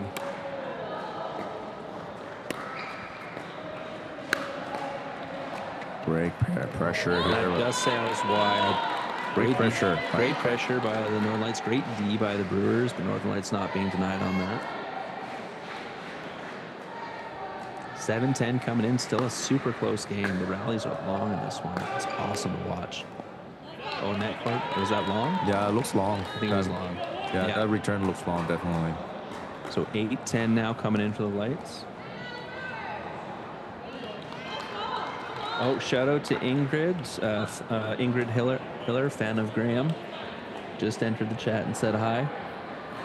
I think the Brewers did take a timeout right now. So I'm wondering if the Northern Lights took the first timeout. I have a feeling. When we weren't sure.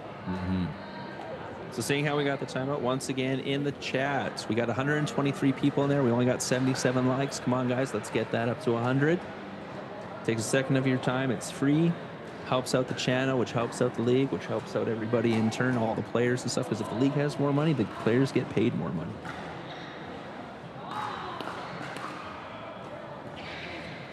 And we'll take another big shout out to our sponsors, Tyro Pickleball, Onyx for supplying the balls, Selkirk, the Smash Pickleball facility in London, Ontario, hosting the event.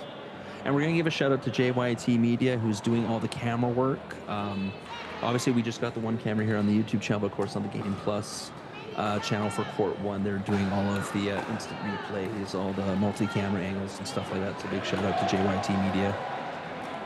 Yeah, great. Thank you, Jason, to helping us out, and also thank you for CNPL to giving us that opportunity commentating. And we're back at it, 10-9 Brewers.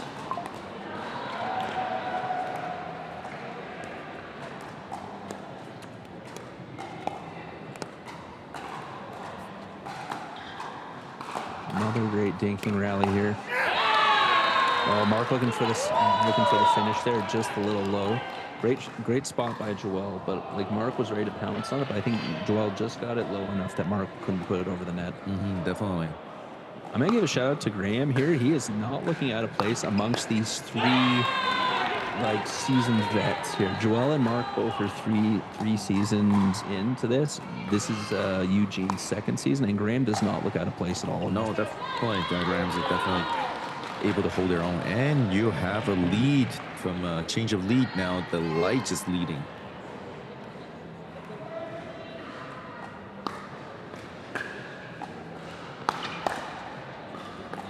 Great block there by Mark. Oh, beautiful response by Graham there. Yeah, great counter, caught Eugene off guard. I feel like crippling the speed of that speed up by Mark. Exactly. Yeah, that speed up from Mark is a little questionable because Graham was ready. Oh, and Joel catches the net cord again. That's the third time that Joel's catching that net cord on the backhand.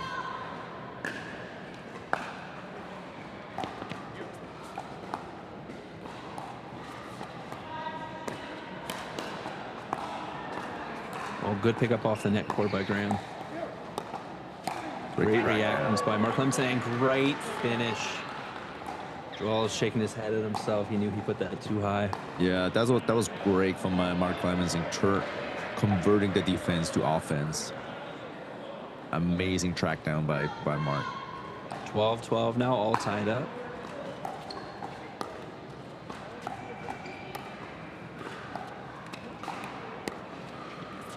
So if you were here with us for our last game, that was like the speed up hand battle clinic. This is the patient defense clinic. Great shot there by Eugene. I can't believe he got that second shot by Graham, and the fact that he put it at Joel's feet. Yeah, that was amazing. You saw that was a great adjustment by Eugene, moving away on his left hand side to get his forehand on there. Oh, Mark puts that a little short. 13-13 still. Neither team budging. Very tight game over here.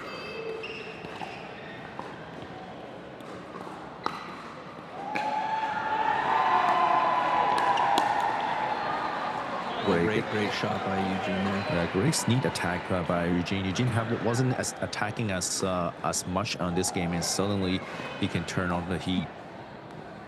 And he's so deceptive, especially when it's coming from his backhand, because you're not sure where he's going with it. Great finish there by Joel. And we're back to 14-14, all tied up again.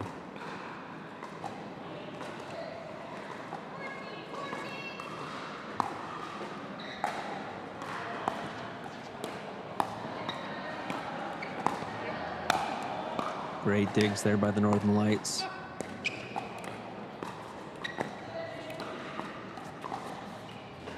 Net cord, good pickup. Great shot by Joel, catching Eugene coming back in. Eugene, same thing, shaking his head, saying I shouldn't have put it there. 15-14, Northern Lights.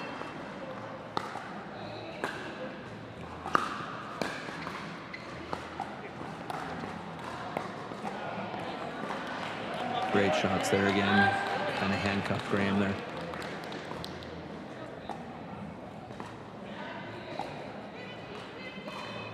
(15-15) again. Neither team budging here.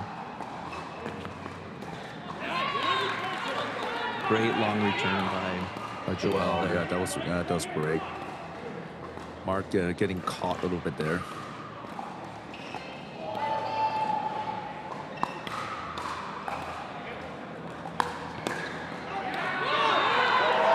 There's another clash of paddle right in the center. A little indecision between Eugene and Mark. Who's going to take that ball?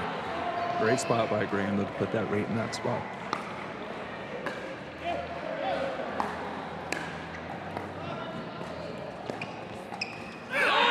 A good lead by Joel. I know he wanted to take that. You can tell it looking his face. Oh yeah, he was charging in, but great lead to pull his back paddle out of position. All right, now Lights is pulling ahead by 3 points.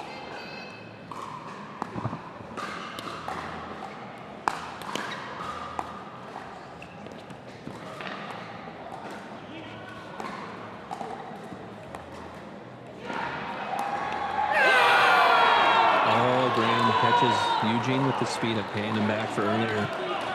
19-15 Northern Lights. Trying to get to 20 and get that freeze. Yeah, Brewers thinking about maybe taking a timeout. And nope, they're still going. I think they're debating on whether or not they want to keep. Oh, and Joel puts it wide.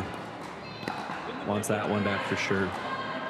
19-16 Northern Lights. Brewers with the serve. I think they're debating on because they've been going at Graham pretty hard, but Graham's been very steady. So I'm wondering if they think they can switch up and maybe attack Joel a little bit more. Not to the point where it's like you're feeding Joel, but enough that you're pushing him over more. Mm-hmm. Yeah, like there you go. Yeah. Oh, and Graham just missed that too. Good job by Mark.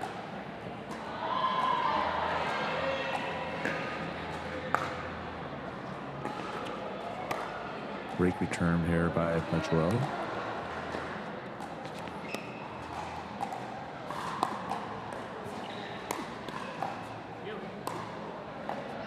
Great digs there. Great pressure. Oh, great change of speed there by Joel. 20-17 now for the Northern Lights. Chance to tie this match up at 1 game apiece.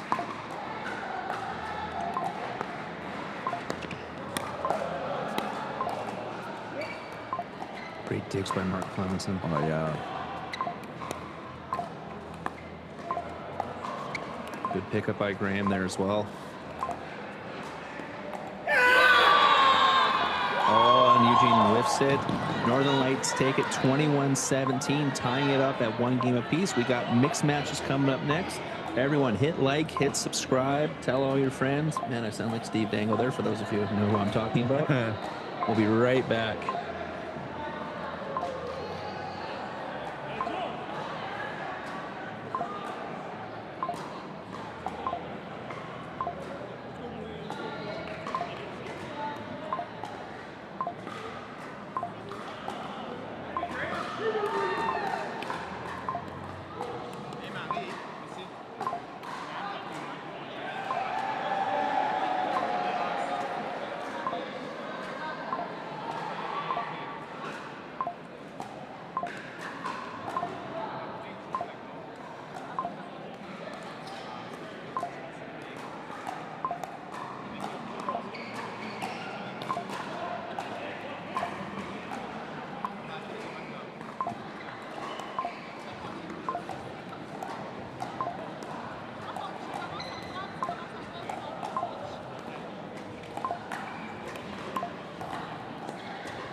All right, looks like we're going to have our first mixed match. It's going to be for the Northern Lights, Joelle Pelche and Marie-Christine Salvez versus Ava Callis and Mark Clemenson. Teams tied at 1 game apiece right now, looking to pull ahead 2 games to 1. Oh, and we got a shout out for Graham from Port Perry. Ann is shouting out everyone. So hi, Ann. And make sure you hit like, make sure you hit subscribe. Show Graham your support. While the players warm up here, once again, we're going to thank our sponsors, Tyrol Pickleball, Selkirk, Onyx for supplying the balls for the games, the Smash Pickleball facility in London, Ontario here for hosting the event. Once again, I'm Andrew Gorman, joined by Victor Chan, my co-host on the Pickleball Diaries podcast. We're going to be covering all this entire event on our next episode next week, so make sure you tune in for that on AG Squared at YouTube. Sorry, Victor showed me something funny and I'm laughing at it now. And once again, what are we at on YouTube right now? We are at 136 people watching, 81 likes, guys. Let's get those likes up. Let's get over 100 again today. Shout out to Pickleball Sales, cheering for Graham as well. Pickleball Sales, you better have hit liked. All right, we're just about to get ready here.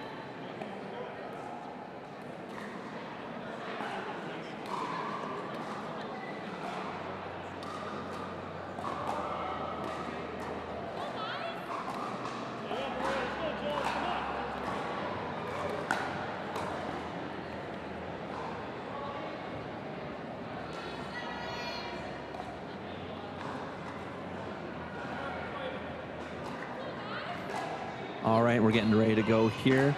So for the Brewers, once again, we got Mark Clemenson and Ava Callis. Mark on the right, Ava on the left, against Marie-Christine Salvez and Joelle Peltier. Joelle right away with a step in. Mark countering. Great shot by Joelle. Ava putting that into the net. So 1-0 Northern Lights. So both Joelle and Mark tend to take up a lot of the court. So you're going to see like a 70-30, like 80-20 split between them and their female cohorts. Great shot by Ava catching Marie-Christine there.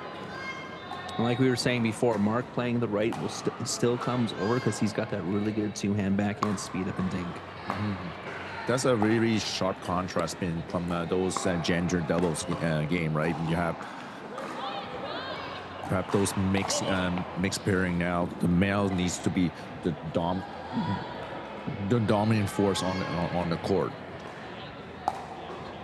Not taking away the women can handle their own, but it's still the males, that power advantage does matter on those mixed game, unfortunately.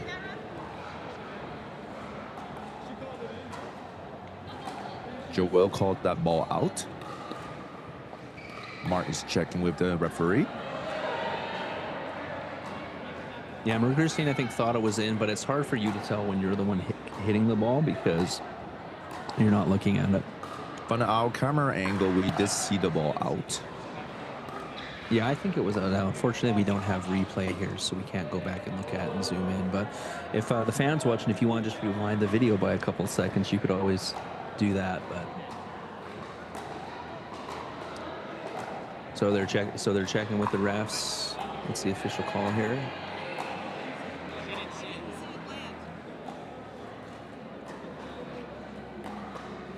So in the pickleball rules, there, let me get a little bit straight. So if you call it out, but your partner said the ball was in, then because there's a disagreement, the ball is in. However, if you call it out and your partner actually said, I don't know, then there's that will be not enough of a disagreement. The call on the court will be out.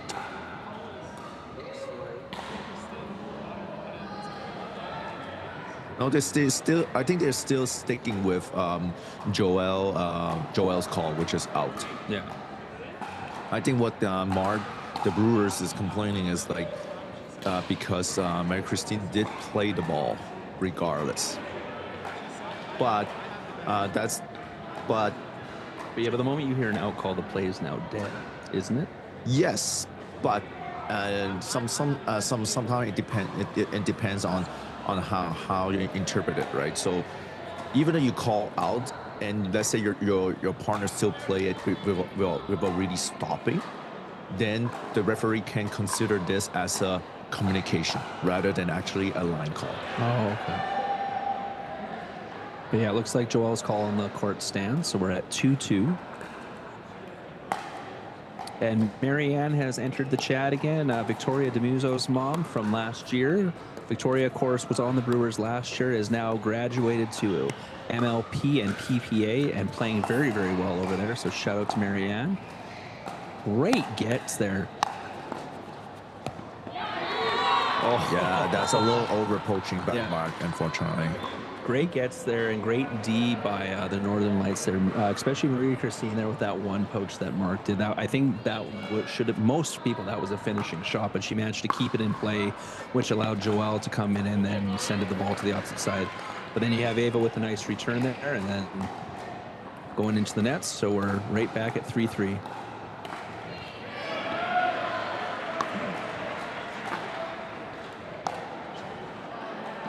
Oh, great. Beautiful shot. Great backhand down the line by Mark over here, catching Joel off guard, especially because Joel was charging into the middle.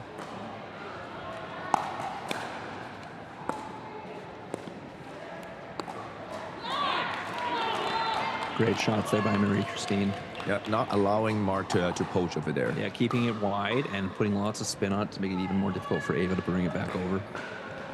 4-4.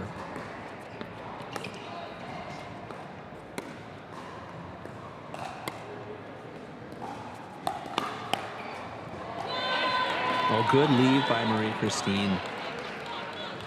I think I would have taken that one. Yeah, it's a little questionable. That ball was really going pretty fast, right? So great adjustment by Marie Christine for sure. That drives right into the net for Joel. Yeah, and for those of you who are, when we say the ball is fast and you're looking at the screen and saying, "Oh, that ball is not traveling that fast," the TV screen or computer screen, whatever you're watching on, takes about, I would say, what, 15 kilometers off the ball? Yeah, about it, and also because we're looking straight at the ball, right? So therefore, we cannot judge the speed when we're looking straight at the ball. If you have I will say, a side camera, you're probably going to see the ball is traveling much faster than this. Yeah, because the ball is coming insanely fast. So kudos to these players with those reaction times for sure. Great gets again. Oh, beautiful shot down the line by Joel. Yeah, that one caught Mark off guard, definitely. He caught Mark a little flat-footed there because Mark had just recovered to get that other shot by Marie Christine, but Joel finished it off there. That's a big thing you'll notice here on the pro game is if you can catch your opponent off their footwork, that's where you're going to get the points at, because everyone is so good with their hands and with their paddles that it's not going to be hand battles even, it's going to be footwork. Yeah, unfortunately, I feel I'm too old for footwork now. Oh, beautiful shot by Mark Clemenson. Great backhand roll that caught the back court there. I call that the Mark Clemenson special. Yeah, the step over from the right in that backhand. Yeah, that's just like, I will say, his signature shot. Oh, there's a lob. Good drives. Good blocks. Mark coming in, almost I formation, and they take it. Mark Clemenson starting to take over the game, and that is something the Northern Lights do not want to happen, because he is one of the most potent players if he gets on the roll. Definitely. Great shots there by Joel, moving both players side to side, putting lots of spin on it. Mark couldn't bring it in. And even with all that being said, we are still only at 8-8. Yeah. Very tight game over here.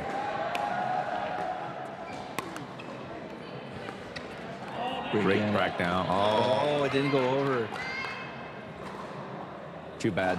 Good run down by Joel, just couldn't put the ball over the net.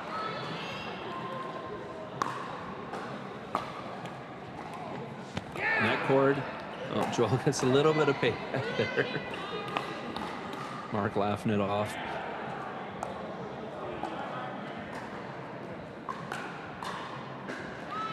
Nine.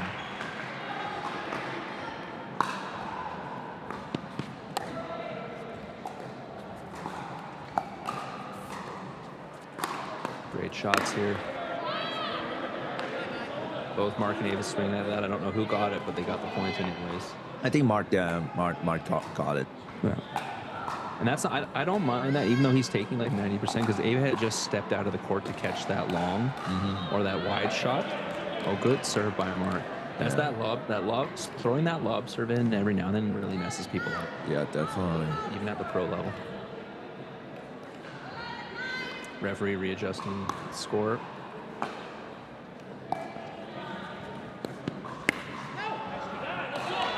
Oh, Ava trying to go down the line there, just misses.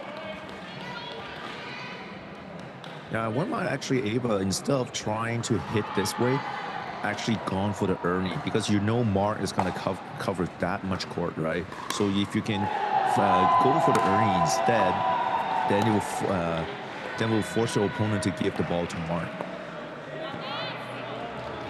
Great shot by Mark, pulling Joel out wide.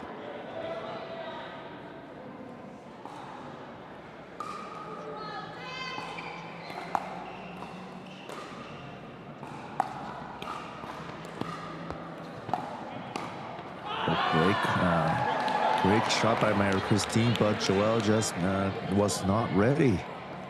Just too bad.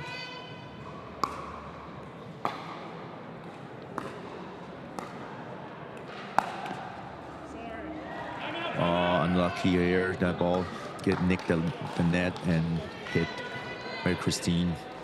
Timeout by the Northern Lights.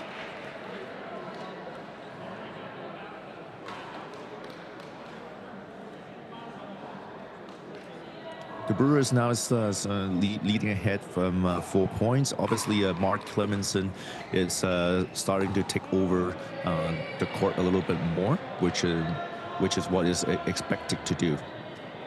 For the Northern Lights, they need to find a way to push Mark back to his right corner. And if you're not able to do that, Mark will be just coming at you on the left and attacking Marie-Christine constantly. Yeah, I'd like to see Marie-Christine, like she's been going back and forth with Ava, maybe do 2 shots to Ava and then go a hard cut across to Mark's, what would be Mark's forehand. But because Mark's coming over so far, at least you're getting him to run over there, because she did a really good shot on the last one, and Mark had a rush for it. Joelle just missed the finish. Exactly. Right. So she caught Mark. Like, Mark is quick, and Mark will still probably get to it, but at least you're getting a possible pop up and a possible finish by your partner. Well, you open up so much of the court, right? That because Ava is not going to cover as much court as Mark. Oh, great step in by Joelle. Joelle points back to the bench. I think Michael Chow, on the owner of the Northern Lights, must have told him something. Yeah, well, you need to. Yeah, he needs to be that dominant player on the court. Yeah, Joel. And with his long reach, he should.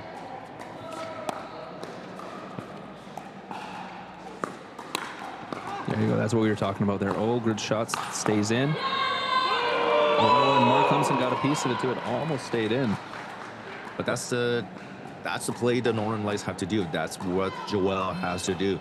Be able to poach in and force Mark to battle Joel instead. Oh, Mark's going to want that one back. Return goes long. 14-13 Brewers. Lights are serving.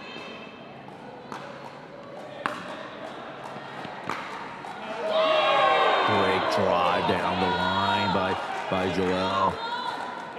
Even things up.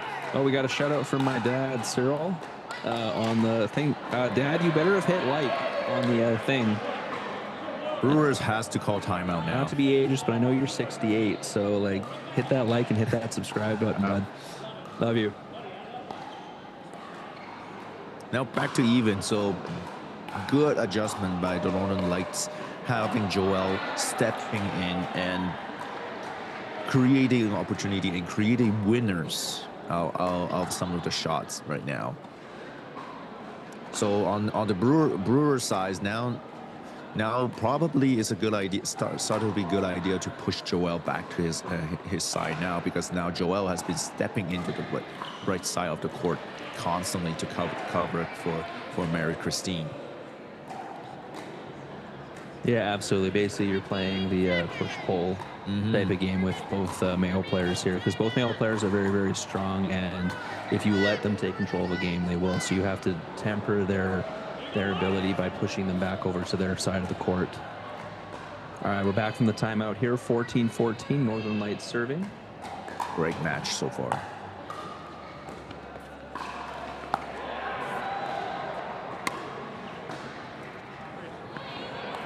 Great shots there by Ava, pushing Marie-Christine back.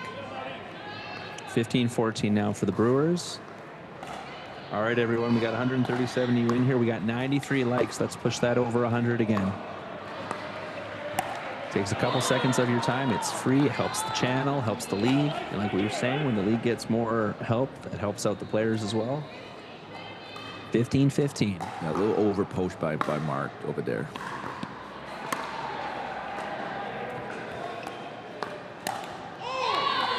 Oh, great. Yeah, Mark wants that back. Yeah. He was a little on his paddle. He read that really well too. Like Joel did exactly what he wanted to do. He just missed the finish. 16-15 for the Lights.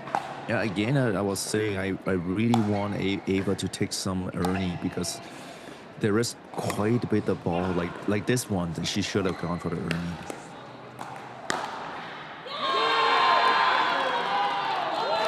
Yeah, great shot there. Yeah, great finish by Joel over there.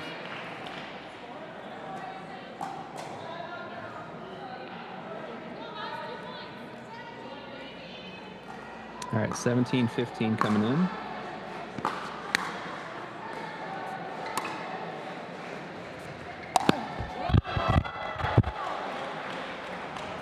Oh, beautiful Burt. Yeah. By Mark Clemenson. Not very often are you going to see a Burt. And for those of you who are wondering what's a Burt, it's basically an Ernie, but it's when you're poaching and doing an Ernie. And the reason why they called it Burt is because, of course, Burt and Ernie from Sesame Street. You can say it's another reason, Victor, but no, it's not. Well, whatever. So the true meaning of the Burt is basically a Ernie in front of your partner, and especially for Mark Clemenson is very difficult because he's doing off his backhand. Usually the Burt is coming from your forehand, but obviously because Mark Clemenson is playing on the right hand side. Well, Joel puts that long, good lead by Ava. Brewers now with the lead, 18-17. These teams going back and forth here, trading leads.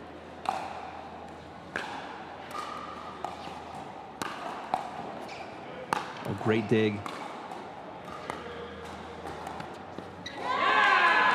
Oh, Mark wants that one back. Great. 18-18. Great shot initially, Joel pushing Mark off all the way to the right hand side.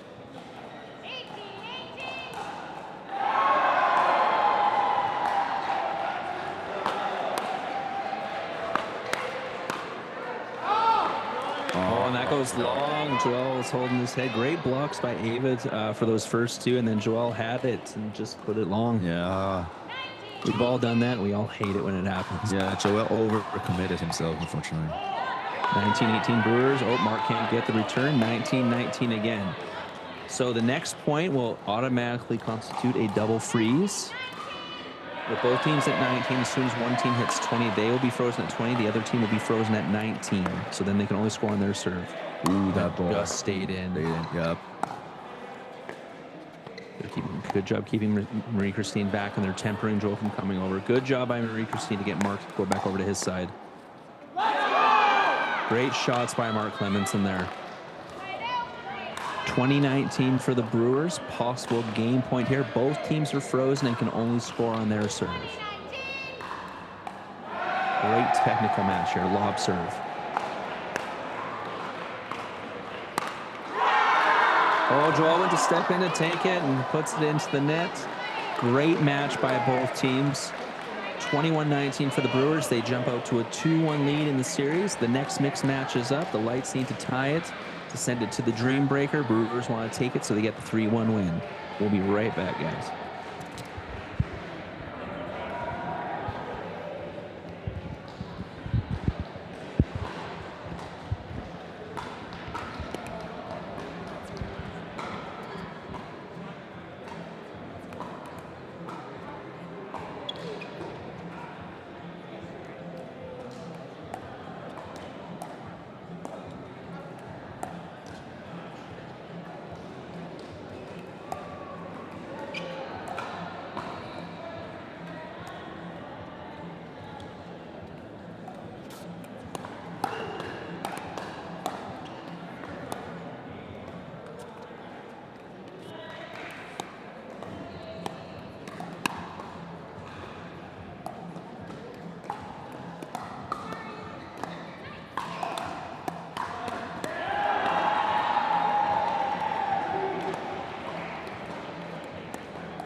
right, so while the players are warming up, guys, it's going to be for the Northern Lights.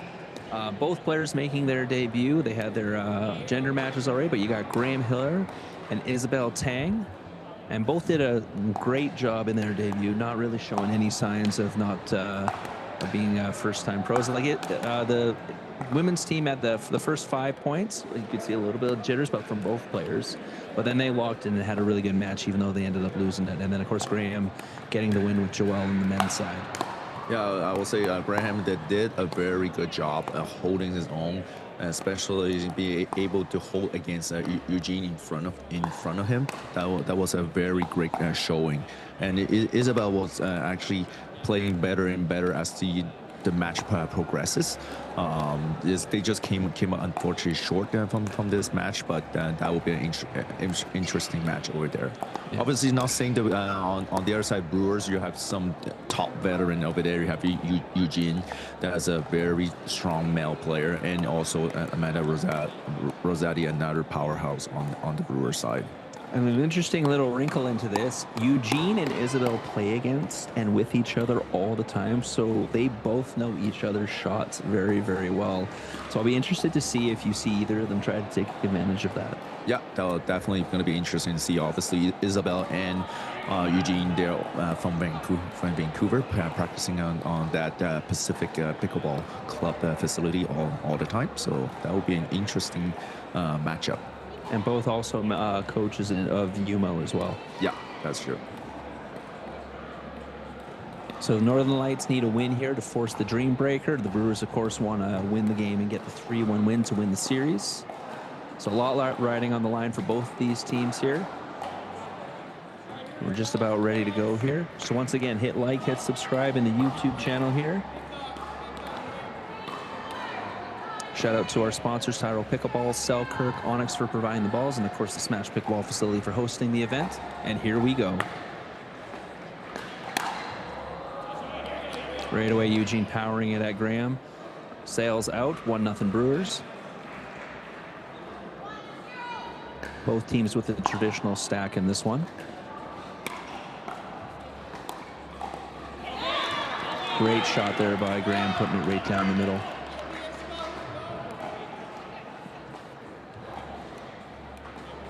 One.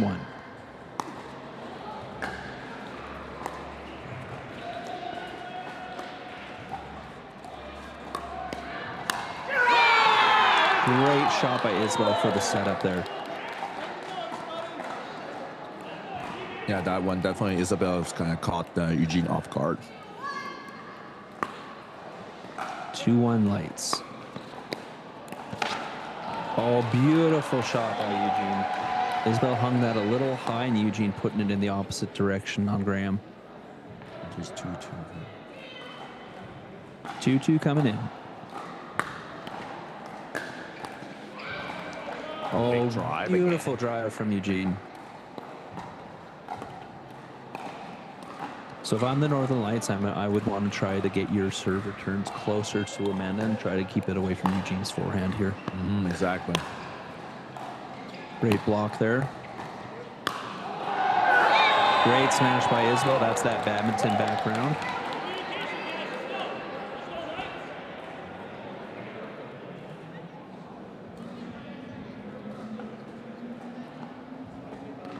Okay, guys, we're at 99 likes. I need one more to push us over 100. Let's go here.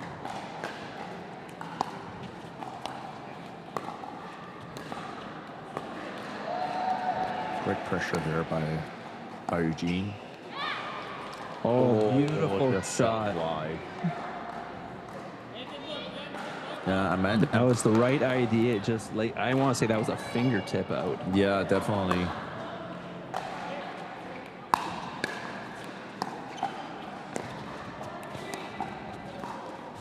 Great shots here.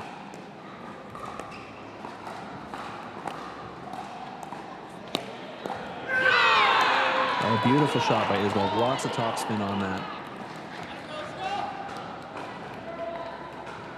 Oh, what?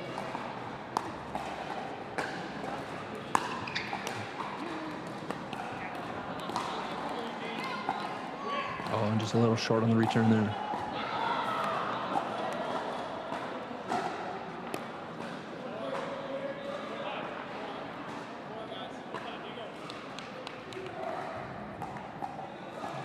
not sure now.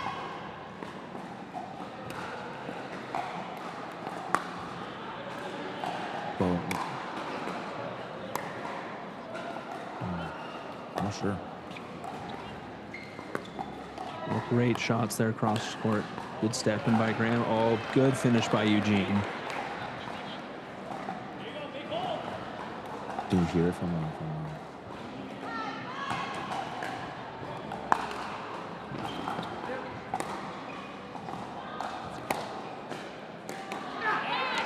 Oh, Eugene won that back, definitely.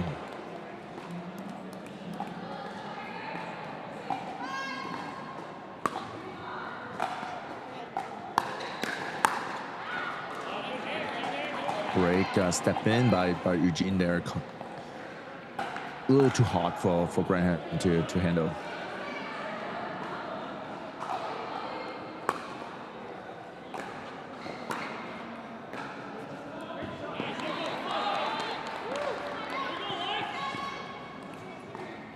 Miss fifth shot by Eugene over here.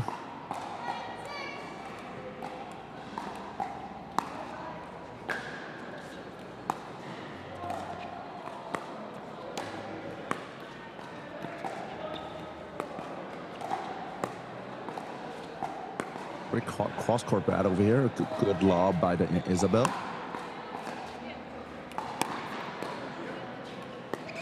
Great defense here by Eugene. Great shot by Graham, pushing Eugene out wide.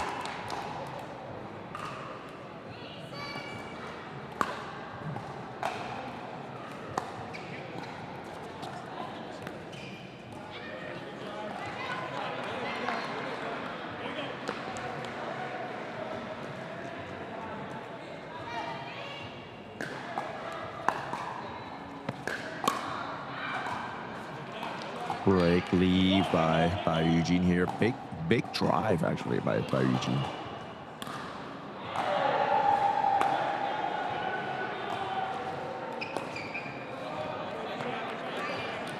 Great drop by Amanda here, right at the feet of Isabel.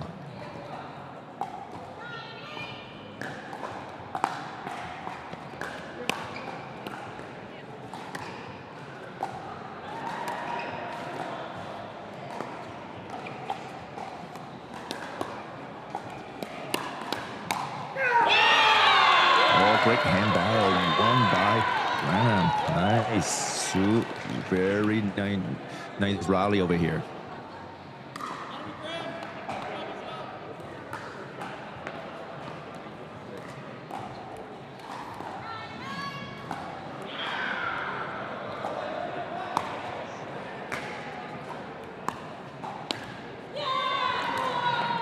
Oh, big miss here by Eugene here. Timeout's called by Brewers.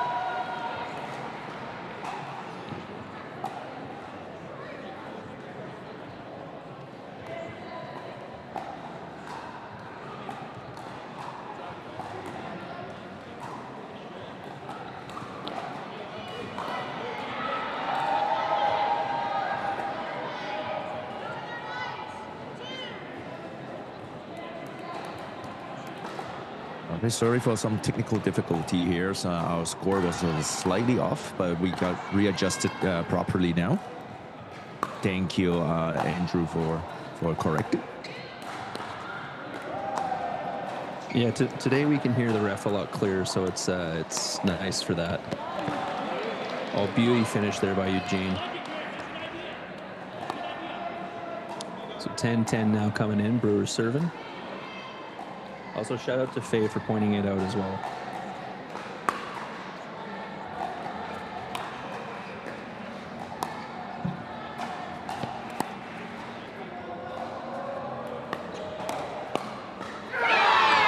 Beautiful shot by Isabel down the middle.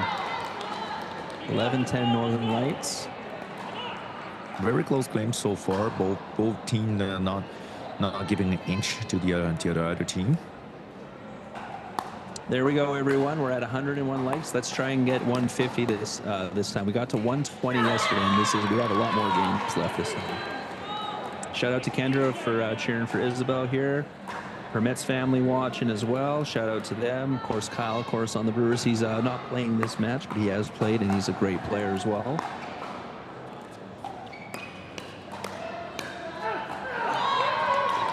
Great leave there by Isabel. I'm starting to see the advantage comes more from Isabel rather than from Eugene. Currently, Isabel's winning that edge over Eugene. That no, especially because they have been practicing together. Great shot there by Amanda. So 13-11 Lights. Brewers serving. Still a very, very close game.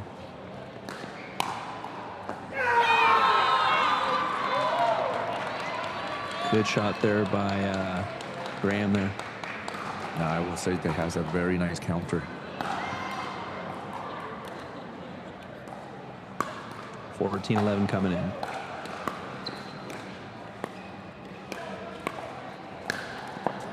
Great digs. Oh, great finish there by Eugene.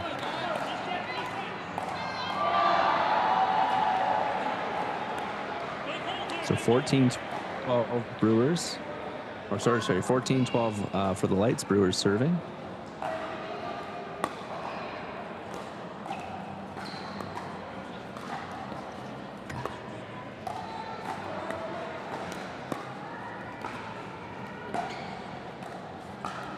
Great ding paddle so far. Great lob by Isabel. Yeah, landed just in. Great lob. Great recovery from the Brewers. Great pressure here by the Lights, keeping the Brewers back. Oh, great drop there. Great block. Net cord and still the pickup. Great rally. Net cord. Good get by Rosati. Oh, Isabel looking for it. Oh, and she did a good job to not touch the net or break the plane there when Eugene put it into the net. That was great recognition on her part. Yeah, great recognition, great control on her part, right? Because if she crossed the plane of the net, that would be a fault without touching the ball. And if she touched the net also, that would be a fault. Oh, good leave again by Isabel. Eugene putting that out. Timeout called by the Brewers. I think Eugene just getting a little bit too overzealous, trying to do too much now that there's a bit of a deficit. Definitely. I would say Eugene needs to put the ball down right now because he has hit quite a bit of ball that was at that height, all like out by a good margin. Like if he can put those balls down, maybe Isabel can dig some of them, but that will at least set them up for the next ball. Yeah, basically trying too hard to finish the point on that shot. Definitely. All right, so while the timeout's happening, once again, we're going to shout out the sponsors, Tyrol Pickleball, Selkirk, Onyx for providing the balls for this event, the Smash Pickleball facility in London, Ontario for hosting, Duper, of course, for being partnered with the CNPL for all the stats. Of course, I'm Andrew Gorman, joined by Victor Chan, certified pickleball referee. We're the hosts of the Pickleball Diaries podcast, and we'll, of course, be covering this entire event on our next episode, doing a full breakdown of all the teams, players, how off we were on some of our predictions. Because we didn't have the Northern Lights this high, but they've been performing very, very well. And I will give us the mulligan that a lot of these players are new and rookies, and we weren't familiar with a bunch of them, but they've been playing very, very well, very, very solid. Definitely, it's difficult for us too because we most of those players we didn't know how they play. Great shot by Graham. Great drop drive by Graham there. Amazing. Lights starting to pull away here a little bit. 17-12, trying to force that dream breaker. And that sailed wide. Eugene trying for that slice return. Just a little wide there. Yeah, Eugene's is trying to do too much over here. He needs to just settle down.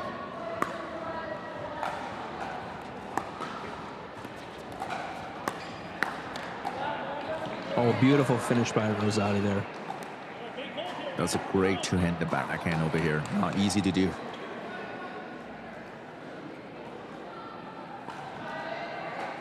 All right, we got 140 people in the live stream right now, but only 102 likes. Come on, guys, hit that like button, hit subscribe. Show these players your love. Great defense here by the Brewers. Great shots by the Northern Lights. Oh, beautiful shot by Isbell, catching Eugene cheating in. That's your advantage right there. That's your advantage, knowing how your opponents play. 19-13 for the Northern Lights, trying to get to 20 here and get that freeze. Oh, great shot by Amanda catching Graham coming in too early. Yeah, that's a great shot. Basically, usually that ball will go cross court, obviously, but great recognition by Amanda that Graham was cheating too much middle. 19-14 for the Northern Lights. Brewers trying to fight their way back into this game. Great finish by Graham there on the slam. 20-14 for the Northern Lights. They are now in the freeze, can only score on their serve. They need 1 point to force it to the Dream Breaker.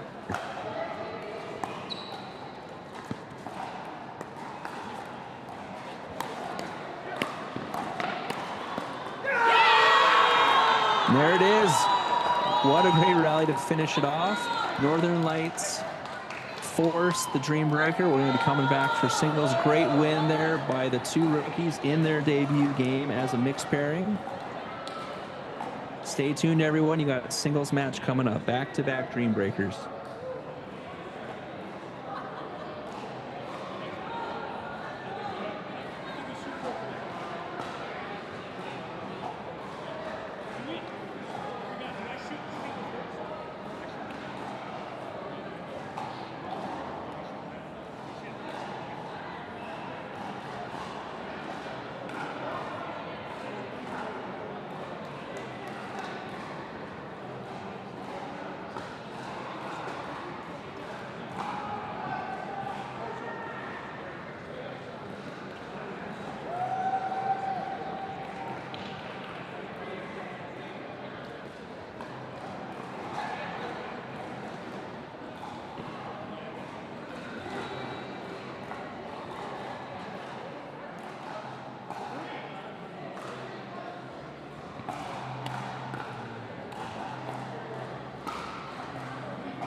All right, everyone, we're back. We're getting ready to start off this Dream Breaker singles. So So it looks like Graham is going to be starting for the Northern Lights. Still waiting to see who the Brewers are going to roll out to face him. Oh, it looks like it's going to be Eugene, I think, by the side of the camera there. Yeah, so Eugene versus Graham to start.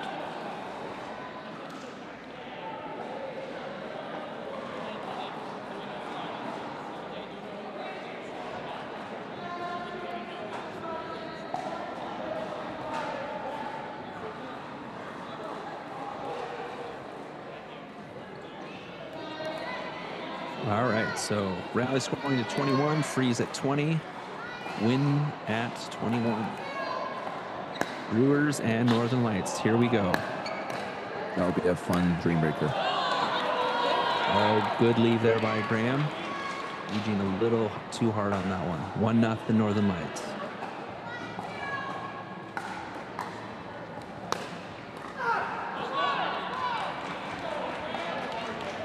Return sales wide. Eugene trying to cut that a little hard there. 2-0 Northern Lights.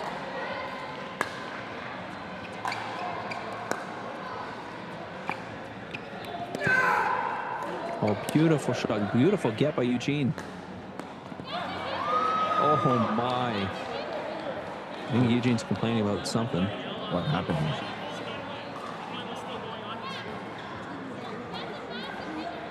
Vinny, maybe they call it for distraction.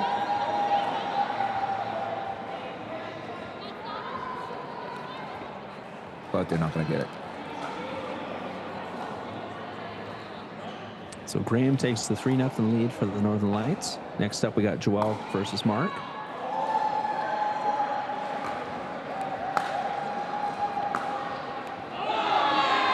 A beautiful shot by Joel. Northern Lights off to a quick 4-0 lead here.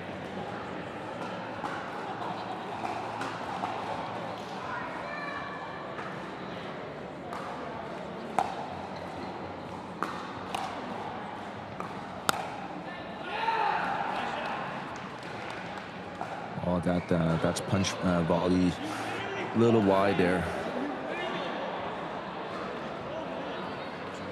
Oh, I think Mark's complaining that that ball should be in, but Joel gonna call it out.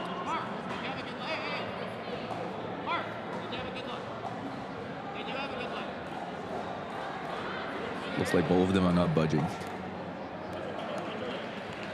Oh, Joel conceding it.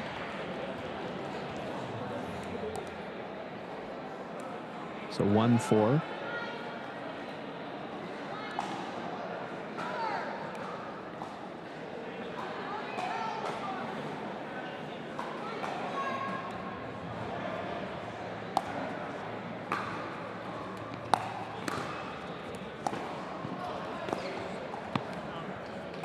Oh, that goes out. That ball was indeed. Smart gets 2 points there. 2-4 right now for the Lights. So you got Amanda coming in against Marie Christine.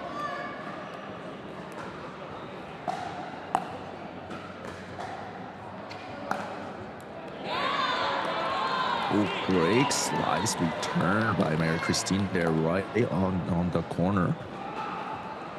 Amazing spin there. 5-2.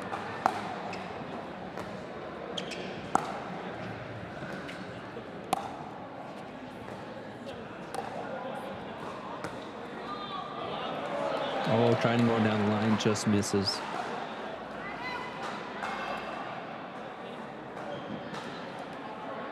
So 5-3 Northern Lights. Brewers serving.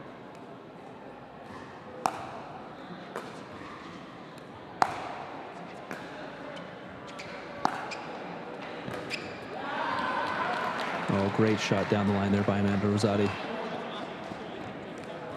So 5-4 Northern Lights. Ava and Isabel coming in. Ava's going to be serving for the Brewers.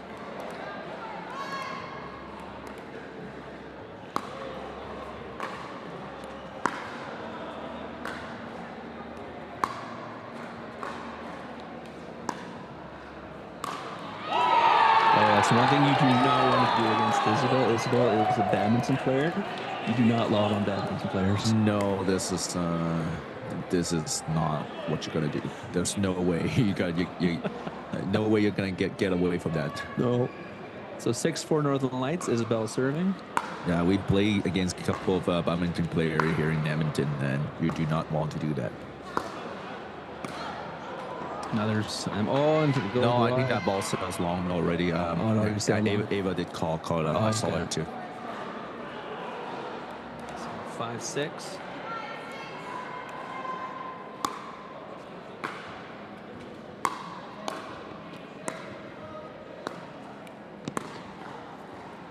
Oh, good get.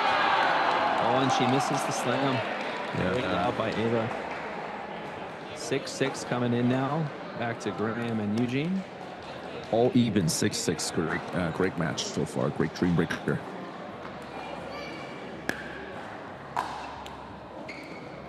Net cord, and Eugene can't track it down. That's that sorry, not sorry. You'll take that all day, especially for singles. Very difficult to track down those net cords.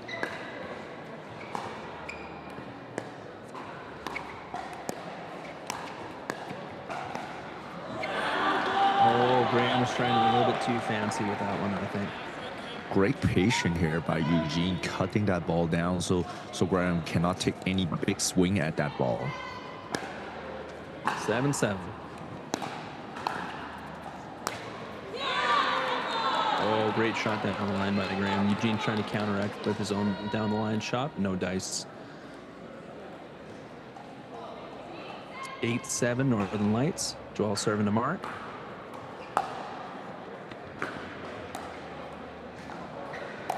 Oh, good get. Good finish there by Mark. That was a great get by Joel on that drop shot by Mark. 8-8. Ay. Oh, long on the return on the serve by Mark.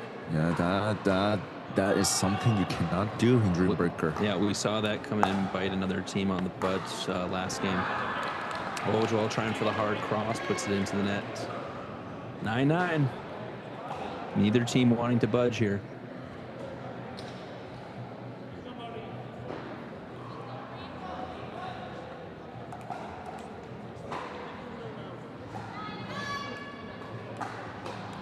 All right, Amanda going against Mary Christine now. Oh, net court, and it leaks past. There's a sorry, not sorry. That's bounced out now. That's a net court apiece for the point. Yeah, net court goes in favor of Amanda, obviously. All right, there's 161 of you watching this great match, but I only see 103 likes. Let's get those likes up, people. Let's go.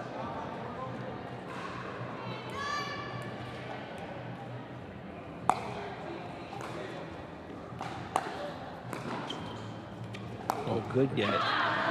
Beautiful finish by Rosati there. Amazing. Going back to the same spot. Yeah, basically had Marie. We have a change in now at 11. Yeah. So there was only a change in for Dream Breaker. Obviously, there was no change in on all the other genders doubles and mixed doubles. You can see the Brewers marching past the bottom of your screen there, going to the other side. And if you look to the top right corner of your screen, you can see one of the founders of the CNPL, UEC Lau, in the black and red there. All this wouldn't happen if it wasn't for him and Mike, Cam, all those other individuals who really set this league in motion. Oh, great cut by Marie Christine. Amanda trying to come hard across again for that one.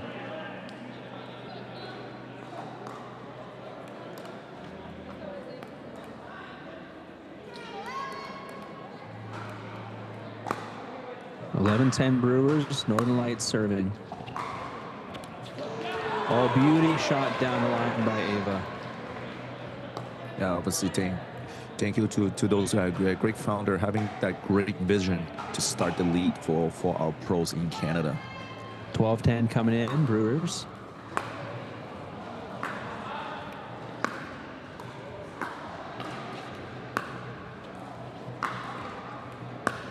All right, there's a baseline rally going on there. Great shot there by Isabel pulling Ava wide. I win in favors of Isabel. 12-11 for the Brewers. Isabel serving for the Lights, trying to tie it up here.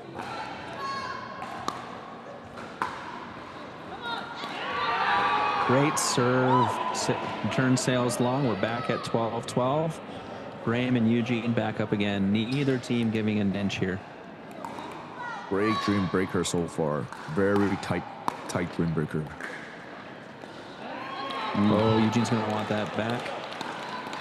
Return sails wide. Lights with a 13-12 lead now.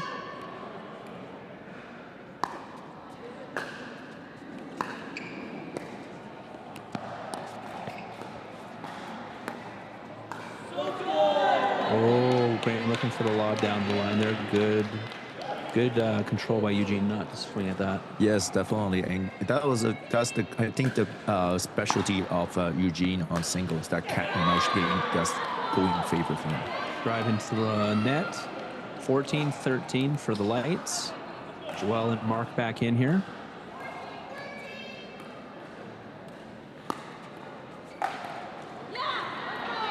Great shot by Joel. Northern Lights now with a 2-point advantage here.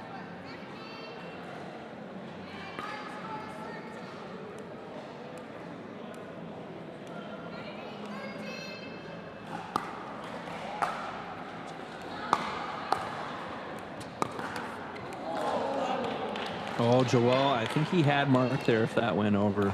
That was good. It was a good idea for the deception, but I think he was waited a half a second too long, and that's why that ball went. Yeah, definitely. 15-14 Lights. Brewers serving. Great shot by Mark, catching Joel wide. And we're back tied again, 15-15 with Amanda and Marie Christine coming in.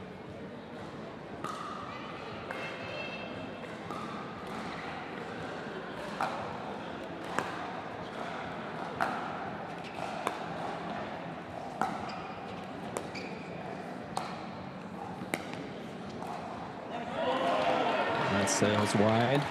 Great shots by Amanda, keeping Marie Christine wide. 16-15 now, Brewers lead.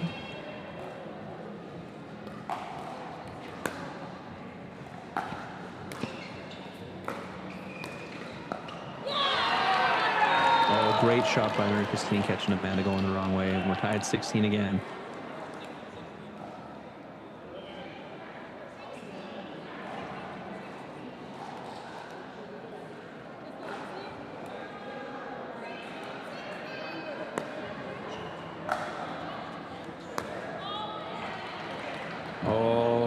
You can see from Marie Christine's reaction, she wants that one back. Yeah, I think she misjudged the ball and cut the ball a little too late.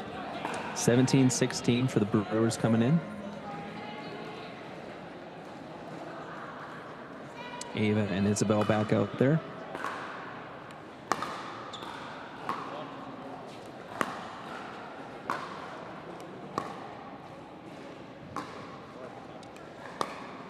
Another baseline pad battles over here.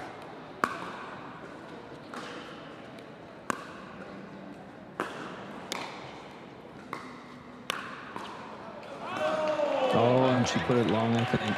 Yes, indeed she did. That was a great job approaching there. It's a great job approaching by Isabel and then just overswung a little bit on that. 18-16 now for the Brewers. Yeah. Great patience by Ava over there. Oh, and then Isabel puts it into the net. 19-6 now. Ava with a chance to get the Brewers into the freeze.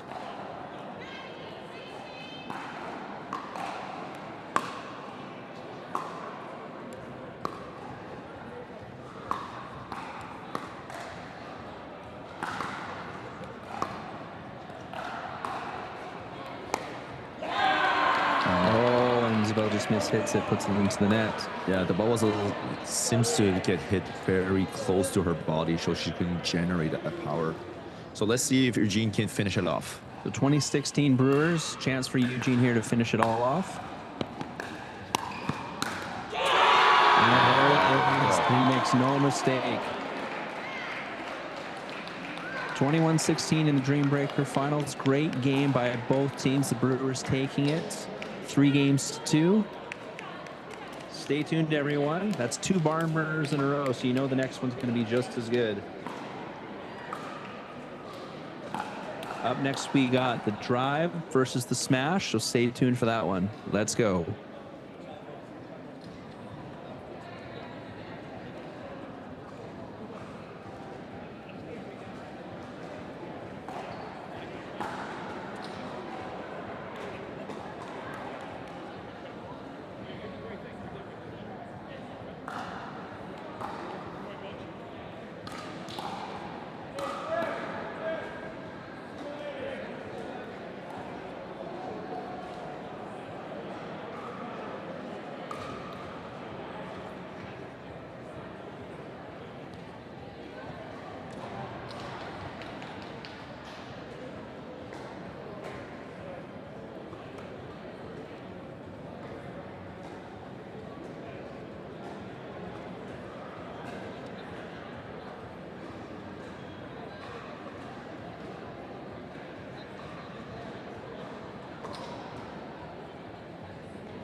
All right, ladies and gentlemen, we're back now. We're having the drive and playing against the smash. We are actually this time starting with the mixed pairing. So for the drive, we have Wes Gerbenson with Audrey Young. From the smash side, you have Jessica Kawamoto and Ryan Torrenson.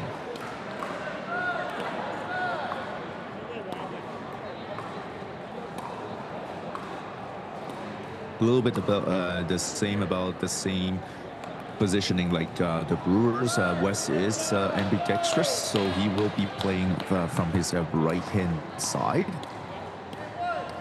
But on the other side for the smash, Ryan Torrenson is a powerhouse from his from the left side for his right hands. So he'll be sticking on the left hand side. Speaking of which, great finish by Ryan right off the hop there. Yeah, Wes is ambidextrous, but he by watching him play, he seems to be very good finish there by Wes. He seems to be more left-hand dominant, even though he is ambidextrous. Which is funny because I am also an ambidextrous player, but I am more right-hand dominant. Mm-hmm. Great gets there by Wes.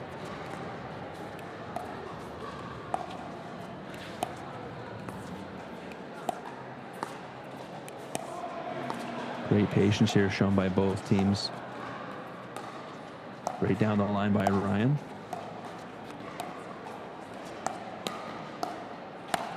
Yeah, let's go. Great finish by Audrey there. Great get by Wes with that shot by Ryan down the line. 2-1 drive.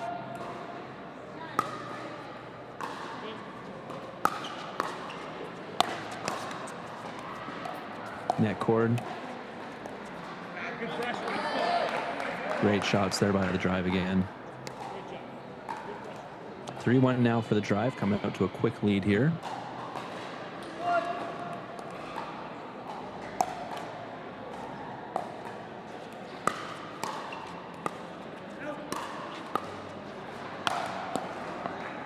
Good shot by Ryan right down. Good lead-up shots by Jess, pushing Wes sideways and opening up that middle shot. All right, there's 129 of you in the stream. Oh, wow, we're up to 110. Okay, guys, let's push it to 120. See if we can get everyone watching with a like.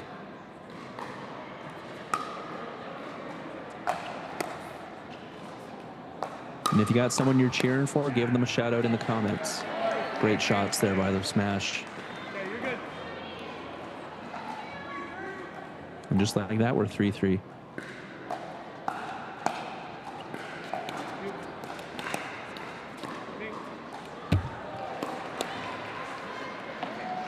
Great shot there by Jessica. Audrey just couldn't get enough of it to put it back over.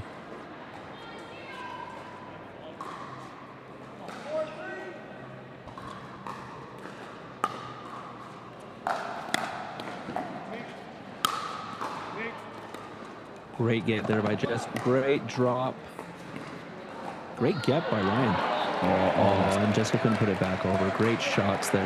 Yeah, that was a great track down by Ryan. That drop shot from Gabrielson was amazing.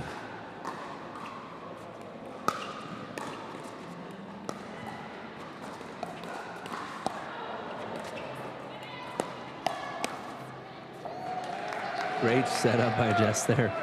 Going for the Ernie, but saw that it was a little too light, but then still pushed it tight to the net, forcing Wes to come get it. Mm-hmm. And that's a long on the return there. 6-4 for the smash.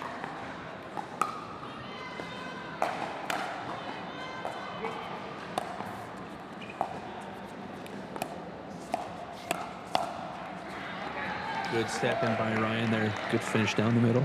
Yeah, good backhand punch over here, recognizing Audrey is going to attack Ryan down the middle.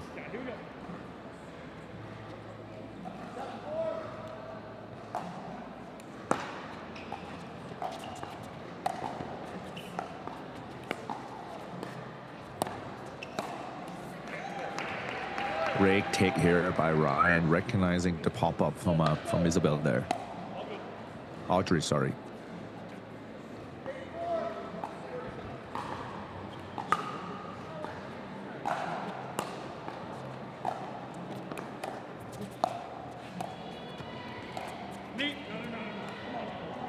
That lob sells a little long, unfortunately. Break.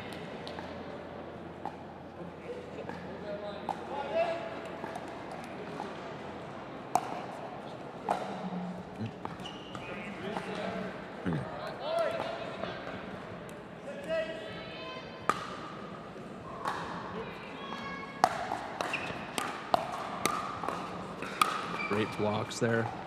Another great get by Jess. Oh, and it's just goes long. Great shots there by Wes.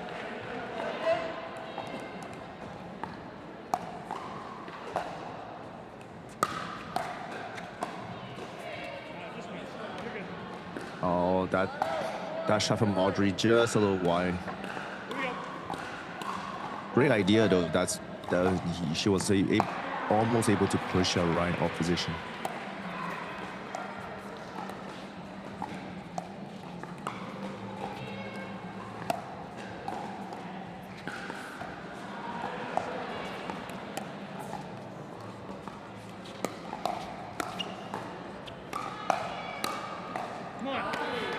Great shots there by Wes. That's where you see that ambidextrous come in handy there. Yes. That was a great shot. He making himself big in the middle.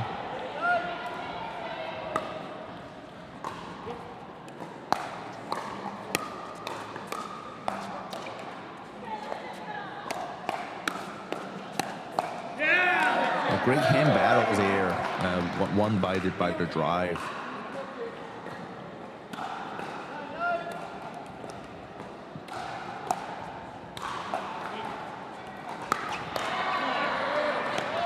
Great drive here by Wes. Driver now is taking the lead, 10-9.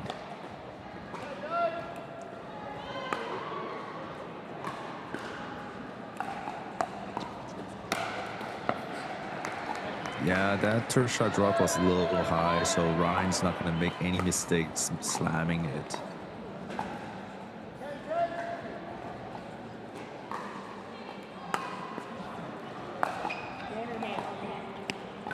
Great recognition by Audrey. That drives from Ryan's going to be long.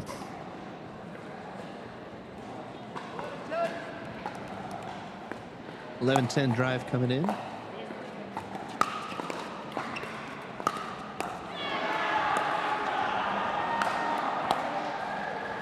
Great gets there. Great get again. Still gets it. Still gets it. And it's in. Oh, what defense by Wes and Audrey. Amazing defense If you haven't liked and subscribed yet, ladies and gentlemen, you better hit it now after that performance. That was awesome. That was a clinic. That was a great defense clinic.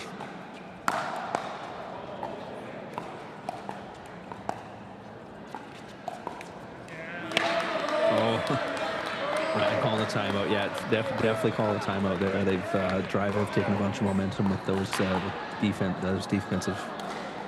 Yeah, definitely, man. That defense was amazing by Wes and Audrey. Forcing Ryan to smash over 5 times and still putting the ball back in play.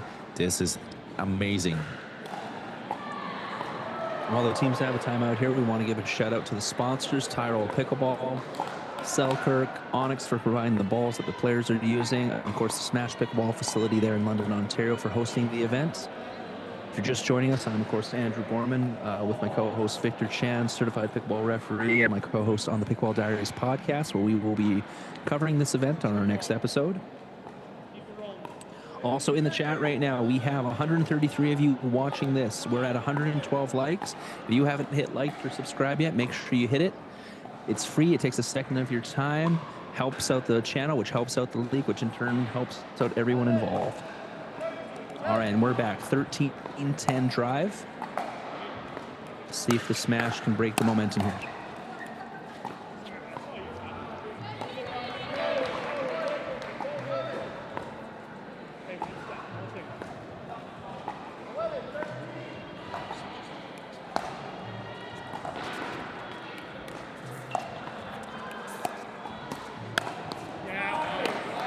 Oh, great shot by Audrey there. Jessica was cheating a little bit too much on her right hand side right now. Yeah, it's like she's expecting her to go line, and she's been going middle more consistently. Oh, West wants that one back.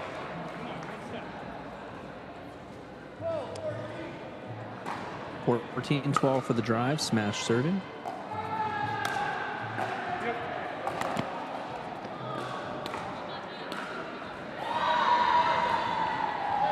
Great shot by Audrey over here.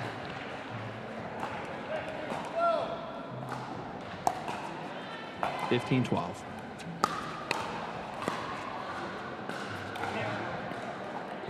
Into the net there. Great shots by Ryan. 13-15 coming in.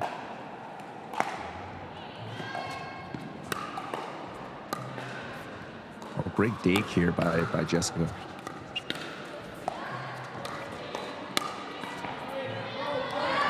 Great shots there. Great finish by West, pushing both players out wide, finishing down the line.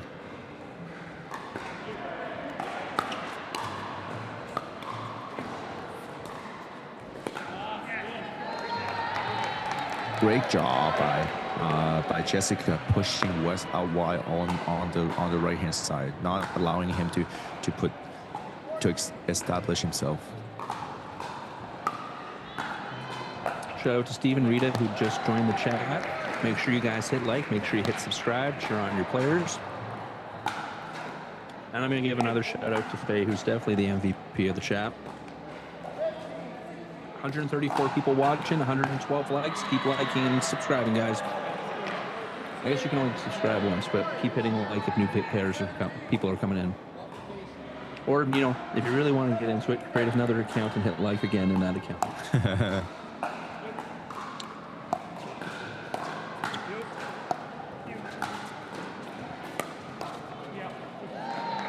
Oh, good wide shot by Jessica for the setup for Ryan there. Quick reaction also by Ryan over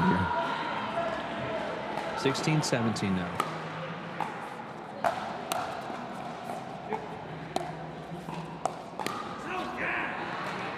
Oh, that sails wide. Good shot by Ryan, handcuffing West there. Timeout by the drive. Good call there. 17-17. And of course, with the timeout, we want to once again thank the sponsors: Tyrell Pickleball, Selkirk, Onyx for providing the balls, the Smash Pickleball facility in London, Ontario for hosting the event. Make sure you guys hit like and subscribe. If you're cheering for the Smash, you can, if you want to go ahead with Mama Kawamoto there on the bottom of your screen with the red pom-poms cheering on, you can do that. The Kawamoto clan is always loud and proud while they're there with both Jessica and Matthew playing in the league.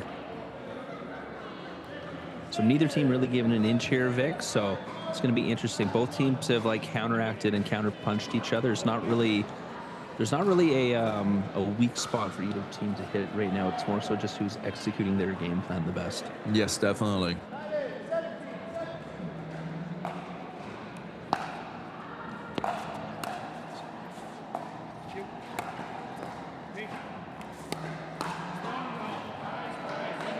Just a little wide. That was a good read by Jess. She had Gabe West pulled in, but just a little wide there on the shot. 18-17 drive.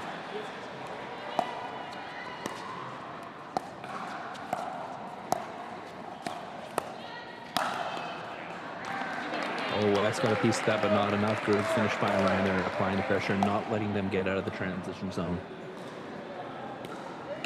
18-18, we're still even. Very tight game over here. Oh, and that's going to go long on the return. West is going to want that one back. 19-18, the smash now, trying to get into 20 to get that freeze. Right on the line, good return.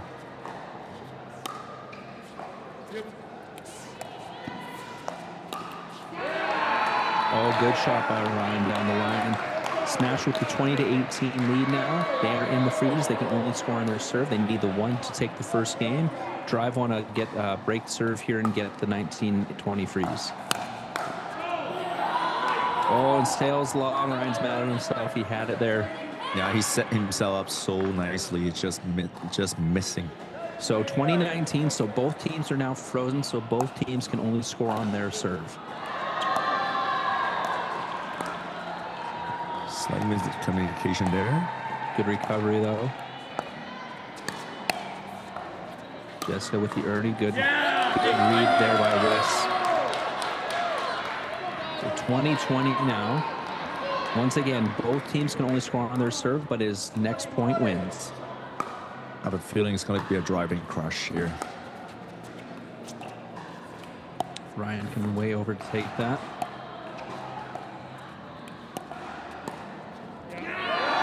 Oh, great roll shot by Jessica. What a sneak attack by Jess over here. So still 2020, we're frozen for both sides. Smash with a chance to win the game here. Drive want a side out so they can have their shot. Net cord, good pickup. Good patience here by both teams. Oh, with the speed up. They're calling it out. And it's out. Yes. Confirming that it's out. Smash take the first game, 21-20. That was a great game to start. Gonna have the second set of mix here. We're gonna have, looks like Jonas and Alexis for the drive coming in. And it looks like it's gonna be Preston and Stella coming in for the smash. Don't go anywhere, everyone.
All right, as we get ready here, I'll give a quick shout out in the chat here.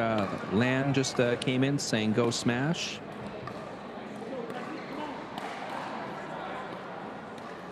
Oh, and to let you guys know, we do know that the logos aren't correct. That's why we have put the team name in brackets. That's on the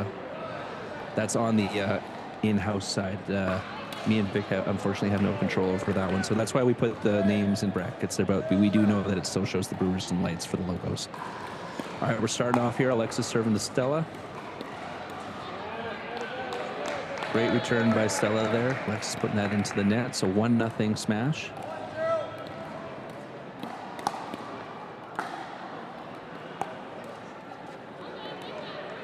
And Stella wants that one back. Third shot drop a little short, so 1-1.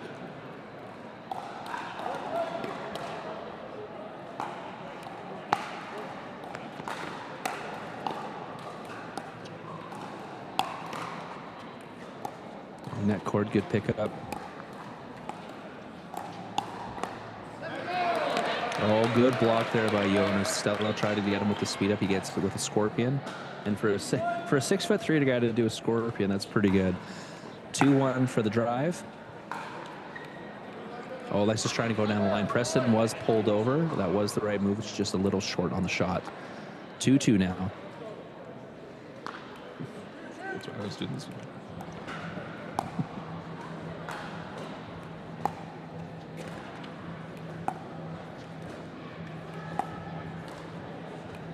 Great shots here.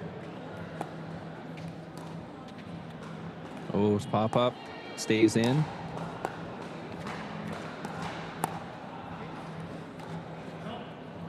Oh, Jonas with the lob. Oh yeah, it lands it in. That's it.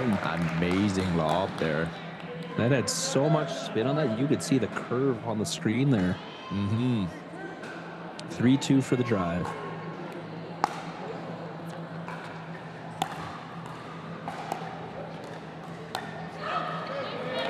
Oh, good lead by Jonas Stella. Just a little bit too strong on that. 4-2 now for the drive coming in.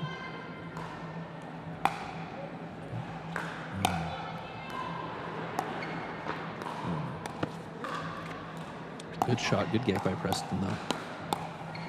Good blocks by Stella. Good get. Good get again. Oh no! You know, it says, you know what? If you're gonna get it, I'm just gonna smash it so hard it bounces over you. So. Was it 5-2 for John? Yeah.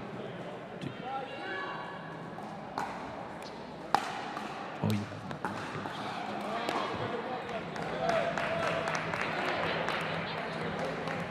All right, 5-3 now for the drive. Preston serving.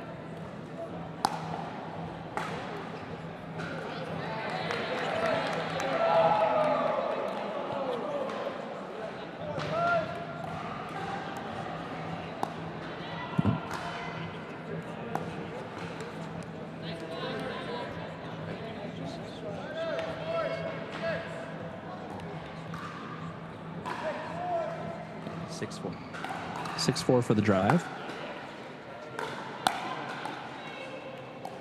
Good block there by Stella. Oh, Preston wants that back. I think he got a little bit too much of that. Goes out. Good lead by Stella.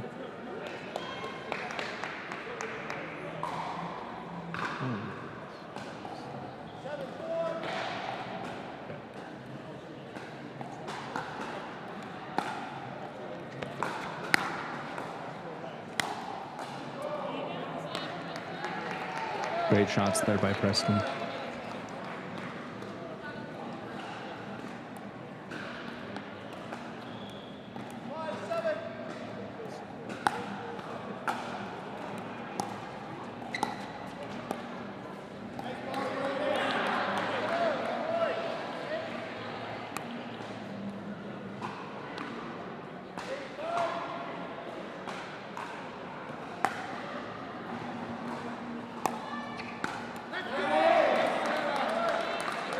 Great take here by Jonas. That big wingspan comes in play.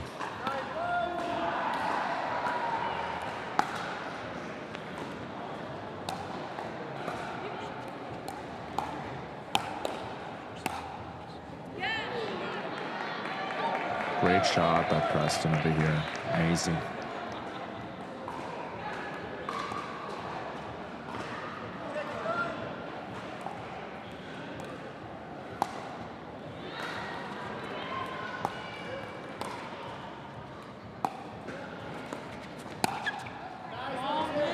Ooh, Preston want that back. He had it on his hands.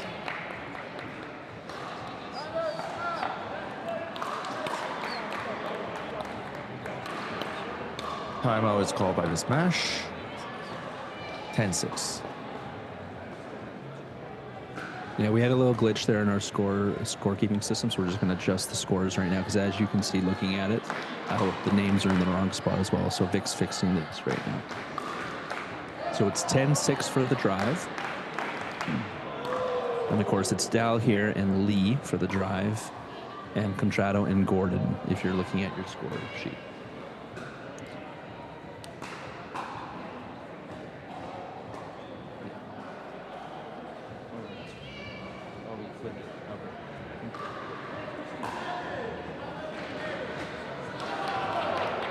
And while we got the timeouts here, we want to give a shout out to our sponsors, Pickleball, Onyx for providing the balls, Selkirk, the Smash Pickleball facility for hosting the event.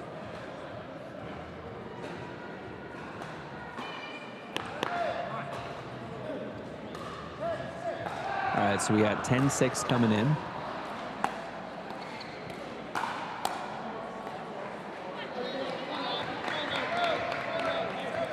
Great shots there by Stella.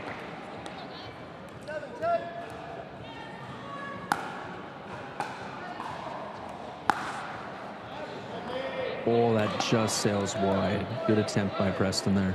Yeah, there's a couple of times now Preston missing that down the line shot. I think I would love him to maybe not take that big of a risk now.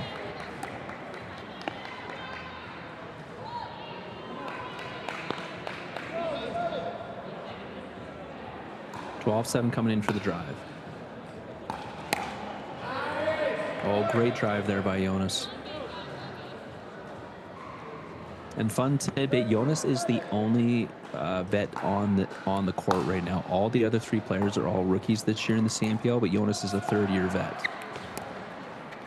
And Jonas is, I think, might have the record for most teams played for, actually. He played for the Northern Rollers the 1st year. 2nd year, he played on 2 different teams. He played on the West Coast Wolverines, but then he finished on the Vancouver Rush. So this is his 4th team now. So I think Jonas might actually have the record of that. Yeah, he might be collecting shirts too. Yeah, exactly. Well, hey, that makes a fun wall in the back. Great shot there by Stella down the line. And that's not saying anything bad about Jonas. Jonas has gotten better and better as each year has gone on. Yeah, definitely, especially at the very close end of the season and end of the year, he's been mellowing quite consistently. A lob there.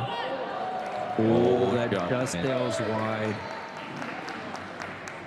Right idea by Alexis. Yeah, Alexis read it. It's just slightly miscue on the execution.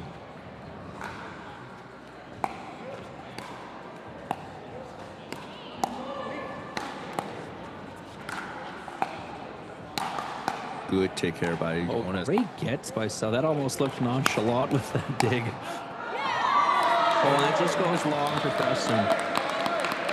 Great defense initially by Stella. That was amazing, especially you have Jonas hitting at her. Great stir by Alexis there. Oh no, she drives that long. She set herself up already. That's too bad.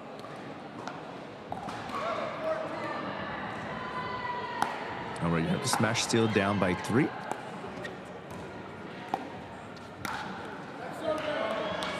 Great take here by Jonas here.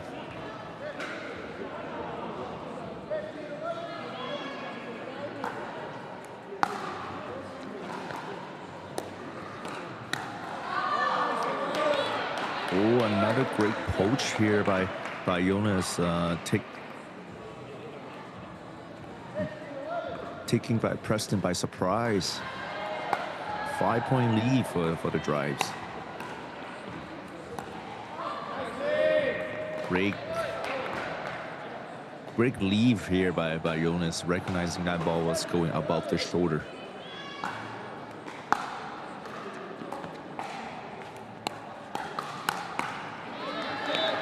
Oh, great deception here by Preston. I think Jonas was thinking that he was going cross court, but no, he was going down the line into the middle of the court.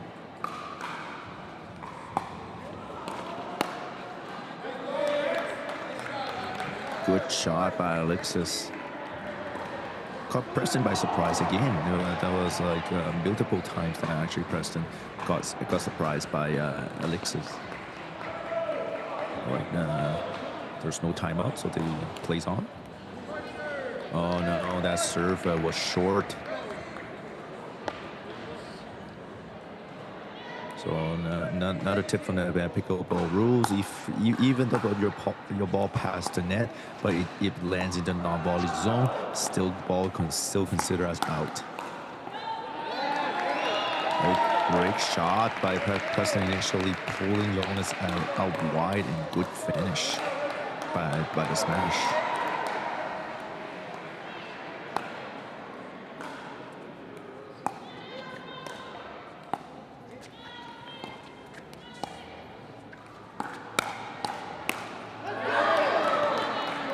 Great shot great hand battles by both male, but Jonas just came up on top.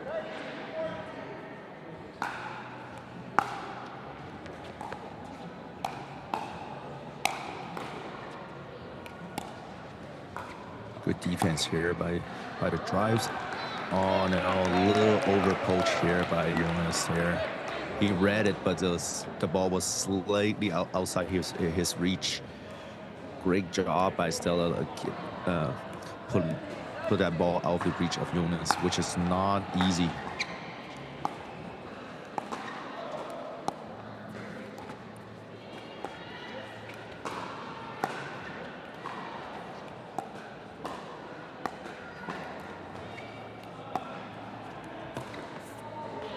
Oh no, Alexis had that ATP and she missed. Great thinking battle between Stella and Alexis there, and both of them holding properly their ground. Smash now within 3.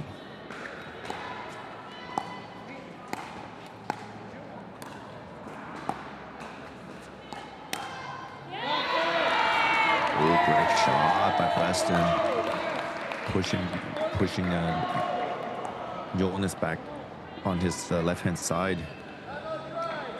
Timeout is called by the drive, so smart timeout. You don't want to have to smash getting too close.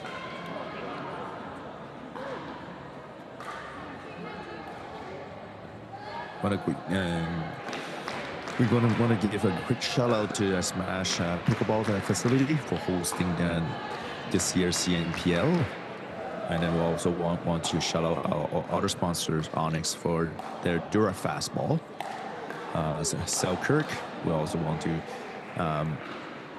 shout out to Tyro for their shoes. And also Duper for the official rating of the CNPL. So every match that has been played on the CNPL will be recorded on the Duper.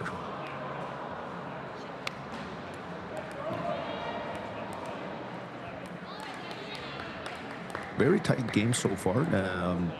None of the team was able to pull ahead too far. 17 and 19. Oh no, that serve was wide. Oh no. That's a big mistake, because right now you're actually giving the drives 2017 lead with ball in hands to end this game.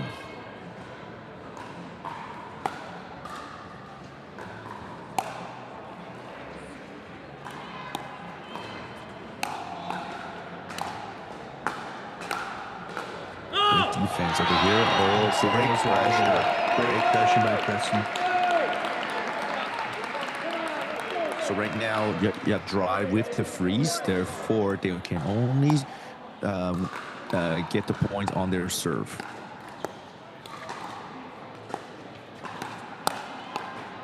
Great take here by Jonas. Oh, Great pressure. Got back. Good shots, though. Yeah, great pressure from Jonas. Forcing both of the smash player trying to avoid him. So 2018 for the drive, chance to tie it all up here. Ooh, lob, good smash, good get by Jonas. Lob again. Oh, and yeah, I think that went wide. Yes. Good attempt there by Stella, though. Good lob by Jonas. So drive, take the second game, 21-18.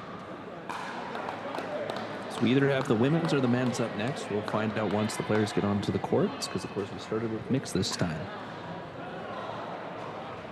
So everyone don't go anywhere. We'll be starting the women's women's next. Because here comes Jess and Stella. All right, there's 124 of you in the chat. We're up to 116 likes, which is awesome. Let's see if we can get it to 120, guys. We're 1 like away from tying yesterday's record, and me and Vic left with like 2 games to play, and we still have another game after this. So let's see if we can break yesterday's record.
All right, looks like we're ready to start. So we have the women's playing first. Rastelli and Jess Kawamoto for the smash. A nice ATP defense over here by Audrey. Wow, we have almost everything in this point. Break, great control by the drives over here. So on the drive side, we have Audrey Young, and then we have Alexis Contrado on the other side. Big attack here by Jessica.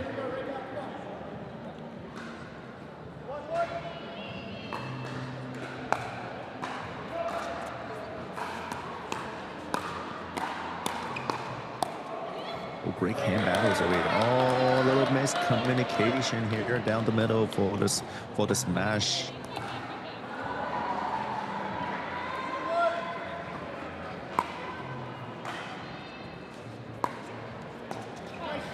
Oh, great drive drop by Alexis over here. Even though he nicked the net, but that ball was dipping so hard. Oh, it's too bad she couldn't replicate the same drop drive that she was trying to do on her previous shot. 2-3. Great serve. That's a very deep serve. Great push by Audrey, pushing Jessica Kawamoto on her left-hand side.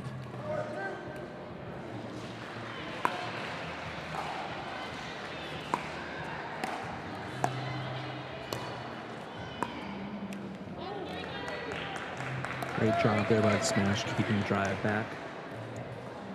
4-3 for the drive. Jessica serving.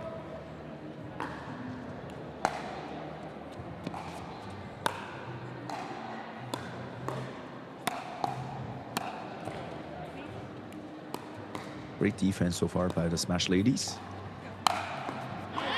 Oh, tried for the lob, but good get by Audrey with the smash. Yeah, I think that lob was not high enough. I would like, if she wants to do that lob, she needs a little bit higher. 5-3 now for the drive.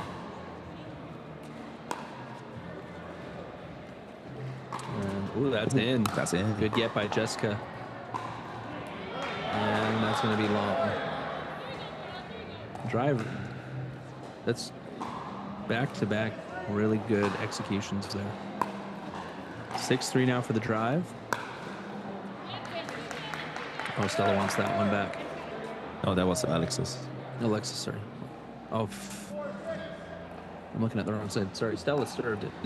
Or Stella returned it. Oh, someone bumped our camera. Oh no, a little miscommunication over here.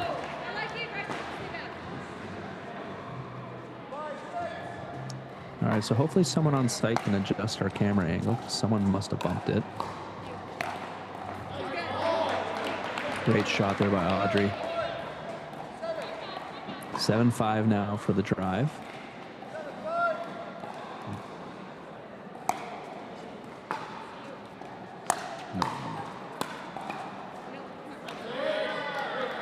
Great shots again by the drive. Drive really is like overpowering the smash here a little bit.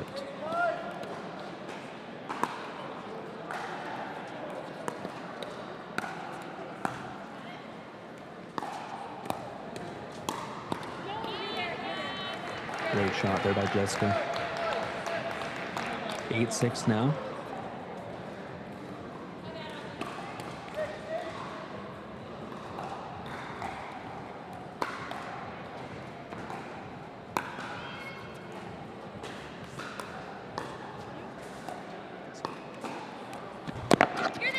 Oh, net cord and it drops in. Sorry, not sorry by Jessica. Smash pulling within one now.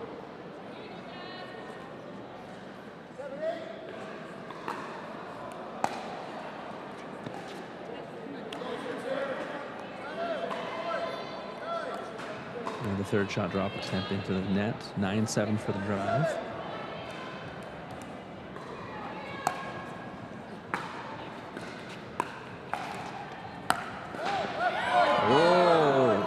She stepped in with the poach, but has the foot fault. Good attempt there by Audrey, though.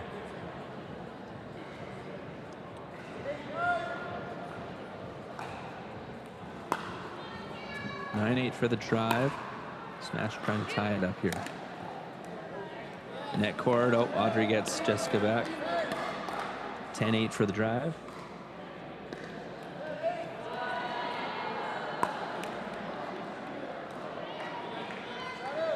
Oh no, Alexis won that back. That serve to the net is devastating. Yeah, you cannot give those freebies to your opponent, because in rally scoring, every point counts. So if you serve to the net or you serve it long, that's an automatic point for your opponent. Good patience here. Oh, off the net cord. Good pickup.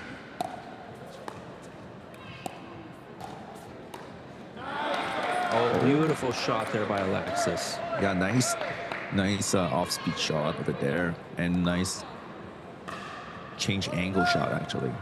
Shout out to Pablo in the chat, who goes, "My OCD wants the camera straightened." We hear you.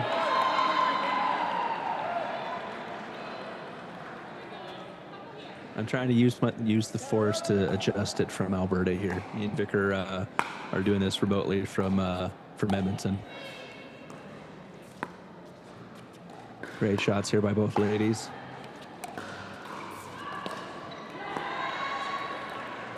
Great thinking battle over here. Nice impatience. Good resets.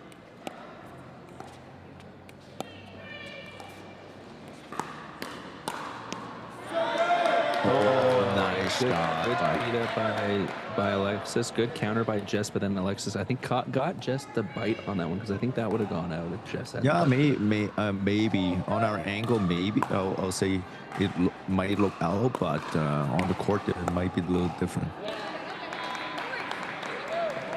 So nice punch here by Stella. 12-11 for the smash. Oh, sorry, 12-11 for the drive smash serving.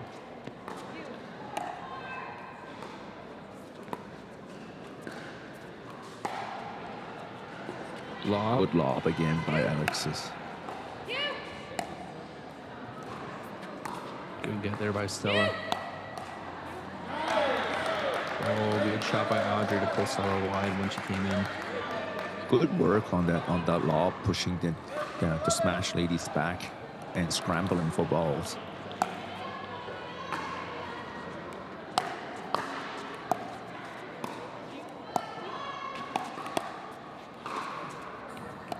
Oh, great defense here by Audrey. Another lob. No, that one's gonna be long though. That one sells long. Mind you, it's been working, so keep going to the well if it keeps working, right? So, yeah, but it's a different lob, right? And on the non-volley zone line, it's sometimes not as easy as a different spot. Yeah. Again. Miscommunication there. Audrey stepping a little bit too far in.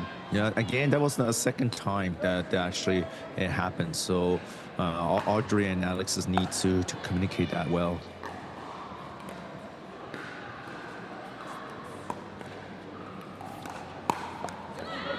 Oh, great shot by Stella there. Pulled Audrey out to the line, and Alexis couldn't recover quick enough to cover middle. Mm-hmm. And with that, the smash jump out to a 14-13 lead.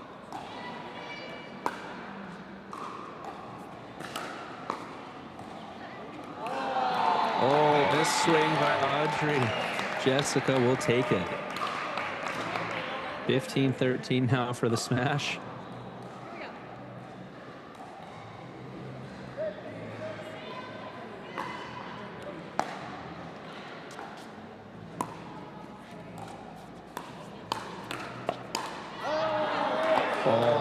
Jessica wants that back. That was a beautiful setup, and she had the scorpion wound up.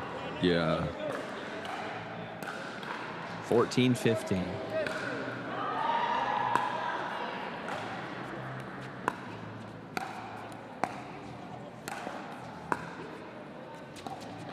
Great defense here by the drive again.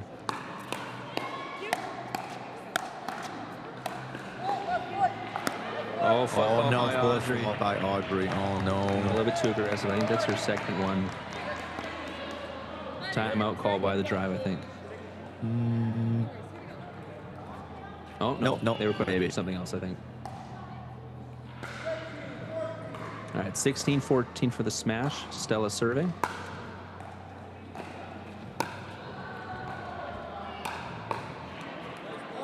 Oh, great shot by Alexis there. Both teams keeping it close. 16-15 for the smash. The driver serving.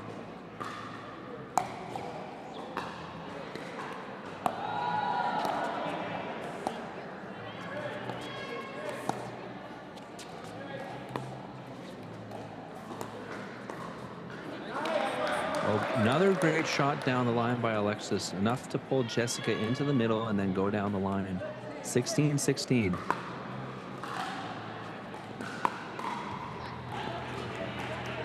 Oh, that's right. Back and then good timeout call by Audrey here. 17-16 for the smash. Drive have a timeout. So seeing how we got a timeout, big shout out to our sponsors. Tyrell Pickleball, Selkirk, Onyx for providing the balls for the games, Smash Pickleball facility for hosting the event. And if you're cheering on the players here, there's 122 of you in the chat. Make sure you hit like, make sure you hit subscribe, even share it. Send the link to your friends. Tell them, hey, tune in and click like.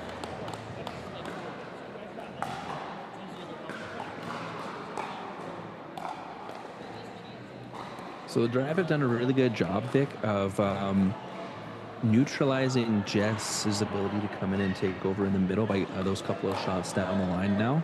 I'd like to see Stella do the same thing to Audrey, because Audrey's been coming into the middle a little bit more and poaching a little bit.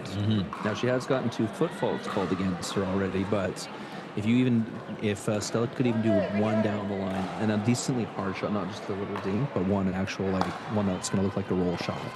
Definitely.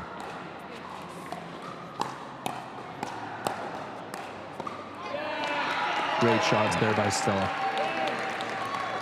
And also, I have a feeling on the drive side, the middle is a little weak.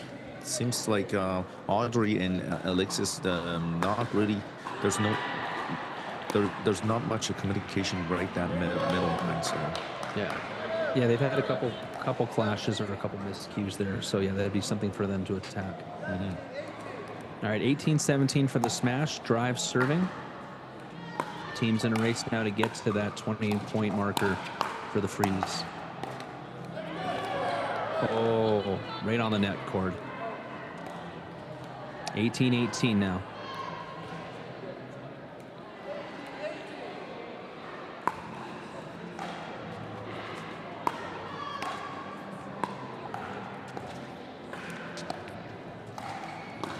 Great get there by Audrey, but that was exactly what we were talking about Stella doing. That's the one pulling out wide. Great get by Jessica on that one. Oh, and just couldn't put it over. So 19-18 for the drive here. If the drive get to 20, they get the freeze. Smash want to tie it up at 19 and then create a next point for the instant freeze. Oh, drive goes short. So we're at 19-19. So whoever scores the next point is at 20. The other team's at 19, and we're at both teams frozen for only scoring on your serve.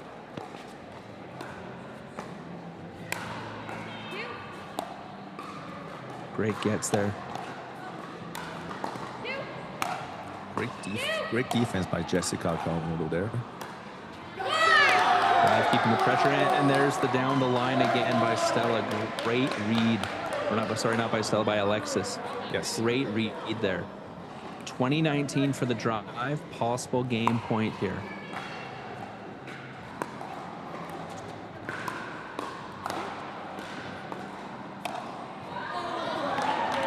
Good lead by Jessica. So we're still both frozen, so therefore they need to score on their serve only. 20-19 for the drive. Smash trying to score and tie it up at 20s. Oh, balances on the net cord and falls down. Back to the drive serve. 20-19. Another chance at game point here.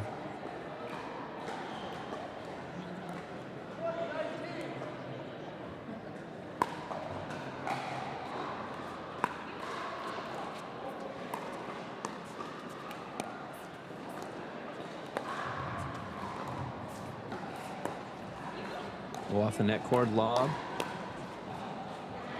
Oh, and that dropped in. Good shots. 21-19, the Drive take the women's match. Going up 2-1 in the series. Men's are up next. Drive trying to finish it off for a 3-1 win. Smash Men are going to come in and try and force that dream breaker.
All right, now the men's is getting started. So we have Ryan Torrenson and Preston Gordon on our near side, and on our far side we have Wes Stevenson and Jonas De Heer.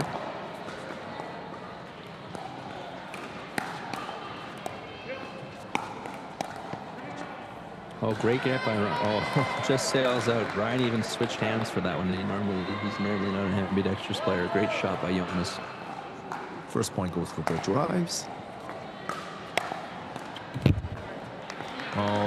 Jonas wanted to do the drive and crash, but Ryan was ready.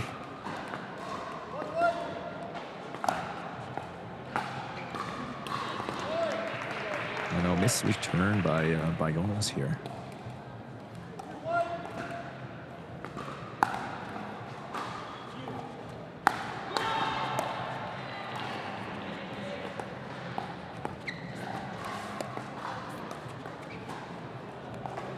A lob here by West. Great track down by Ryan. Oh, nice shot by Ryan.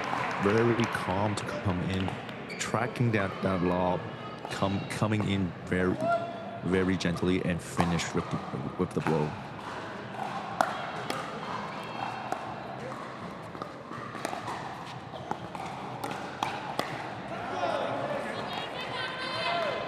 Great reaction by Jonas, knowing Preston's gonna attack him.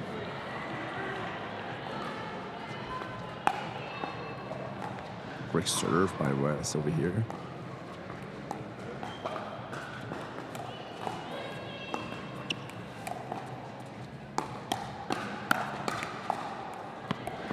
Oh, just nicked the net. Oh, yeah, great.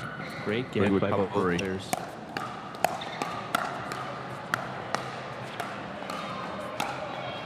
And it is anarchy. Oh, yeah. Great get by all players. We're still going. Oh, this into the core. Great rally. If you haven't hit like or subscribe yet, make sure you hit it after that rally. That was insane. That was great hand battles on both sides of the net. Amazing. Great track down by Preston there.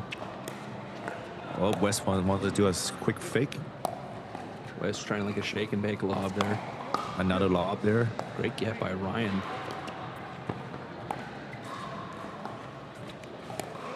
Good spot by Ryan there to let that go to Preston. Great D here by the Drive. Oh, West can bring that back over. Smash point unrelentless there. Great points so far by both teams. Insanely good rallies. 5-2 right now for the smash.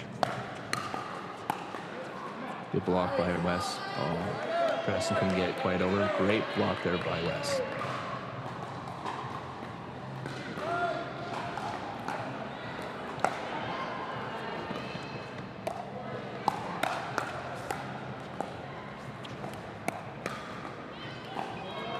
Oh, just stays out.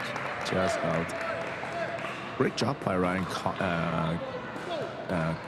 He just caught the West a little flat-footed on his forehand. Which forehand though, Vic? There's 2 forehand. He's switching hands anyway. Right?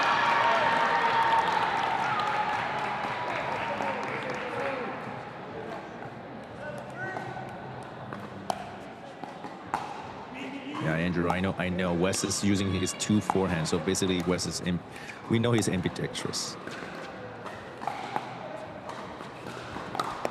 Oh, great ATP defense. Oh, just wide. Nice hold by Wes over here for that ATP.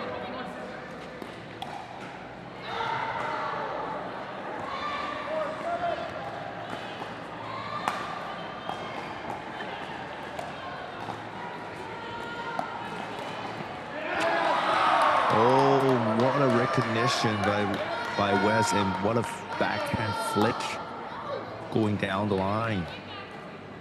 Amazing shot by Wes over there.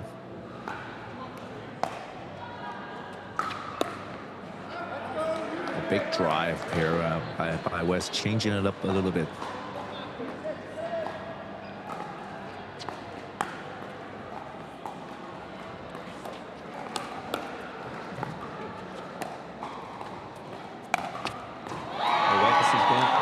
Good finish by Ryan. Good get by Wes though. A great adjustment also by Ryan at attacking the right hand side of Wes.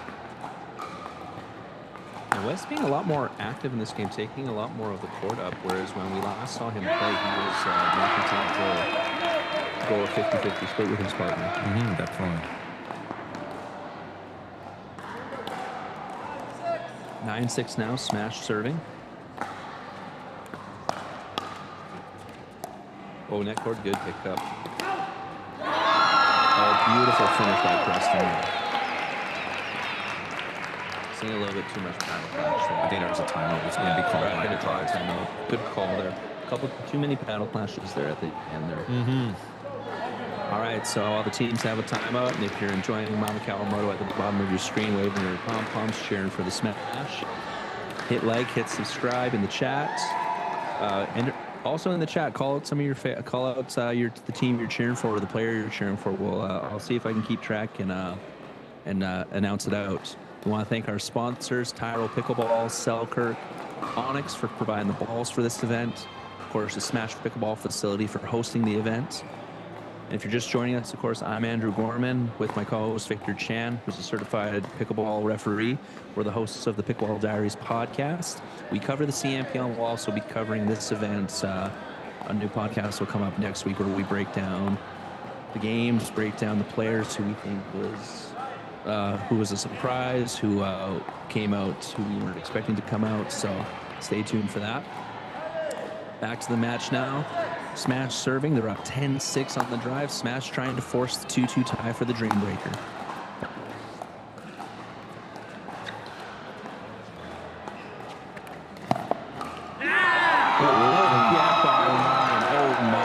That was amazing. That was a great shot by Jonas. And then Ryan just being able to track that down. That's twice we've seen Ryan do that. Exactly. What a clip is That one sails wide. Oh, yeah. Oh, my. You can see both teams trying to pull their opponent out wide as much as possible. Especially the opponent on the left-hand side of the court. West was there looking for a poach, maybe. The only thing with West being this aggressive right now is if he gets too high up too quickly, especially if the drop is going to Ryan, he's taking away Jonas's eyes. So sometimes he's picking the ball up after it's already passed West. Great shot by Jonas there. Great cut. It's kind of like in hockey where you stick the guy in front of the net for the shot. And screen Yeah, the ball. exactly. Seeing how we are in Canada here.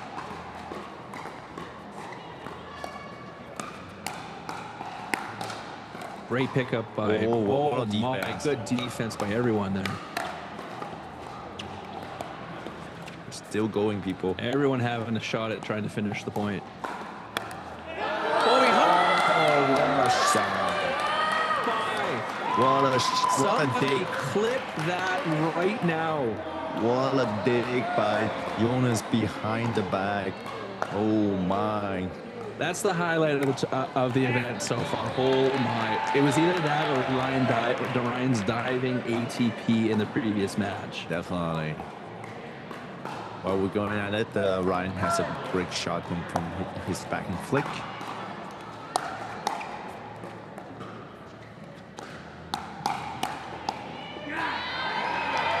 Great battle there between Preston and Jonas. Preston getting the better of it that time.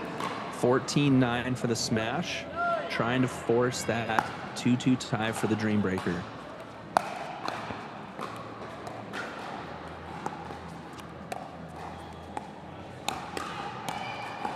Great block by Wes again. A great switch of position by Preston there. Catching Wes with the cross-court shot. Smash starting to pull away here. These rallies are insane. Like, you look at the score and it's like 15-9. It feels like it should be like 15-15. Oh yeah, definitely.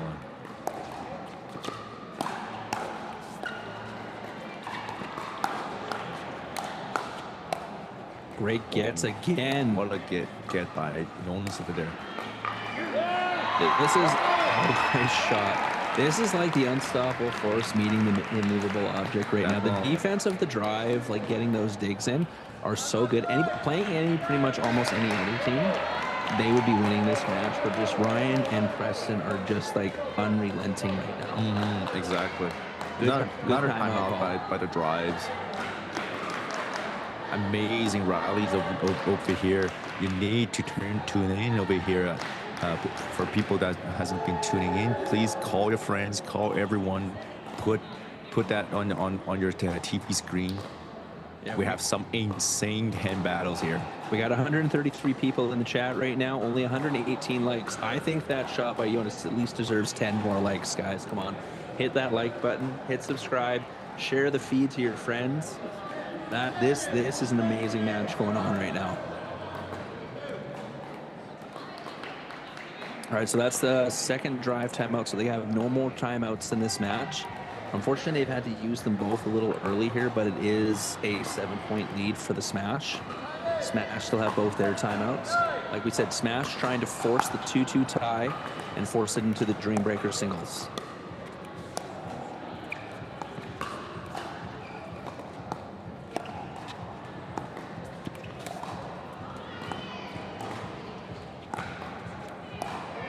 Good thinking rally on Struing over here. Great block again.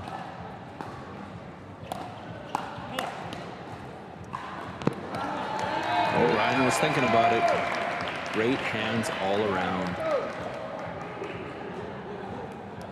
17-9 for the Smash.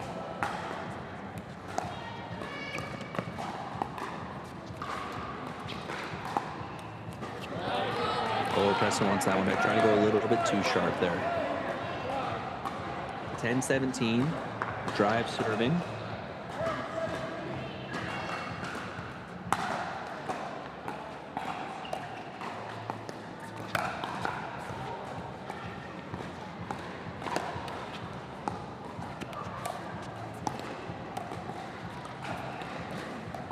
Great shots again by all four men. Great blocks. Good hand battle. Good reset.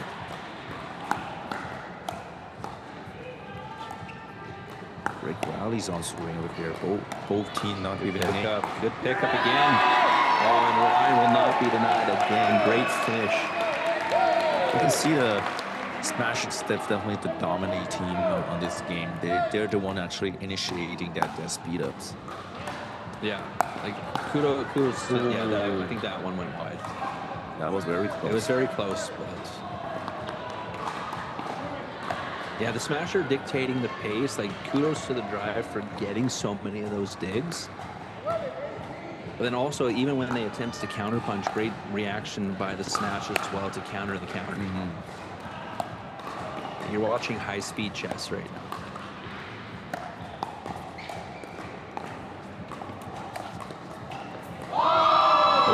Great cross dink by Ryan. What a shot by Ryan there. Amazing 2E backhand there. So that's not a timeout, it's just Jonas wiping it off his face a little bit. All right, so 19-11 for the smash, trying to get to 20 for that freeze. Oh, you're gonna snow on that one. Back, yeah, he's gonna go wipe down his glasses again.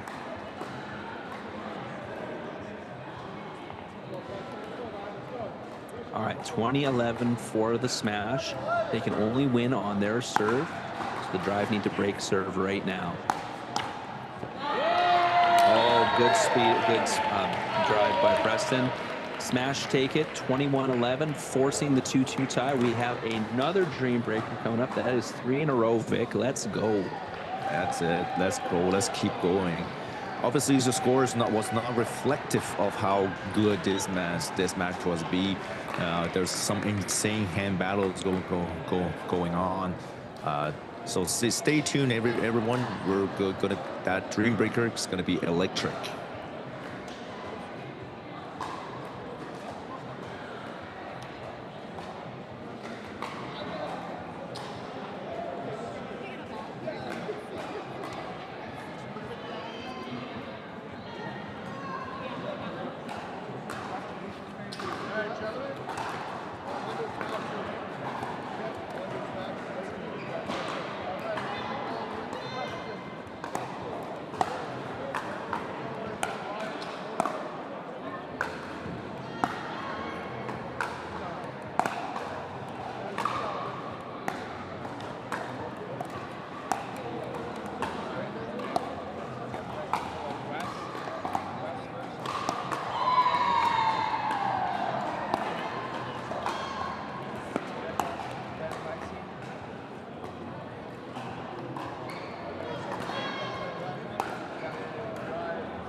All right, we're getting ready to go here. It looks like we're going to start with Preston versus Wes.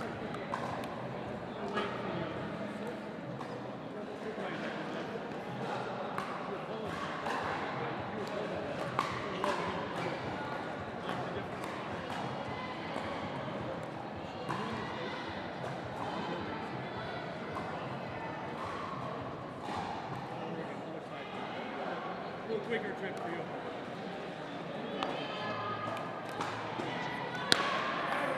All right. Don't forget to like and subscribe, everyone. Big shout out to our sponsors, Tyrell Pickleball, Selkirk, Onyx for providing the balls, Smash Pickleball Facility for hosting the event. All right, Dream Breaker Smash Drive. Here we go. So we have Preston against West. Oh, great shots by Wes.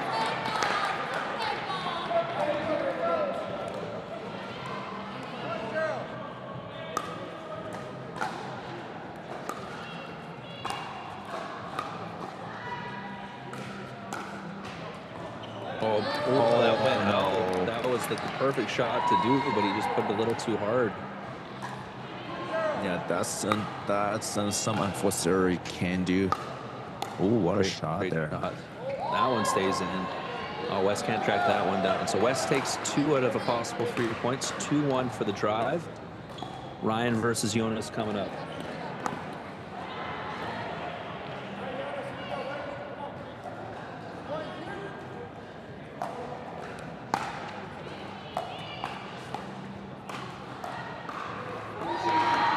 Great shot. What a pull by Ryan, holding that ball at the last minute just for Jonas to move before he hits. Nice shot.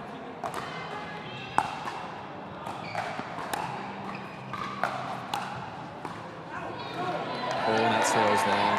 Jonas is going to want that back. I thought he was going to cut that. 3-2 now for the smash. Good deep return. Oh, yeah, there he was trying to cut, but got a little bit too much of it and cut it into the net. So 4-2 for the smash. You got Jessica coming up versus Alexis.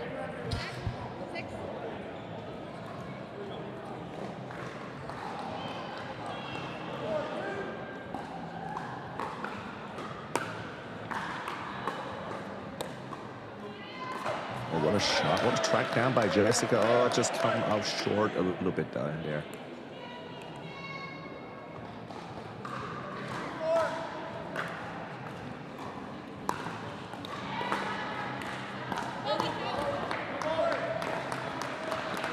That return was long, so 4-4. Good job by Alexis here, pushing Jessica wide. Great Another great serve. Oh, beauty shot by Jess, and that's going to sail out. So 5-4 for the smash. Great performance there by Alexis versus Jessica there. Now we got Stella versus Audrey. 5-4 for the smash.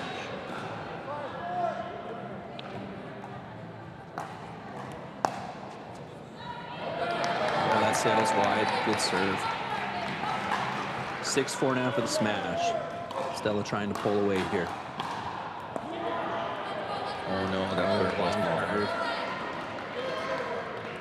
6-4 smash, still drive serving, trying to tie it up here.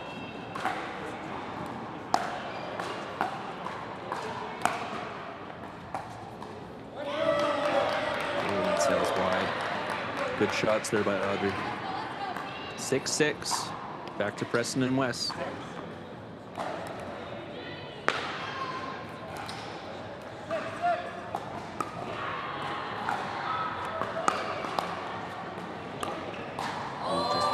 And that sails wide. Good block there by Preston. 7-6 now for the smash. Oh, nice cut over there by West. Great shots by Preston, getting West to reach for it and then finishing off with that slam. Yes, great finish. 8-6 now for the smash. Oh, beauty shot by Preston. That was the great topspin, and that's the unfortunate I would say for singles game. A slice return might not be the best idea because you have so much court to cover. Yeah, if you're going to do a slice return, you literally have to get it in the corner and low. And so you leave a lot of chance for errors there. Oh, good shots by Jonas there. Good drop cut. Yeah, good pressure. Get the ball low enough. 9-7 smash though. Drive serving. Jonas trying to tie it up here. Oh, that would have been perfect. Just a little wide. The right idea he froze Ryan in right where he was standing, but just a little wide. 10-7. And that one goes wide too. Same idea that Jonas had. Ryan did too. So 10-8 for the smash. Drive come in with a serve. Alexis versus Jessica. Great serve again by Alexis. Oh my God, pulling Jessica left and right. Oh no! She has Jessica on her ropes. Oh my God. Great defense though by Jessica, forcing Alexis to hit one more shot. So change hands at 11. Smash leading 11-8.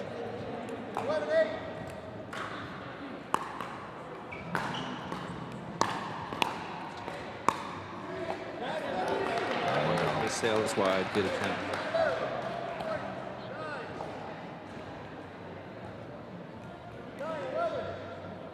11-9 smash, drive serving.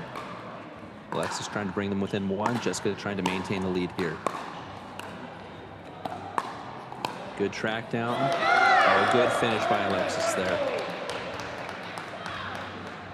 1 point game now. 11-10 for the smash. Driver going to be serving. Audrey versus Stella. 145 of you in the chat. We got 119 likes, guys. Come on, let's get one more and get to 120.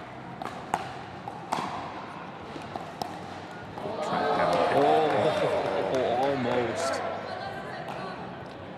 Good shots by Audrey. I think Stella probably. I think she thought Audrey was going to come hard to go to the far line, so she was trying to get her going the wrong way. But Audrey wasn't coming that fast, so she probably could have gone down the line there. But that's tough on the fly. Yep. 11-11. Oh, miss hit by Stella there. 12-11 now for the drive. It's still very tight dream breaker over here. Good deep return, and I think that sailed wide. Yeah, it did still sail wide. 12-12. Back to Preston against West.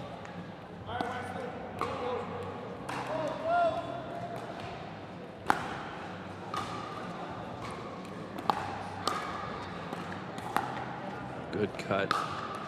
Oh, and that stays in. Good hit by West. Oh, nice track down by West over here. That overhead was not easy.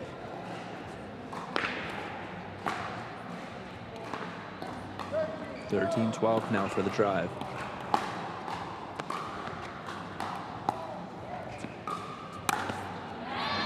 Oh, beautiful cut across. Two-hand backhand by Preston.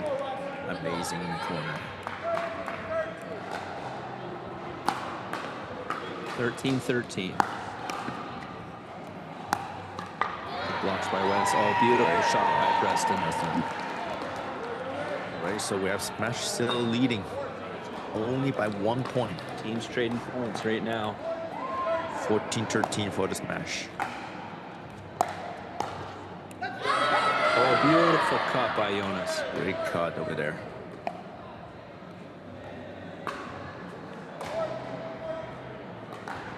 Back to even, 14-14. We got Kyle's parents in the chat from Collingwood. Make sure you guys hit like. Oh, good drop. Good get. Net cord. And Ryan keeps it in. Good finish. Good pace. Good adjustment by Ryan in midair there. Definitely. 15-14 for the smash. Oh, Ryan trying to go down the line. Didn't get enough of it. 15-15. All tied up. Alexis versus Jess again. I think all 6 players have all taken points and all lost points in these matches. Yeah, no one's really taken control of any of their matches. No, they're pretty close.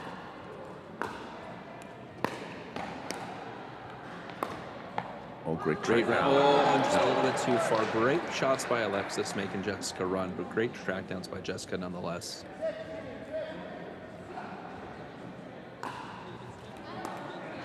Oh, and that third goes long. On that one back. 16-16. We're slightly approaching the freeze. Just trying to go hard across, couldn't get it. 17-16 for the drive. Stella versus Audrey again.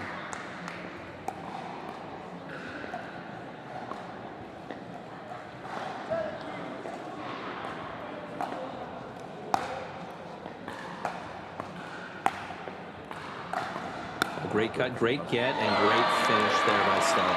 Great shot by Stella by pulling Audrey out wide. 17-17.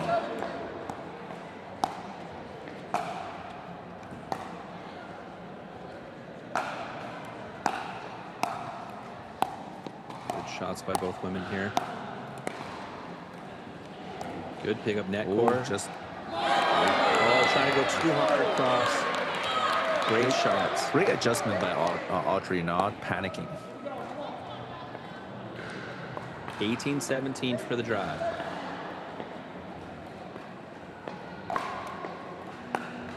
Nick, court off the serve. Good pickup by Stella. Amazing drop Great shot. place drop. 19-17 for the drive. Preston versus Wes. This is where Preston's gotten the better of the last two meetups. Wes took the first meetup. If Preston can steal a full 3 here, he can put the smash in the driver's seat. Good shots by Wes. Oh, just doesn't quite get there. 19-18, smash serving. Preston trying to tie it up right here.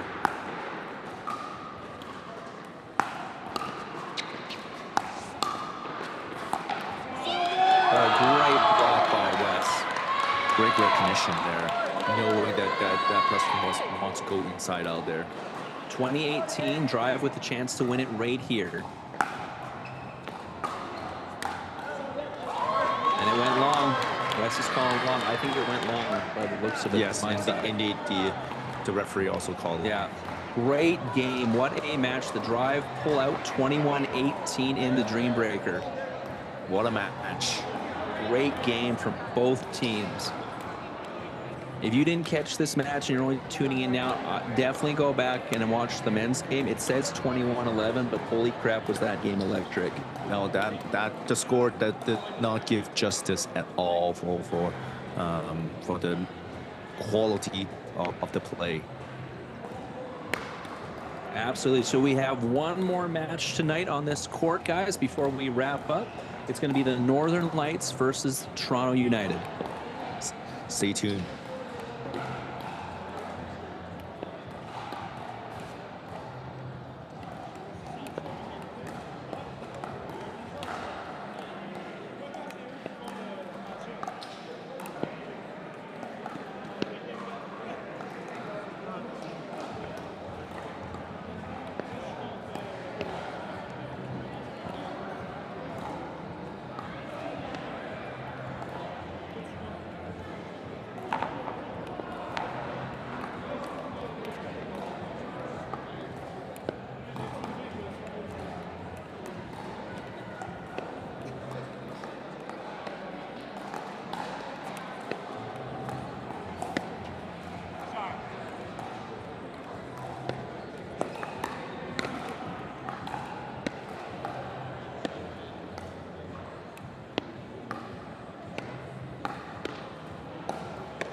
Looks like we have a change of plans, folks. It's going to be the Owls versus the Lions. Okay, me and Vic were not prepared for this. 1 second here while we adjust our stuff. We were told it was the other match.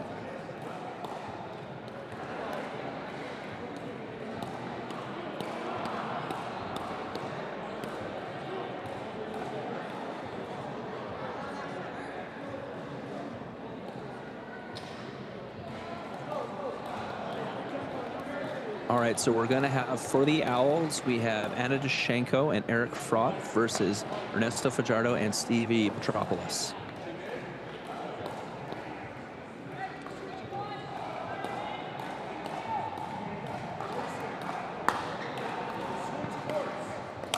And we are off and running. Good speed up by Ernesto there towards Eric's backhand. Last time these two met yesterday, went to the Dream Breaker. Oh, and Ernesto's serve goes long. 1-1.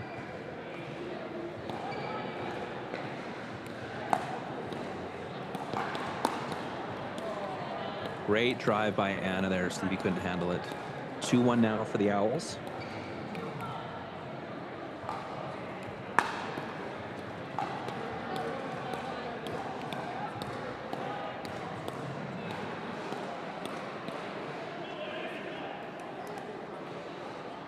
Two.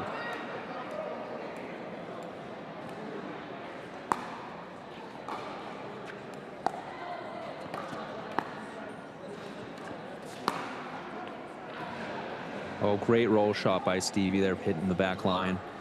3-2 now for the Lions.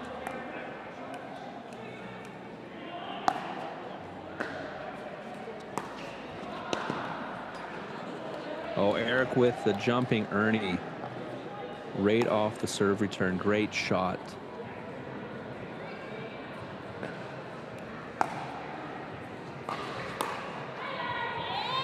Great drive again by Anna.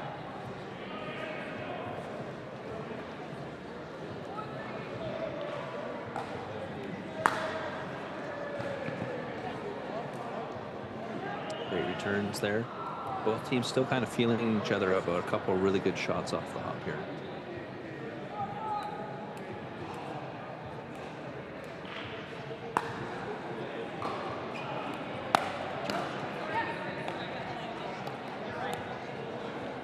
Shots again.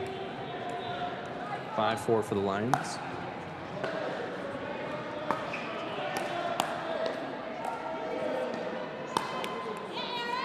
Oh, Stevie wants that one back.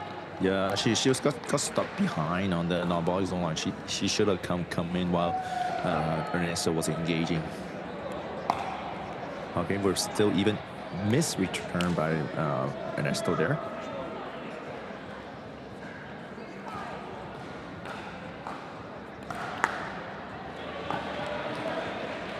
Ooh, another missed return from their side, from Anna. Both sides have some missed return there.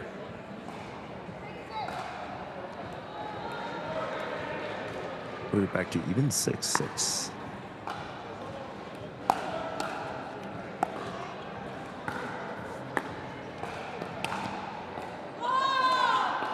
Oh, that ball sailed just wide, I think.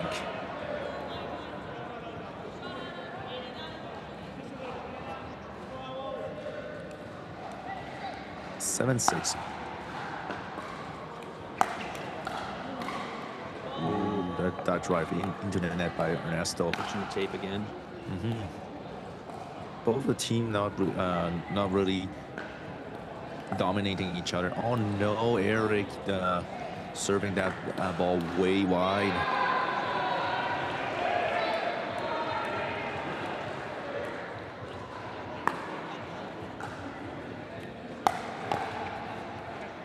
Oh, right idea by Anna, looking to drop it down that line, but just a little bit too far. Great drive by Ernesto there.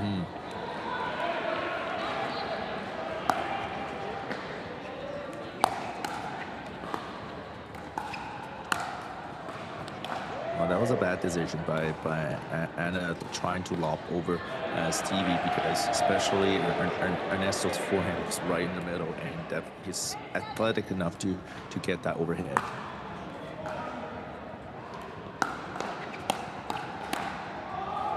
great shot. Oh, great shot by, great initial defense by the out, but great follow-up by Ernesto, maintaining his aggressiveness.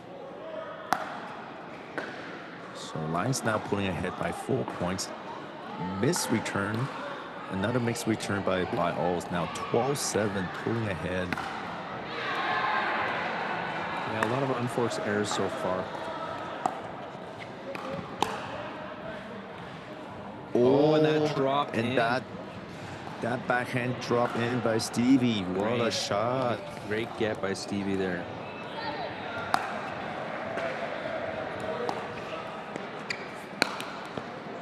Oh no, Ernesto wants that back. Definitely, that ball is so juicy.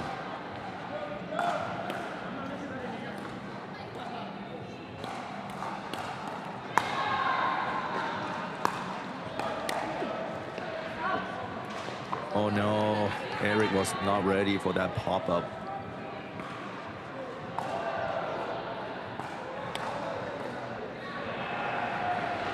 Lions now pulling ahead 15-8.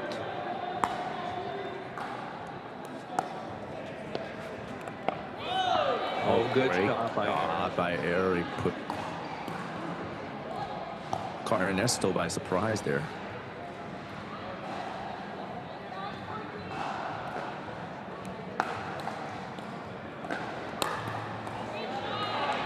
Good drive here by Eric.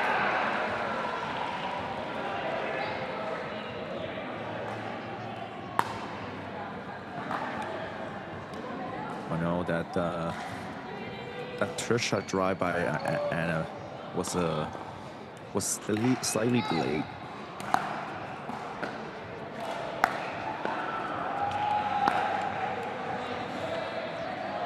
That drive went to the net. Good push by Eric, pushing Ernesto all the way to his corner.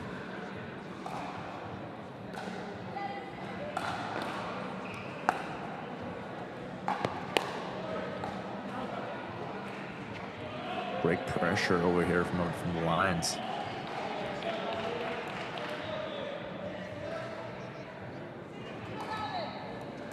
Lions still having a good healthy lead of 6 points. Oh no, Stevie's service way out, unfortunately.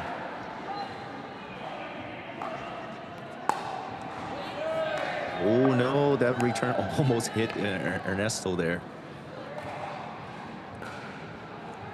Owls now getting inching closer.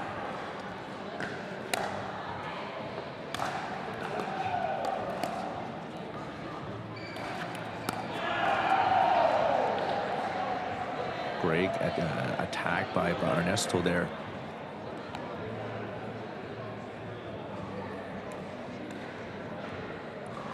Lions still with the lead, 18-13.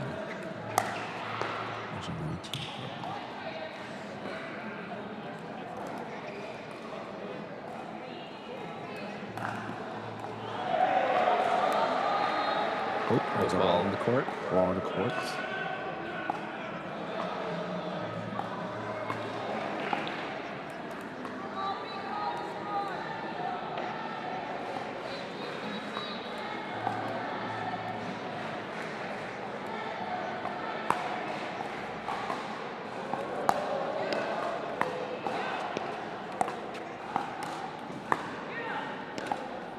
Great defense by Stevie over. Oh no, net courts. Stevie can't get onto it.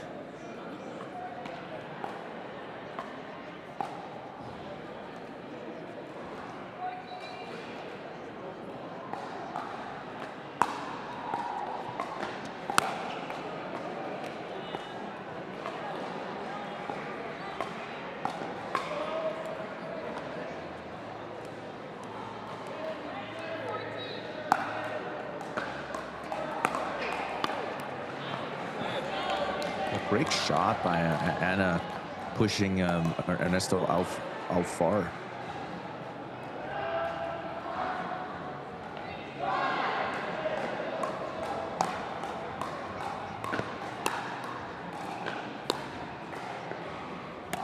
Good block here by Stevie. Great finishing by Ernesto there.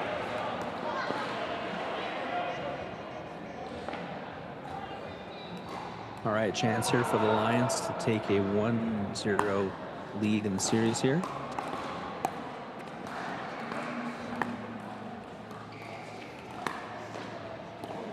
Oh, great line by Phoebe. Great shot, great match by both teams. Great finish by the Lions there. 21-15 the final score. Lions take the first game over the Owls. So we got LC and Anne-Sophie coming up for the Lions. It looks like we're going to have Armand and... who is it going to be? Is it going to be Christina or is it going to be Ava? Looks like it's going to be Christina Chin. There she is on the bottom of the screen coming through there, pushing CNPL founder Yui Silao out of the way. Come on, Yui, get it out of the way. Christina needs to get some match.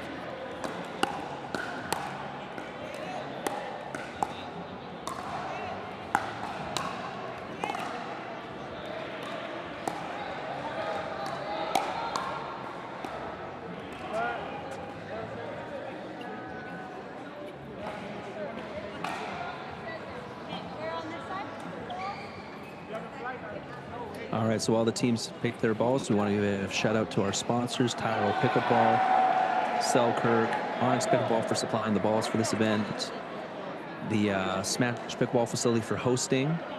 Make sure you guys get in that in the chat there. We got 125 of you. We're at 119 likes. I see a couple new faces in here because, of course, the Owls and the Lions are on here now, so you were thinking they were going to be on Game Plus, but now they're here.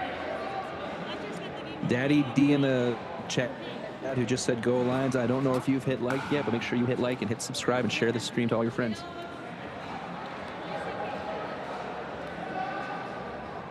And to answer your question, Faye, we are just as surprised as you are that these are the two teams on the court because our schedule had the other match going on. So this must have been a last-minute switch made on site. Not that we're complaining. These are two really good teams as well.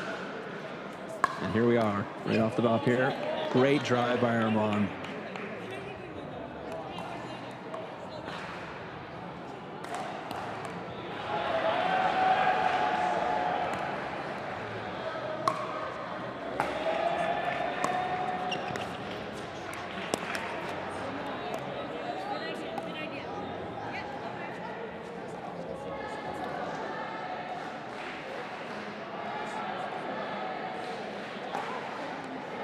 Oh, I wonder if that was...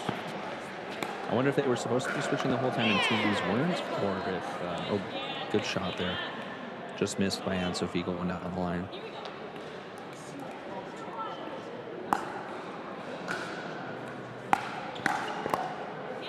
Well, neither team's complaining, so I guess we won't either.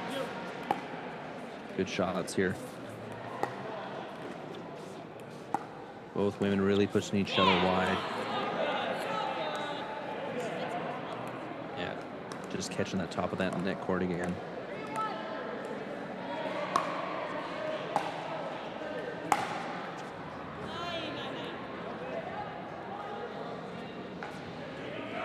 Great leave there by LC.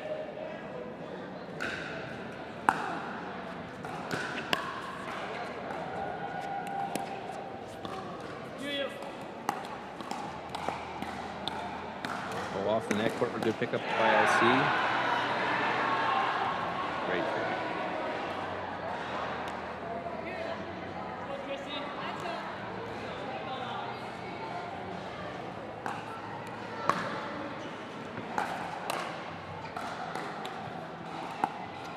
Net court again, good pickup by Christina.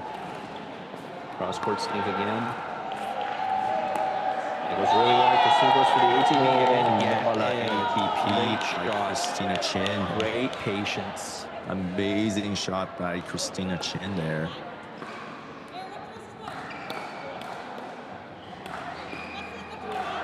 All right, we're at 120 likes in the chat, everyone. Awesome, great job. There's 129 of you in here, though, so there's 9 of you who haven't liked yet. So if you haven't liked and subscribed, make sure you do. Helps out the stream, helps out the league. I think that one just went wide. LC's calling it wide. Armand's saying it's in. They're going to ask the ref.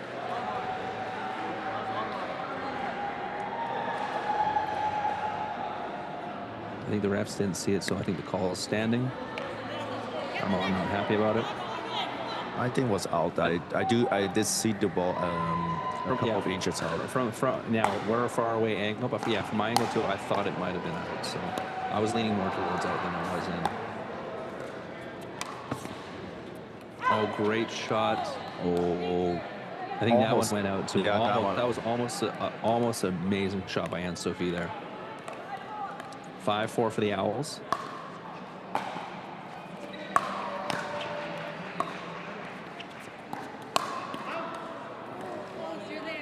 Just out by Armand over there.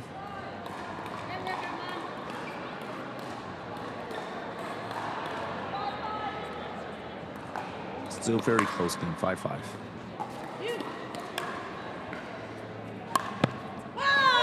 Oh, beautiful, beautiful Ernie cross backhand flick by Armand. Reminds me of me. I think Armand's a little more more athletic. More athletic than you, sorry. Or Andrew. I am like, 16 years older than him or something like that. So. Oh, what great shot by LD here. So you see like the super athletic shot by Armand with the backhand flick, and then you see the very tactical precision backhand flick by LC.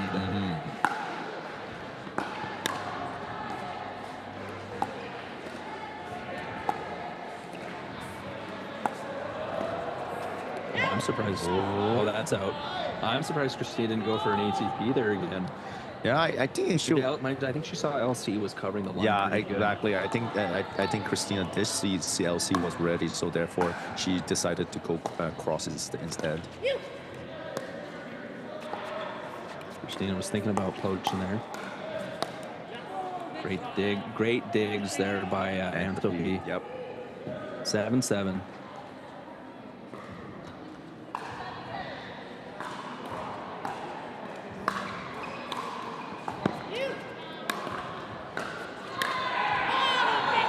Great shot again with the two-handed backhand volley on there.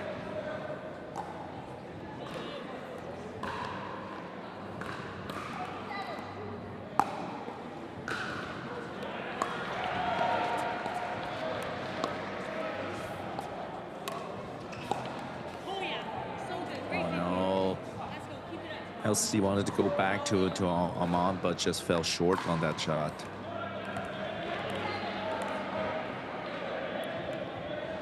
Owls now with a 2-point lead.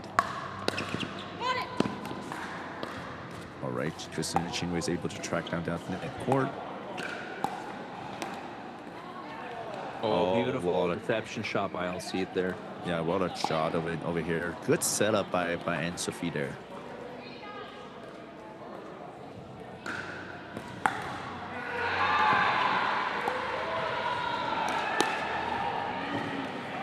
Good attack by Anne-Sophie, holding the ball just in enough time to caught Christina off guard.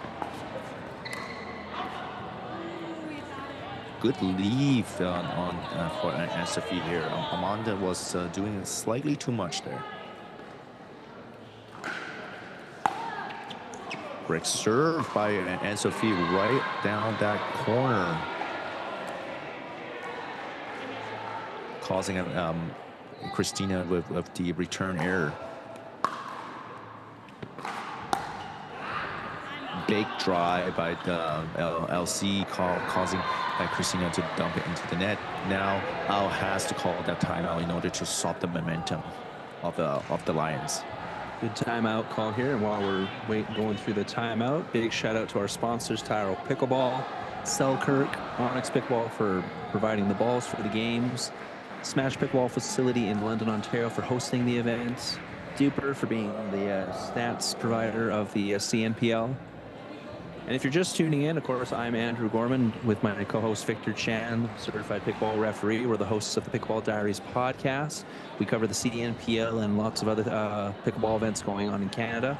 So you can be guaranteed we'll be covering the outcomes of this event on next week's podcast, so stay tuned for that. Also on the YouTube stream, we have 131 people in there. We're at 121 likes.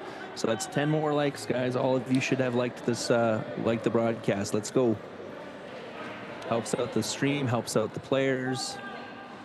And if you have someone who's looking for this match, share the link to their phones, to their TVs, whichever. Oh, net cord, good pickup by Christina. Good block there by LC. Lob. Oh, great lob actually. Great lob. LC recognizing both player was planting their feet. Yeah, and I would have liked Christina to kind of leave that for Amar, even if it bounces. Yeah, that's true. Because that's his forehand. She's trying to do like a backhand over the head. And Amar is quick enough for getting that. Great drop by Anne-Sophie. 14-9 now for the Lions, starting to pull away here.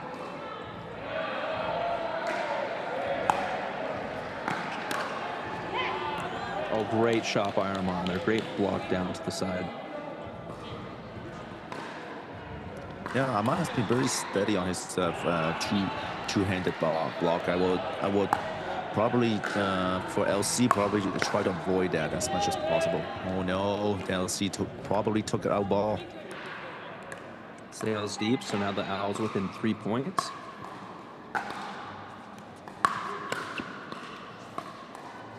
Oh, right on the line. Good shot by Anne-Sophie. Good get by Armand. Great approach by Christina there. Oh, another one. Christina gets that and gets him right in the chest. Great adjustment by Christina there. All right, Owls within 2 now, climbing back into this game. Oh, great get by Christina Chin off the net cord. Scorpion still staying with it. Great defense by Christina Chin there. Oh my God. Diving get by Christina. And it just sails long. Oh my. Great shots by the Lions. Great defense by the Owls there. Yeah, amazing shots over there. Christina probably left some skin on the court too.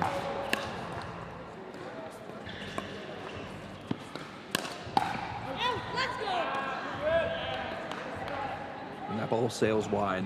Or out, sorry.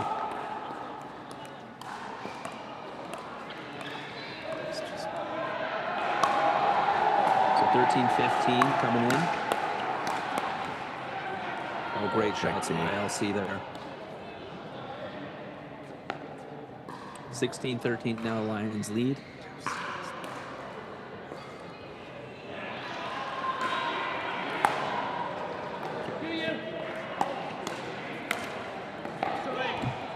Oh, great shake and bake by Christina and Armand. The rare up at the kitchen lane shake and bake. 14-16 now, Owls serving. Still a very tight game over here. Oh, great cross dink by Anne-Sophie.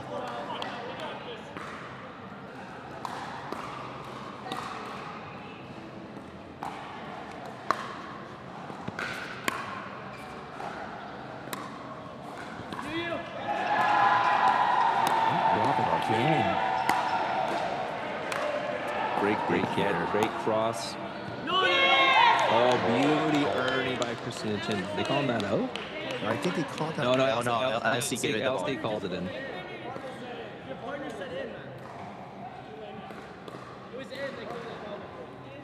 What happened? No, LC called that. Sophie thought it was up, but LC called it. LC had better view too. Exactly.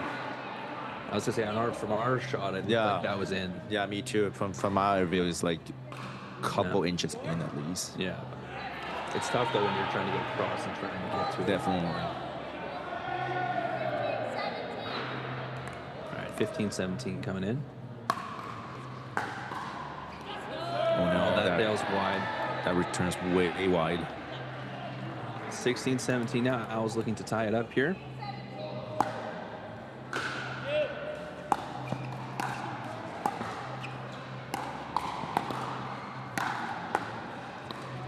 Great defense here so far. Oh, no. Sorry, not sorry for LC.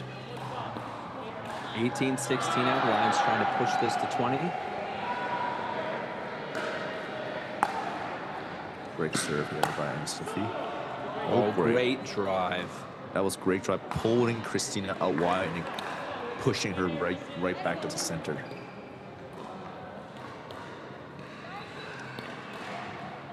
Lions with a 3-point advantage, maybe getting back to the 23s. Oh, a great cross roll by Christina there. So 19-17 for the Lions. Owls with the serve, trying to tie it up here before the Lions can get to that 23s.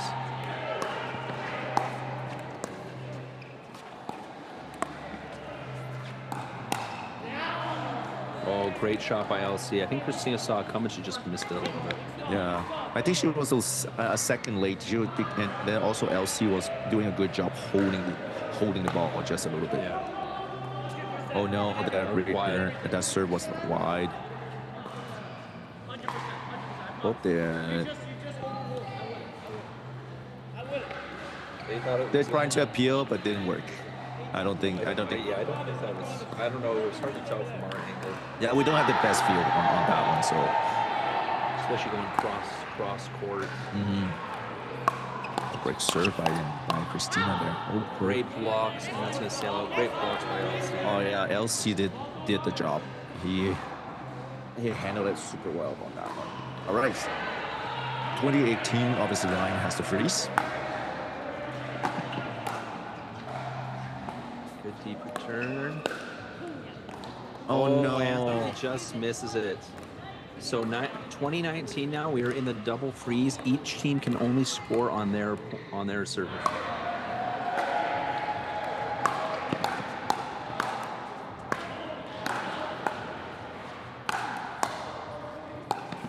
Great get. Oh, great cut. Great get again.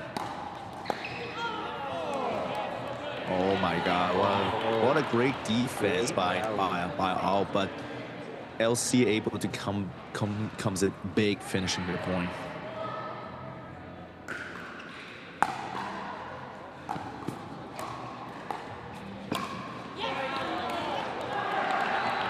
Oh no! I think the ball clipped the net a little bit, and LC was just caught.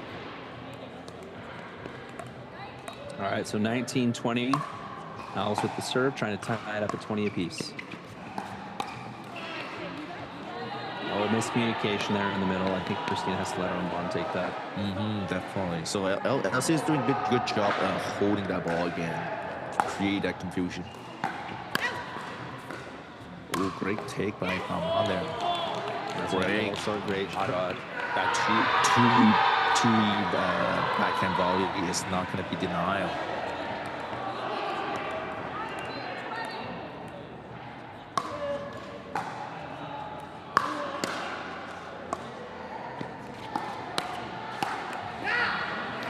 Same thing, exact same shot. You see LC just holding that forehand speed up just to see where Aman or Christina is before launching this. That's amazing. Oh no, the return goes long.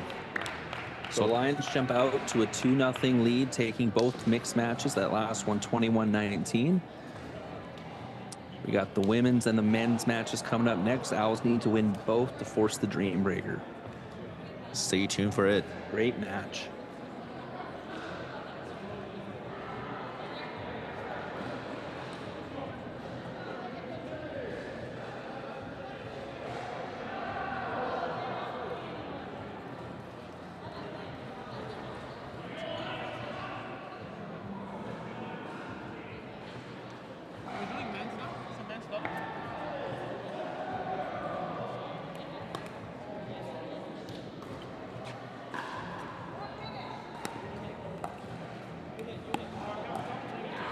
All right, so it looks like we're going to be starting with the men's match first.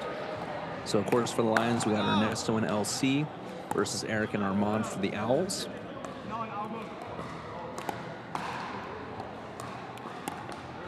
Of course, we want to give a shout out to our sponsors, Tyrol Pickleball, Selkirk, Onyx Pickleball for supplying pickleballs for the event, and of course the Smash Pickleball facility here in London, Ontario for providing the event setting. I said that earlier, whatever. Everyone knows what I mean at this point, right, Faye? I think so.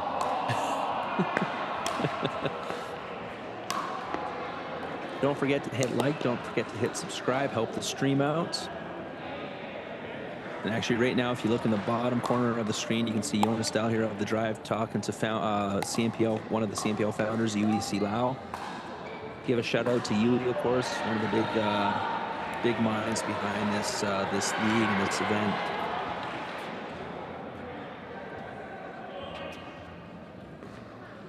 So yeah, so when these two teams faced off yesterday, Victor, it went to a dream breaker, and I'm pretty sure the Owls won the men match last time. So we'll see if they can do it again and give the team a chance to push through and give the ladies a chance to force the dream breaker. It seems like they're still using LC on the left and Ernesto on the right. So see how it goes. And that's a different pairings too. Now you have Eric instead of Caitlin. I think Eric's a little bit more. Kaylin's very steady, and Eric's a little bit more fiery. 1-0 already for the Owls.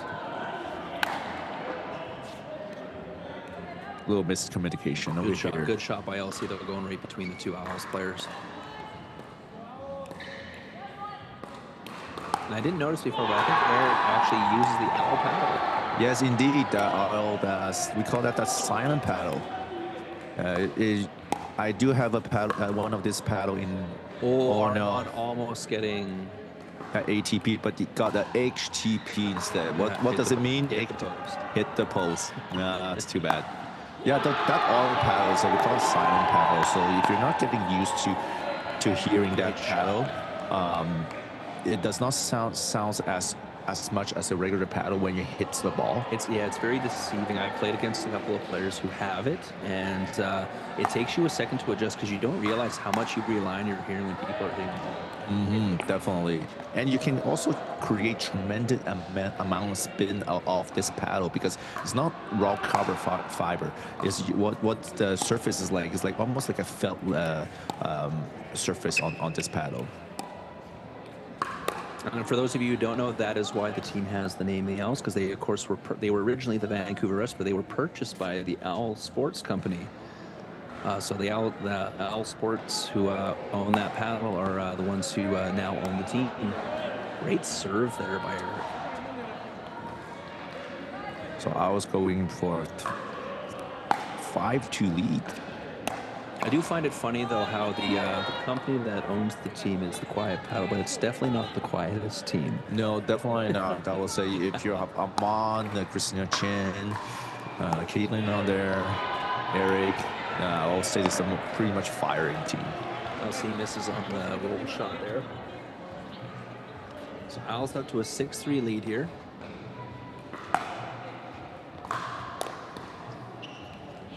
Oh, great drive by Armand, catching Ernesto coming up.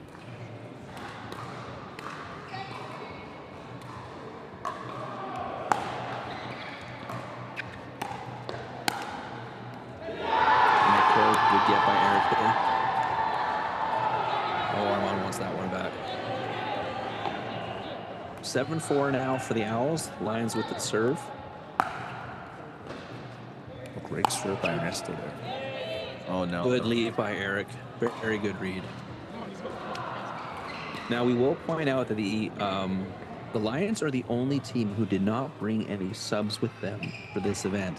They did the same thing last year, and what we did notice, especially in the first couple events, by the end of the event, which is like, and this is where we're at right now, this is the last game for them, you see them start to tire out just a little bit. By the end of the season, they were fine. They had built up that endurance because they were used to it. But now I'm wondering if that's going to start to play a factor in this game. Yeah, it might be, it might not be neither, right? Think about it. They've ended up as the second seed on at the final standing, so earning the bye. So obviously it's a double-edged sword, right? Yeah, that return goes long. Yeah, so you're playing who you consider your top players the entire time, and they are only playing 6 matches this event each team here, so that's a lot less than last year. Last year you were playing like 9 or 10 sometimes. Exactly. So might not be as a big factor as last year. Oh, great shot there by Armand catching Ernesto.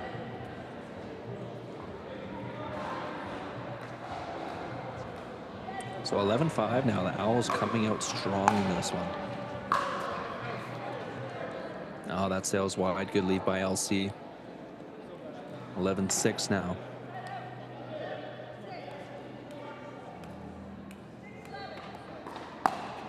Oh, Faye in the chat is saying that she loves the Owl pouch. She loves the deception and the great spin from it, like you were saying, Vic. Yes, indeed.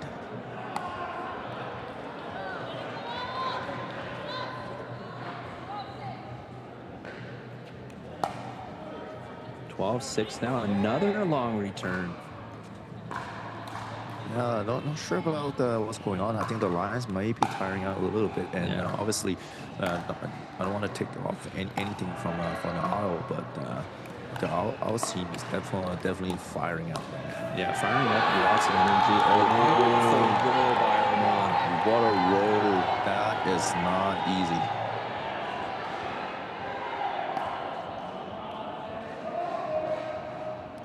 I think they're maybe thinking about a timeout right there. Nope, still going. 14-6 now. Owls pulling out to an 8-point lead here. Another serve. It's now great serves by Eric here. Yeah, I can see that Eric's putting tons of topspin in, which is his paddle is definitely allowing that topspin to be generated. So timeout here by the Lions. 15-6 for the Owls in this men match.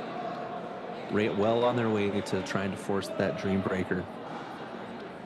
Don't forget, everyone, to like and subscribe here in the chat. We got 120 in there. We do have 123 likes, but some of you are new. I can tell by the names in here. So make sure you hit like, make sure you hit subscribe. Share the stream to your friends who you think might want to enjoy some insanely good pro pickleball. We're going to give a shout out to our sponsors again, Tyrol Pickleball, Selkirk, Onyx Pickleball for supplying the balls the players are using, and of course the Smash Pickleball facility in London for providing the venue. There we go. I got it right this time. You got it. It's the venue. And if you're just tuning in, I, of course, am Andrew Gorman with my co-host Victor Chan, who's a certified pickleball referee. We're the hosts of the Pickleball Diaries podcast, where we cover the CNPL and all things pickleball in Canada. So make sure you tune in for that on YouTube or any podcast. Now you see Ernesto switch towards the left now. Misfire by LC over here. That was a good spin on that drop, though. Oh, yeah, definitely. Yeah, Lions got to change something up here trying to get back into this game. Great shot there by Ernesto off that drive from Eric. Yeah, I really want to see Ernesto stepping in a little bit. He seems to be a little bit iced out. Net court off the serve. Good yet. Oh, beautiful angle shot by Armand there. No chance for LC to grab that. So 17-7 now.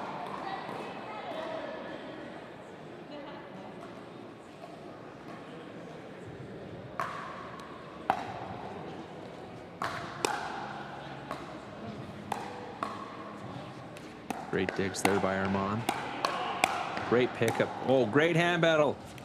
Oh, still going. Oh, Ernesto gets the finish. What a rally.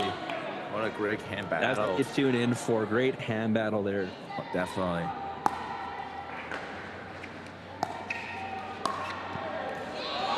Oh, no one in the center. What's going on?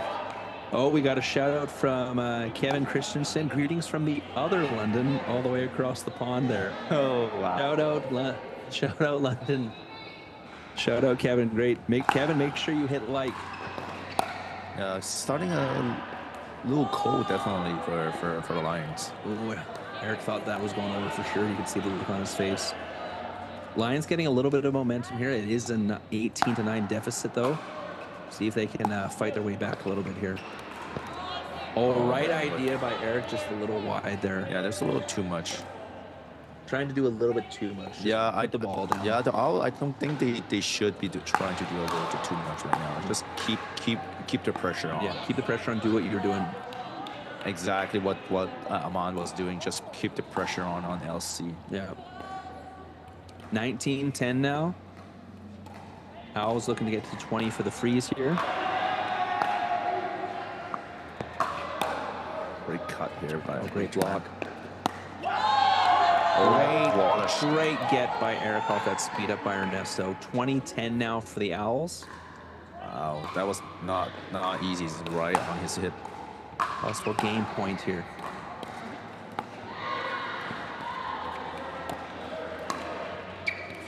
Armand with the roll off the net cord. Oh, just sails out. Good game there. So Owls win it 21-10. Very convincing win. Now it's up to the women to try and force a 2-2 tie to get to the Dream Breaker.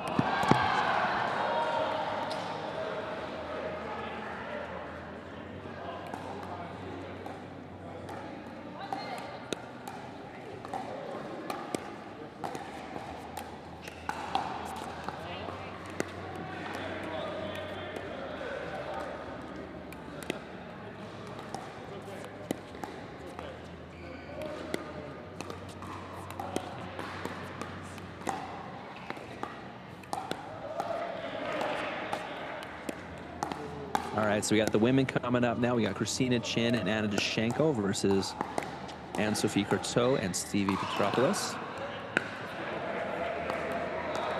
So the Owls trying to force a Dream Breaker event here. Lions trying to finish the weekend off with a 3-1 win.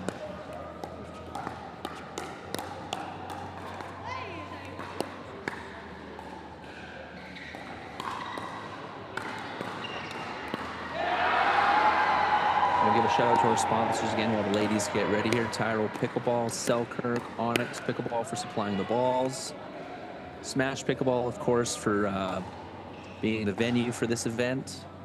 Duper for being the stats for the CNPL.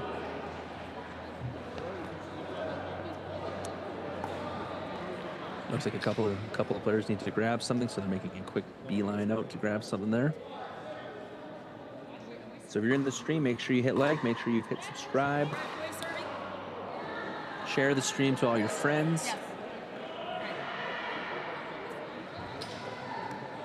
This is the last game of the night, so make sure you get them to tune in. Make sure you shout out your favorite player, your favorite team.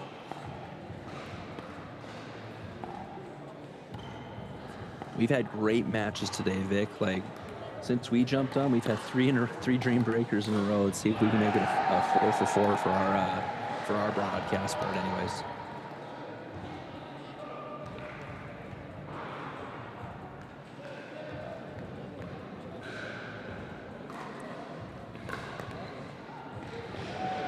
So this is, and so pointing out returning players and rookies for this one.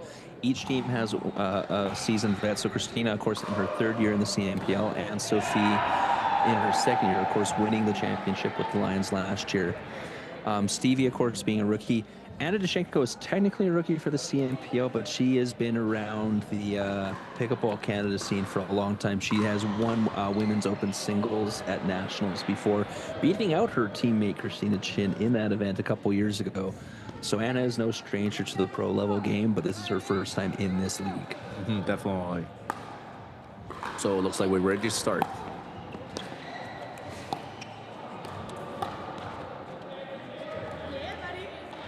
Oh, and it hits his neck cord and falls over. Great shot by Anna. 1-0 Owls.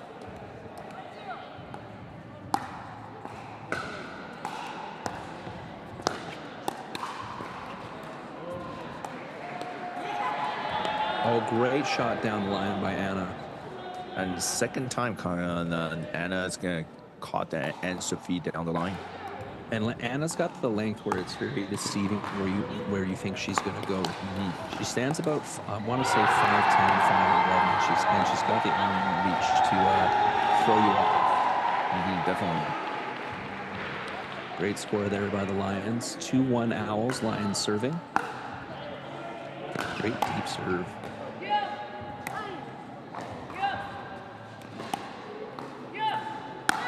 Great digs there. Great get by Stevie. Cross court. Angle there. Anna with the reach. Stevie still gets it, still going. Great defense here by the Lions. Oh, and it sails wide. Good lead by Christina Chin there. And I think Sophie was a little rushed and wanted to do too much on there. So we just had Rita enter the chat shouting out her favorite player is Ryan Torrenson from the Smash. So shout out Rita. Rita, make sure you hit like. And we're going to give a shout out to Faye again. Faye has been the MVP of the chat on YouTube.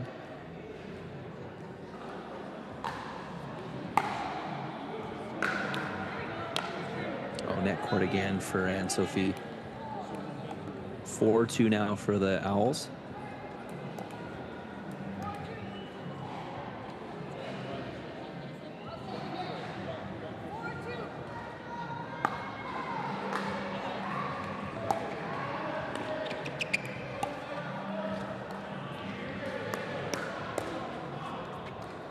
Great block on the speed up and then great get by. Oh, Anna almost had that.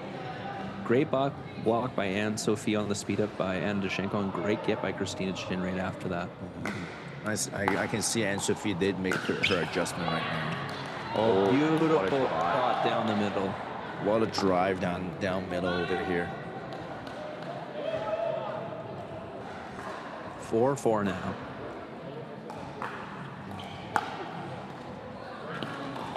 Oh, and that return goes long. Lions jumping out to a 5-4 lead now. Great serve down the line by Anne-Sophie. Oh, Stevie couldn't track down to that shot, unfortunately. So, yeah. 5-5. Great wide return again. Oh, great shots there by Anne-Sophie. The change from Anne-Sophie from last year to this year is so much more confidence, so much more ability to just power her way through points. She's definitely much more offensive than last year.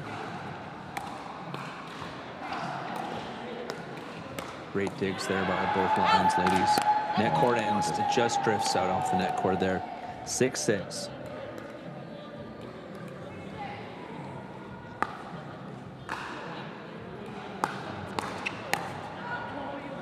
Oh no, Christina that wants that back. She has that shot on her paddle.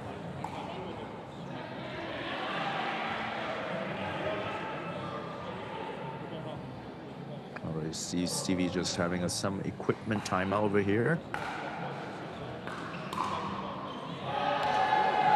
7-6 Lions coming in.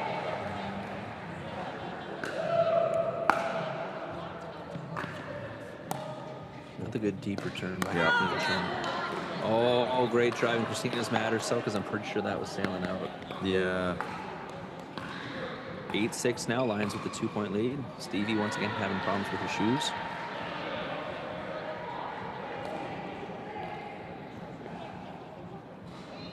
All right, 8-6 coming in.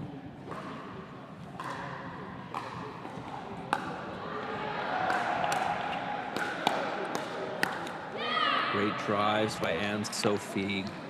Great pressure by Anne-Sophie right there, being relentless.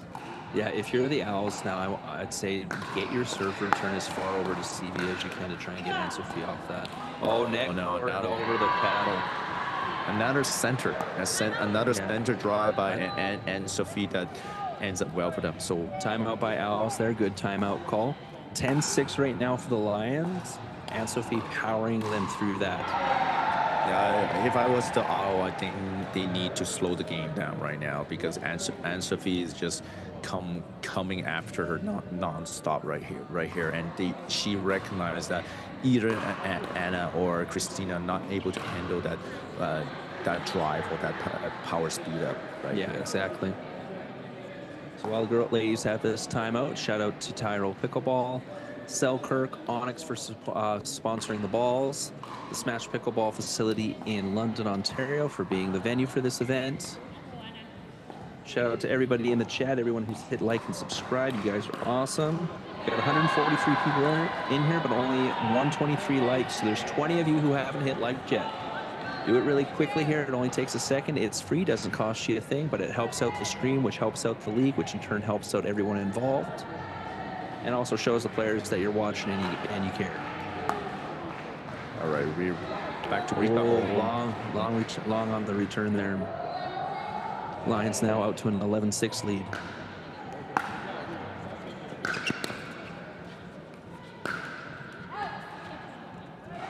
Matt Sales long. Good lead by Christina there. They got to find a way to slow down Anne-Sophie right now, though. She's powerhousing her way through this. 7-11. Good digs there.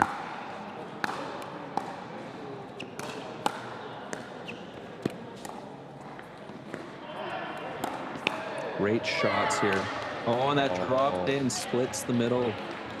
Great shot by Stevie there.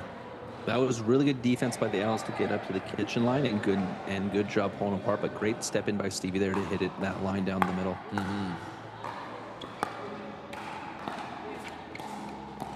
Net cord, good pickup by Christina. And Sophie powering through, great get by Anna, and down the middle again.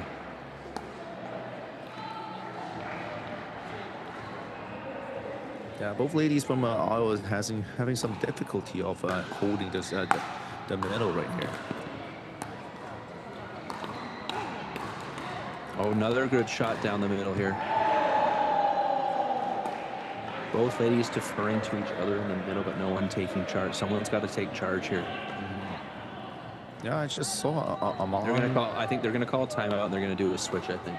Yeah, I just saw Amon and probably Eric Fox just shaking hands with Ernesto and LC over there. Not sure, are they leaving or something? So that was interesting. And on the other side, you just only have Ava talking in now. Well, it's hard to see because our camera was bumped, so we don't have the full angle over there. That was interesting though. Oh, remember we're in Edmonton, Missouri, Ontario, and those guys are from Vancouver, so sometimes those flights. Yeah, maybe. It is Pearson Airport. That's true. I haven't been in Pearson that much, but from what I hear from everyone from Toronto, is it's not the most efficient thing to do. For those of you who live in the Toronto area and know what I'm talking about, shout it out in the chat.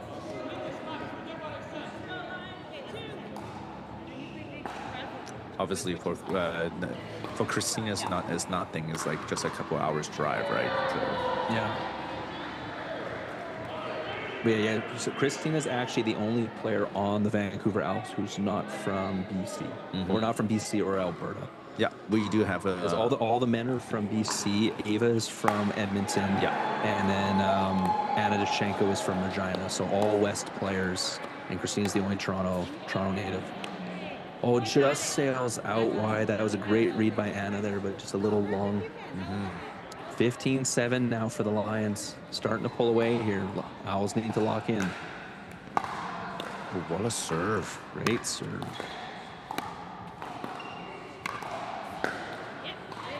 Great angle there by Anna. That was a little low for that speed up there for Anne-Sophie, but probably just trying to get to it. Yeah, for everyone just noticed there's a switch also on the sides for Anna and Christina. Good lead by Christina there. Stevie trying to put a little bit too much spin on that. So 15-9 now for the Lions. Owls trying to chip away at this lead here. Net cord. Oh, Anna couldn't pick it up. 16-9 now for the Lions.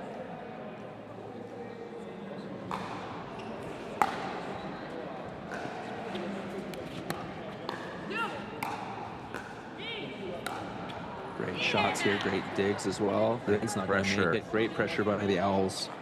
And we got Willow in the chat shouting out, "Let's go, Anna and Christina." Shout out Willow. Willow, make sure you hit like. Great drive there by Christina, catching Stevie on her backhand coming in. A little bit of a push here now from the Owls, 11-16. Great return, great get by Anna. Oh, great shot. Christina dives for it, but can't get to it. Great pull shot from Anne-Sophie. 17-11 now for the Lions.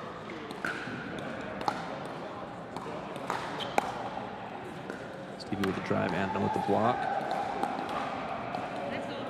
Oh, great. Beautiful roll shot by Christina Chin. Yeah, that was amazing roll forehand.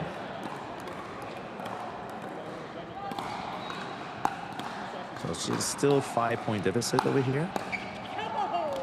Oh, great drive by Anna Dashenko there, just over the net. 4-point lead now. They're chipping away at it.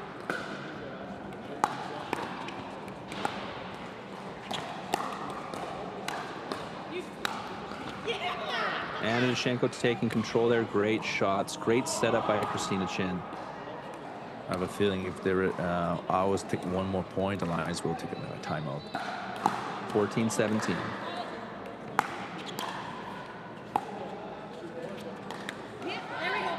Oh, Stevie was thinking about going to Anna's backhand. Yep. Yeah, there's the timeout by the Lions. Good call there. 17-15 for the Lions. Timeout for the Lions. Great pushback here from the Owls after making that switch up. Great steadiness. You can see they make their adjustment now, attacking Stevie much more, and which is working very, very well and at their advantage right here. So if Christina and Anna be able to continue to push Stevie on the right hand side, I think they should be able to pull away with the win. On the end, Anne-Sophie and for Stevie's side, I will say Anne-Sophie now needs to maybe take a look at the court slightly a little bit more to relieve that pressure for Stevie. Absolutely. We have another member in the chat now, a member of the Courteau family, shouting out Anne-Sophie and Stevie, saying, let's go Anzo and Stevie. Make sure you hit like, make sure you hit subscribe. All right, 17-15 for the Lions. Owls have made a really good push here ever since switching sides with Christina and now Dashenko here. Oh, and that sails wide there. So now 1 point game. Great pushback here from the Owls. Let's see if the Lions can lock it down here.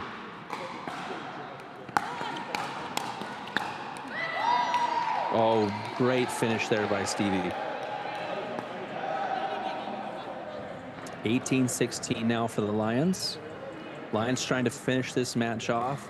The women trying to force the dream breaker here.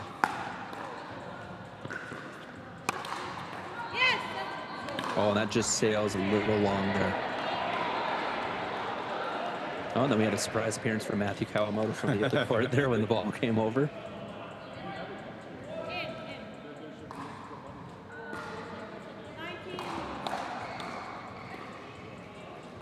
All right, 19-16, Lions trying to get the freeze here.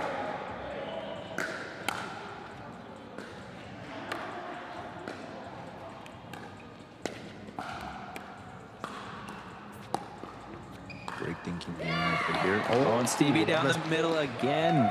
What a pull by Stevie. Great shot by Stevie. 2016 now, Lions with the chance to finish this series off. Owls trying to extend it with a break of serve here.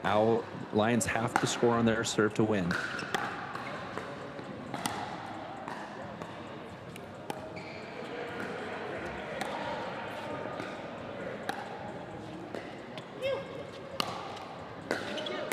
Great communication there by Christina and Anna there. Great pressure over there. Oh, and it sails long and out. Just out. Just out. Great game by all four of these ladies. Lions take it 3-1 with a 21-16 win on the women's side. Another great game. I think that concludes our coverage and for this split the CNPL. Absolutely. Thank you so much, everyone, for tuning in for the CNPL on Court 2 YouTube stream. Once again, we're going to do one last call out to our sponsors, Tyrell, Tyrol Pickleball, Selkirk, Onyx for supplying the balls for the game, the Smash Pickleball facility in London, Ontario here. And we're going to give a special, I'm just going to shout out Faye again in the chat. Faye has been an MVP all weekend there. Thank you, Faye, for being such an awesome viewer and Thanks for very the involved in the support, too. chat. Thank Yeah. you for the support. So thank you, everybody, for tuning in. I'm Andrew Gorman with Victor Chan from the Pickleball Diaries podcast, and we'll see you guys at the next split. Thank you. Thank you, and don't forget to tune in for our recap on. Probably we'll be recording on next week on this CNPL split. Yeah, absolutely. Thank you, everyone.